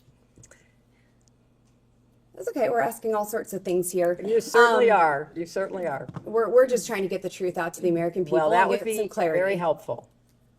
Are you aware of any files that were on Anthony Weiner's laptop in a folder that was titled "Insurance, Life Insurance," with a zip file titled Excuse me, "Frazzle"? I'd like the Congressman, chairman's this is ru- no, way I'd like outside the the chairman's scope. ruling. This is way within the outside the scope? scope. Is this within the scope, Mr. If Chairman? the chairman rules that it's not within the scope, I Mr. have other Chairman, based on questions. what you said in the public hearing, is this within the scope? We can go off the record for a moment. To Mr. confirm with the Chairman, is this chairman. within the We'll scope? go off. We'll We'll go off the record and can talk.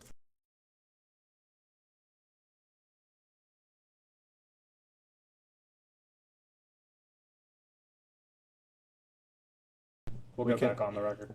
Madam Clinton, you have stated that you do not recall meeting Jeffrey Epstein and have no links to him. Have you reviewed any photos, emails, or records from the released Epstein files that might refresh your recollection of any encounter, event, or introduction involving him? Excuse me, before, you are stating that with respect to her, an interview, or with respect to what she has stated here today? I'm asking in general, has anything that you have viewed since the release of the Epstein files brought any sort of recollection of an encounter with Epstein? Not that I recall. You acknowledged meeting Ghislaine Maxwell on a few occasions in connection with the Clinton Global Initiative. Please describe each meeting in detail. I did not. I said that, actually, in response to a question, which posited that she had come to the Clinton Global Initiative in 2013, I stated I did not have any involvement in that, and I did not recall seeing her there, but I have seen photos that she has been there, and in 2013, she was very active promoting this ocean work that she was doing, and apparently everybody from the UN to CNN to the TED Talk people thought it was worth giving her a platform. Madam Clinton, one of the jobs you did for the CGI was helping and maybe even directing the planning of the annual meetings. Is that correct? No, the staff plans the annual meeting and they make a report and we offer suggestions. In 2013, Maxwell was recognized ASA Committed to Action Leader. She made a commitment in 2013 along with hundreds, maybe thousands of other people. So I find it notable that in 2011, Doug Band says that he directed the Clinton Foundation staff to bar Maxwell from receiving an invite to CGI or the Clinton Foundation events. I would like to know who overruled Doug Band's suggestion to bar Objection. Maxwell. Based on hearsay, states facts not in evidence. You can ask the witness if she knows anything about that. I know nothing about that. One moment, Ms. Bobert. The federal rules of evidence don't apply in depositions with. That's fine. I don't know universal anything about it. Okay. And so would you also not have any indication that who she was personally recommended by to receive such an I award? was Secretary of State. I was not involved with the CGI planning or operation. Your husband during that- presented that award, or is that true? I have no idea. Okay. And then just a couple of more questions. Regarding the Epstein files, there are many files where Jeffrey Epstein seems to speak as though he does know you personally. In one file, EFTA 006571115, Mr. Epstein is commenting, and he quotes, "Hey, Hillary Clinton is much prettier in person." This was Tuesday, September 20th, 2011. And then another, Congressman. I'm not going to object to that. Congresswoman, can we see the documents, because we don't think the we will get that document says printed. it. We don't Okay. think the document Okay. says it. Not that you're not pretty. It does say that. Jeffrey Epstein has I'll take it if I can also get it. commented that meetings with Hillary are not easily discreet. Has he ever connected someone to meet with you? Not that I'm aware of. Okay, I'm going to let my colleagues ask some questions, and maybe I'll be back. Thank you. Thank you. And I'm going to let staff. Secretary Clinton, just to circle back on a few things. You mentioned that your daughter Chelsea had a friendly relationship, is that correct, with Miss Maxwell? I believe so. And did Chelsea tell you what made the relationship friendly? Again, it was through Ted Waite, the longtime friend of ours. That's how, I certainly met her. So Chelsea met Glenn Maxwell through Ted Waite as well? I believe that's right. And I believe you testified earlier, Ted Waite's been a family friend for like 30 years or something to that effect. Early 90s, yes. And having a friend that long, did you never discussed Miss Maxwell with Mr. Waite? I don't discuss the relationships of my friends. That's up to them. And so to be clear, you never discussed Miss Maxwell's relationship with Mr. Waite? Not that I recall. Shortly, as my memory is, that shortly after the wedding, on July 31st, 2010, shortly after that, they broke up. And shortly after that, he married somebody else. I know nothing about the relationship. I'm just describing what I believe was the chronology. Understood. And upon that breakup, as you said, Mr. Waite never said anything to the effect of why they broke up? Not to me, he didn't. Circling the 2013 CGI annual conference that has been brought up on a few occasions today. Yes, indeed. I believe you said you did not remember seeing Miss Maxwell there, is that correct? I do not recall seeing her there. And you had no interaction with her at all? Not that I recall. After this 2013 annual conference of CGI, did anyone raise any concerns to you about Miss Maxwell being there? Not that I recall. Separate from just the 2013 event, did Mr. Band ever raise concerns about Miss Maxwell to you? Not that I recall.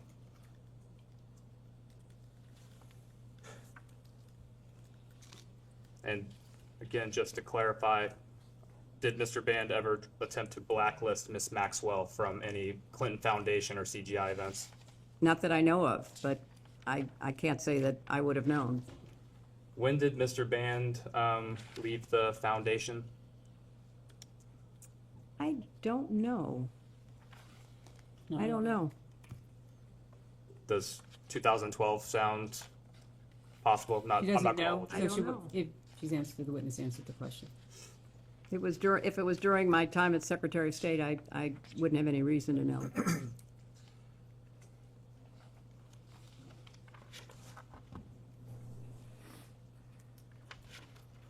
Who would have final decisions over the list of individuals or entities that would get recognized at a CGI event? It was a staff decision.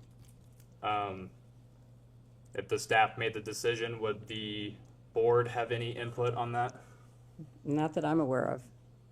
They might make suggestions as to people that should be contacted or followed up with, but I don't know specifically, and I certainly don't know anything about her involvement. Understood. And suggestions, what type of suggestions would they make on individuals or entities? Oh, they might say, you know, this person's doing great work on affordable housing, or this person has done some really exciting, you know, hygiene work, trying to improve the well-being of people in some countries. It would be things like that. So maybe invite this person because we can maybe introduce this person to somebody who's interested in doing the same kind of work. And maybe they can make a commitment together. Are you aware of President Clinton having a lunch or other type of meal with Ms. Maxwell in 2014? I don't recall knowing that. Have you since been made aware of that fact? Yes, I have been. And was that in preparation for this deposition? It was. Mm-hmm. Are you aware of any other more recent meetings between Ms. Maxwell and any members of your family? I am not.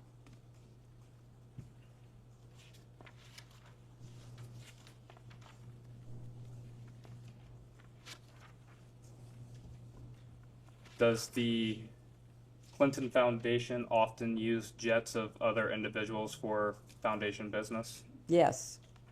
And that is still a common practice today? I don't know how common it is, but it has been in the past. And were there any other type of aircrafts that you are aware of President Clinton traveling on with Mr. Epstein? I am not aware of any other.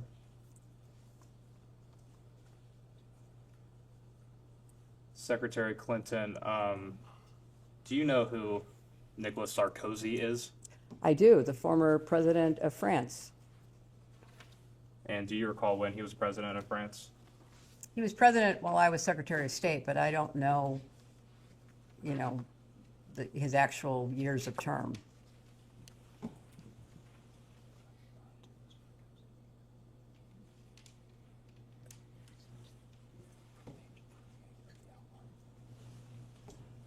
I'm going to introduce as Majority Exhibit 17 an email from the Department of Justice's release of Epstein-related files. Give us 1 second, we will provide that to you all. Thank you. I appreciate that. Also, while we have a break, I think that Congressman Perry, you wound up with at least 3 of your pages here. 2 of your Yeah, that's pages. true. Here. So I want to give them back to you because they may have notes or something. Sure.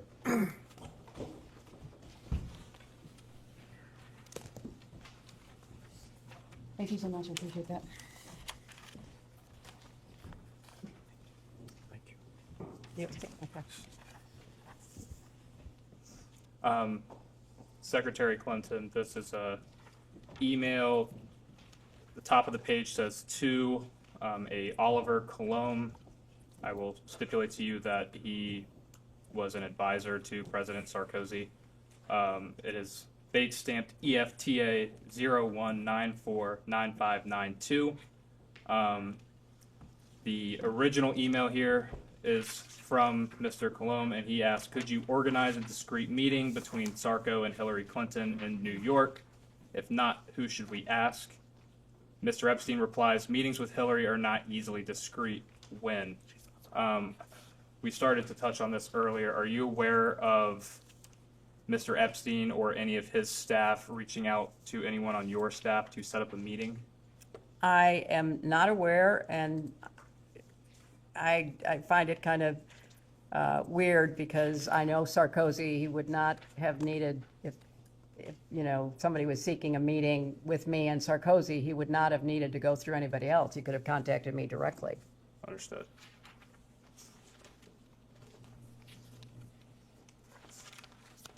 And just to be clear, have you seen this email exchange previously? Yes. And that was in preparation for today's deposition? Yes. But no prior awareness of this email None exchange? whatsoever.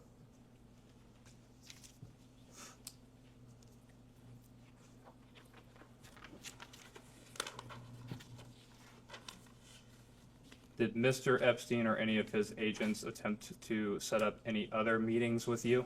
Not that I know of, but I have no idea what they thought they were trying to do.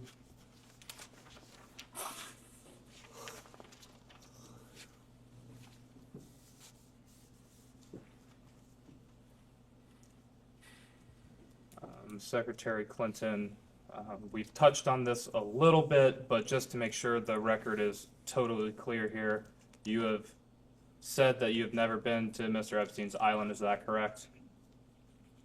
You You've know never what? been. I am so tired of answering that question. If you have one scintilla of evidence to the contrary, put it forward. I have never been on his island, period. I've never been in his homes, his offices, his anything. So I don't know how many times you have to say the same thing over and over and over again.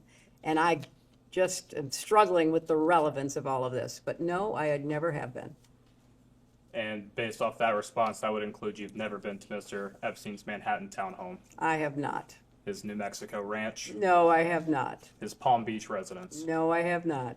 his Paris apartment. Didn't know he had one. Haven't been there.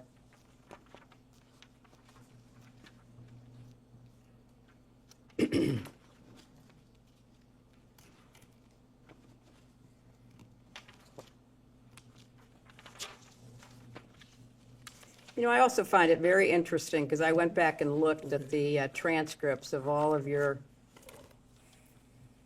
other depositions, and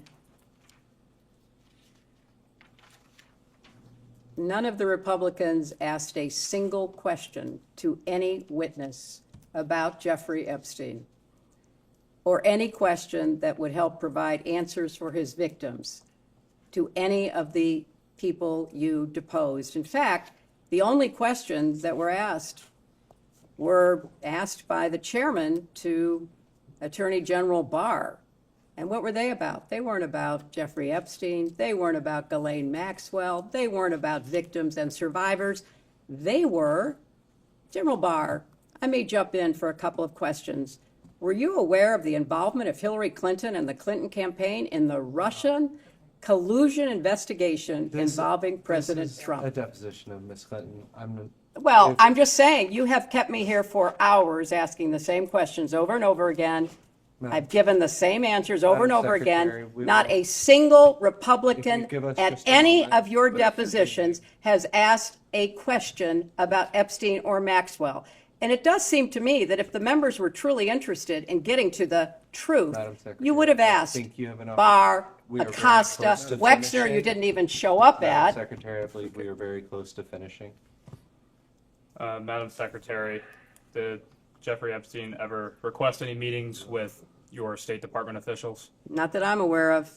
That's been asked and answered, Counsel. She said she's never talked to him. She said that repeatedly. Well, I guess they have to hear it over and over again for it to, But I think you can rely on your previous yeah, answer. whatever.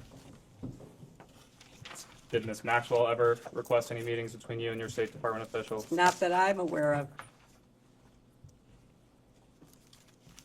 Are you aware of any communication between your State Department staff and Mr. Epstein or Ms. Maxwell? I am not. Do you? Yeah, like third and final round. Right. This is my third and final round. That's that's it for good. me, okay? Mhm. That should make you happy. You stated earlier it was false that Secret Service was dropped from some flights with President Clinton and Epstein, correct? No, she did not say that. Okay. Who said that was So let the false? record reflect. Okay. So just for clarification, her husband has never signed off of Secret Service. That means anytime he is traveling or anytime he has gone anywhere, he has not signed off from Secret Service coverage, which means the Secret Service was with him. Okay, did you know the Secret Service was FOIA'd by FoxNews.com in 2016 asking for this information, and Secret Service refused to provide it? I have a document here, which we can provide to Is you. the question that because they refused to provide it? Information to the press about flight logs, because on a 5-leg trip to Asia in 2016, it says from May 22nd to May 25th, not a single Secret Service agent is listed on the flight logs. and every other flight that he was on, they were listed on the flight logs. I had So this is your printed question off. for the This is an Secret exhibit. Service, or is your question for the Secretary? Well, I believe it was stated earlier that it was false. I'm clarifying that No, public what was stated reports. is false. Can we just make sure, can you read back for the record so that you are actually stating the actual Okay, fact? I had stated earlier this afternoon, while we're burning time, I suppose, with the last final 10 minutes of this, it was about the Secret Service not traveling with Clinton. I asked a question about whether or not they traveled with President Clinton at all times, and when I stated that they did not, I heard false. We can get the transcript tomorrow. But this is a Fox News report that you all now have, where it states that the Secret Service did not fly with President Clinton on all flight legs with him. So I wanted to clarify the record. To be clarified, to clarify, you're saying that because Fox News reported that that the Secret Service are They lying. weren't on the flight logs on a 5-leg trip to Asia in 2002. I Just believe the clarify the representative question, then. asked the secretary, not for your testimony, Ms. I'm not Ellis. seeking to testify, I'm seeking to clarify that she is representing what the Secretary said, and that she's not representing it accurately. Okay, we can quibble over something else then. Earlier, and I don't know if did this get printed off earlier? This 8-page interview with the victim, 135011144? This article will be majority 18. Okay, so I have So exhibit for majority this one- 19. I don't know if this got printed off. This is, will be a document that I would like to enter as exhibit for majority, I guess, what number are we on? 19. It is with victim 3501.144, and the document would be -032. I asked for it to be printed off earlier, but I know that we've had issues with printing. Can we go off the record for just a moment? Yes. Go off the rest. We will go back on the record. All right. All right, so this will be the majority exhibit number 19, and you have not reviewed this document. Have you seen this document before? I've never seen the document before. This is the first time you're ever seeing this document. Earlier today, in my second round, I was asking questions, and I made mention that about Bill Clinton, President Clinton's visits to Epstein Island, and that a possible cover-up about those visits, and I was called a liar, I believe, by somebody on the other side of this table. And so I told you I don't think I did that. Do that you? I would provide this document and go over it with you. This is an interview by the FBI of an Epstein victim. It is 3501.144-032. And on page 8, which I'll give back to you, or I can read it to you.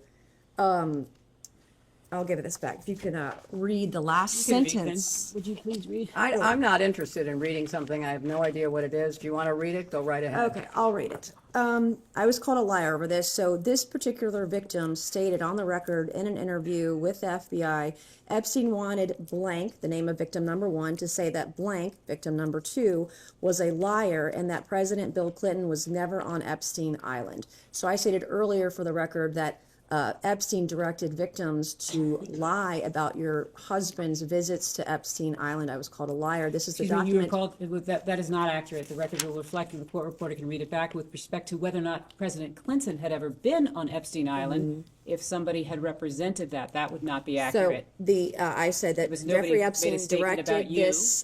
that Jeffrey Epstein directed this victim to state a lie about Bill Clinton never visiting the island. Now on page 7, for the record, which I know you've never seen, there's a fully redacted paragraph, and that fully redacted paragraph in the unredacted files of the DOJ reveal that President Clinton, it redacts his name, and it also discusses notepads that the victim wrote down in phone calls with Jeffrey Epstein because she was told to lie about another victim and lie about Bill Clinton's visits to Epstein Island. I don't know why this information is redacted. And also the attachments in this file, by the way, there were notes. You cannot see those at the DOJ. They are still redacted, which is the reason we're here today. We want to get to the bottom of this and get the truth. My next question is... Excuse me, was there a question?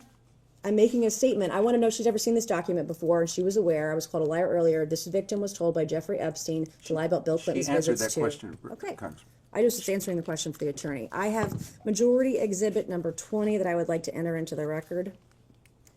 And this is page 88 of a federal case between Virginia Giuffre and Ghislaine Maxwell.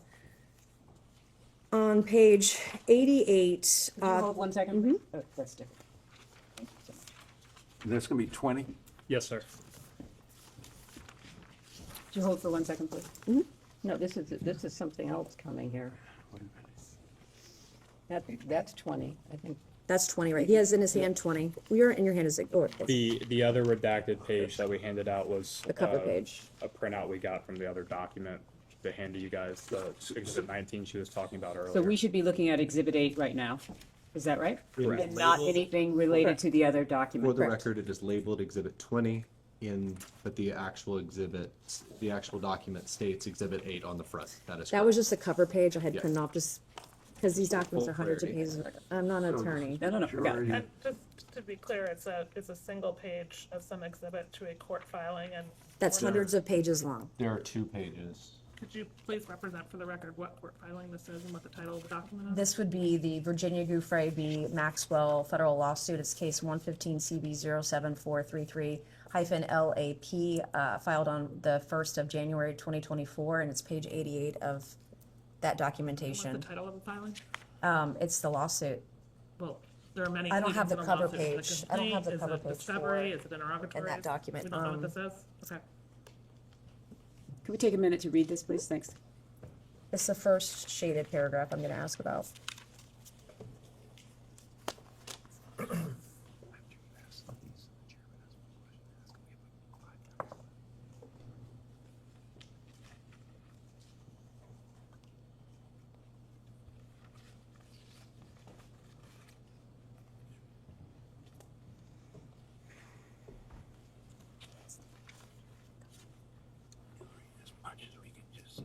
For the record, Counselor. Yes. And Counselor, be cognizant. the document is a case in the Southern United States District Court for the Southern District of New York, in Virginia Gouffre v. Ghislaine Maxwell. And I believe the Congresswoman has already stated the case number that is listed at the top of the document. Got Thank that. you for I was that. just asking what pleading it was. Is it the complaint? Is it discovery? We This don't would- seem to have the title of the document. This would be the defendant submission regarding search terms and notice of compliance with court order concerning forensic examination of devices. Thank you.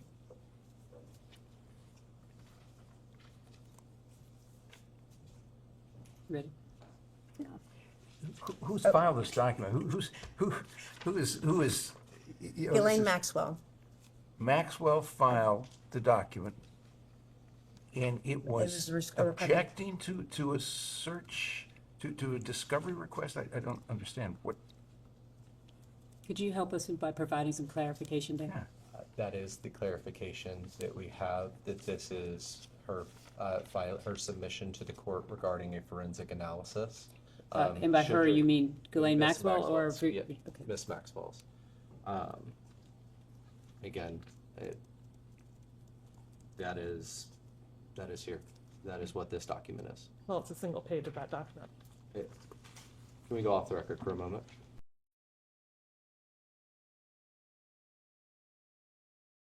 We will go back on the record. May I ask my question? Okay, so court filings, in this particular court filing, it lists you among 13 specific witnesses for whom Virginia Gouffre was seeking all communications. There are no allegations against you, but why do you believe you were included on this list with people like Prince Andrew, Alan Dershowitz, Amy Taylor, the Dubins, Jean-Luc Brunel, Bill Clinton, and yourself? objection. This calls for speculation. It's a partial document. The witness may answer if she can, but it's a list of names in a search term description. I have no idea. Did you know at any point that your communications were sought after in this lawsuit? I know nothing about this. So you were never made aware that your name was mentioned in this lawsuit? This is the first time I'm seeing this. No one's ever spoken to you about your name in a lawsuit? Not that I recall. Do you think In if this lawsuit, someone's... excuse me. Yes. A lawsuit or this lawsuit? This lawsuit. Okay, sorry. This lawsuit. So do you think your staff would tell you if you were named in a lawsuit? Would they brief you on it if you were being named in a public filing or in a lawsuit?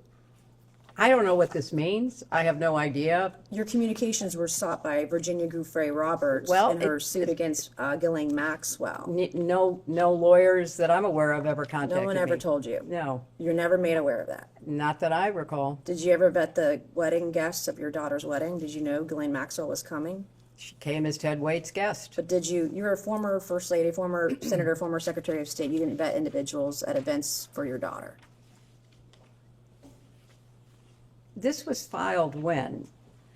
So it would have been 2024. Yeah, well, the wedding was 2010.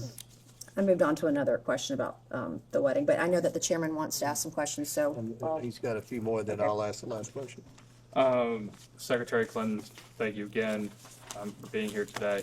I have one final question for you, and then I will turn it over to the chairman.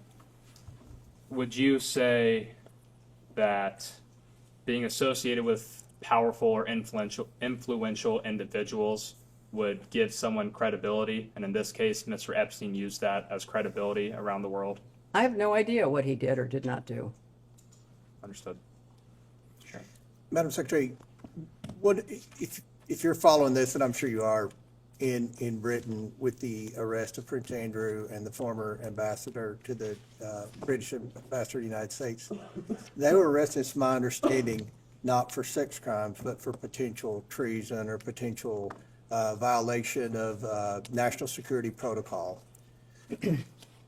One of the things that a lot of people, and you may call it conspiracy theories or whatever, but I believe I've seen it on CNN, I've seen it on Fox, I've seen it in the Washington Post, the New York Times. There's a lot of speculation that he may have been an asset, and I know several questions have been asked about that today. And you've given a lot of advice for the committee on how we can move forward. And our objective is to get the transparency to the American people, to get the truth to the American people. And by the documents being released, the state documents that we subpoenaed, as well as the DOJ documents, we're already seeing many powerful men and women held accountable. So I feel like this investigation is moving in the right direction. But one of the things where we're stumped is how do we determine whether or not Epstein was a spy, whether or not Epstein was trading secrets, because he had people on the inside, especially in the Obama administration. We're not saying you, but Obama's former counsel that then went to Goldman Sachs. Where do we go in this investigation to try to determine whether or not he was an asset? You know, Mr. Chairman, I really appreciate that question, and I can't say that about many of the questions, but I really do appreciate that question. And I think it's an absolutely essential question for you to try to examine and find answers for. And I think you said that you had either document requests or maybe even a subpoena to the CIA. I would also include the DNI. I would include any counterintelligence or appropriate unit within the Justice Department. I think you have to cast a wide net. And now that, as you describe, the government in the UK is investigating both Andrew Mountbatten and Peter Mendelsohn, maybe they would cooperate with you in their investigation. And maybe, you could reach out to the intelligence agencies of other countries that you're looking at. Israel has been mentioned. Perhaps that is one to be. I don't think Iran is going to cooperate, but I think, or Russia, but I think you could, certainly go to the UK and go to Israel and see if they would be at all helpful to you. In your experience as Secretary of State, and I know you were First Lady, but you were more active, in my opinion, than most First Ladies in the President Clinton's administration. Does he exhibit characteristics? Is there a pattern that would lead you and your expertise to believe that he was an asset? Well, there certainly is in the files, and I do commend you for getting as much released as you can. I hope you can get it all released. Hints of relationships with powerful foreign leaders, pictures, emails, meetings. He was clearly somebody who traded off of information. Exactly.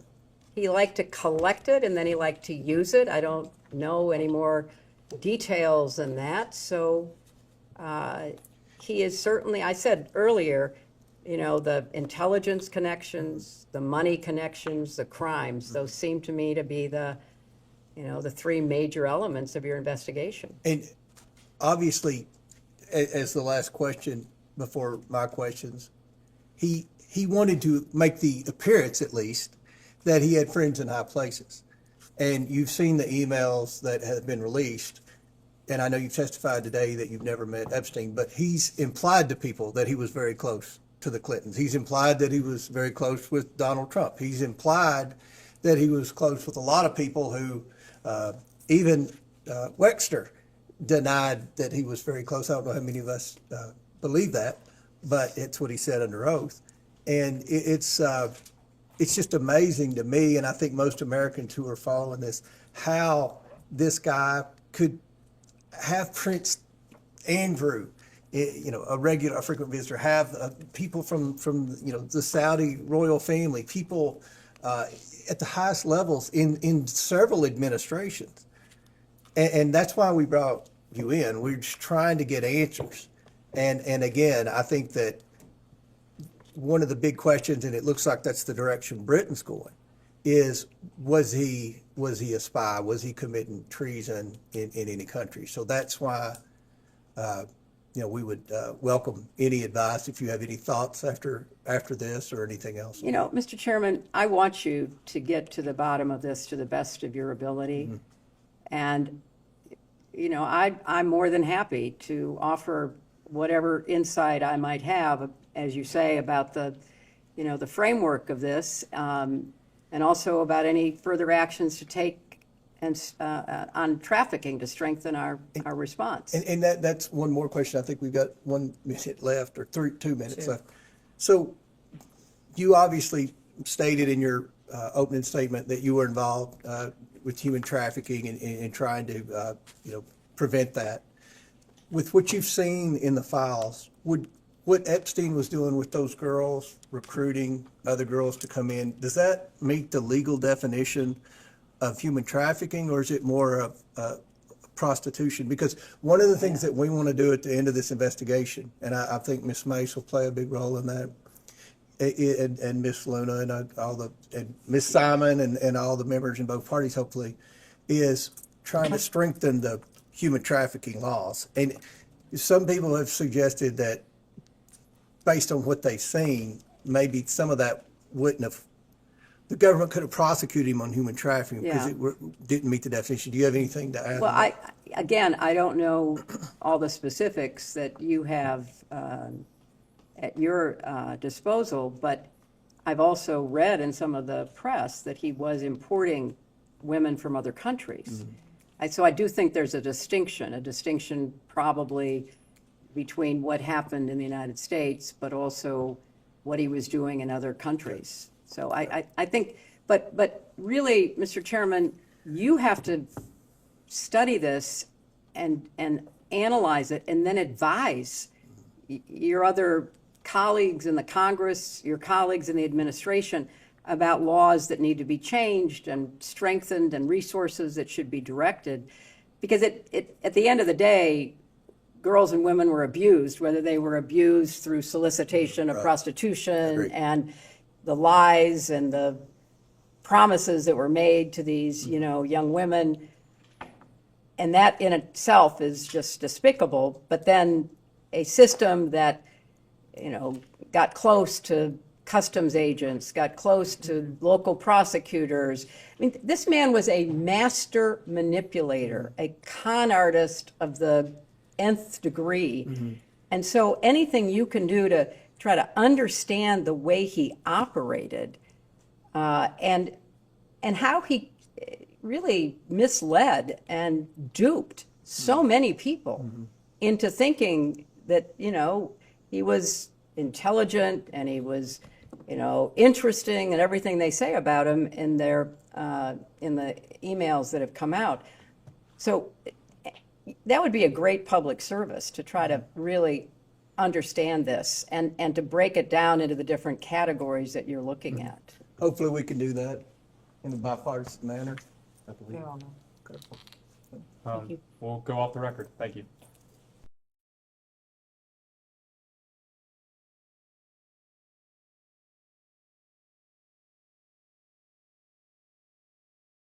We can go back on the record.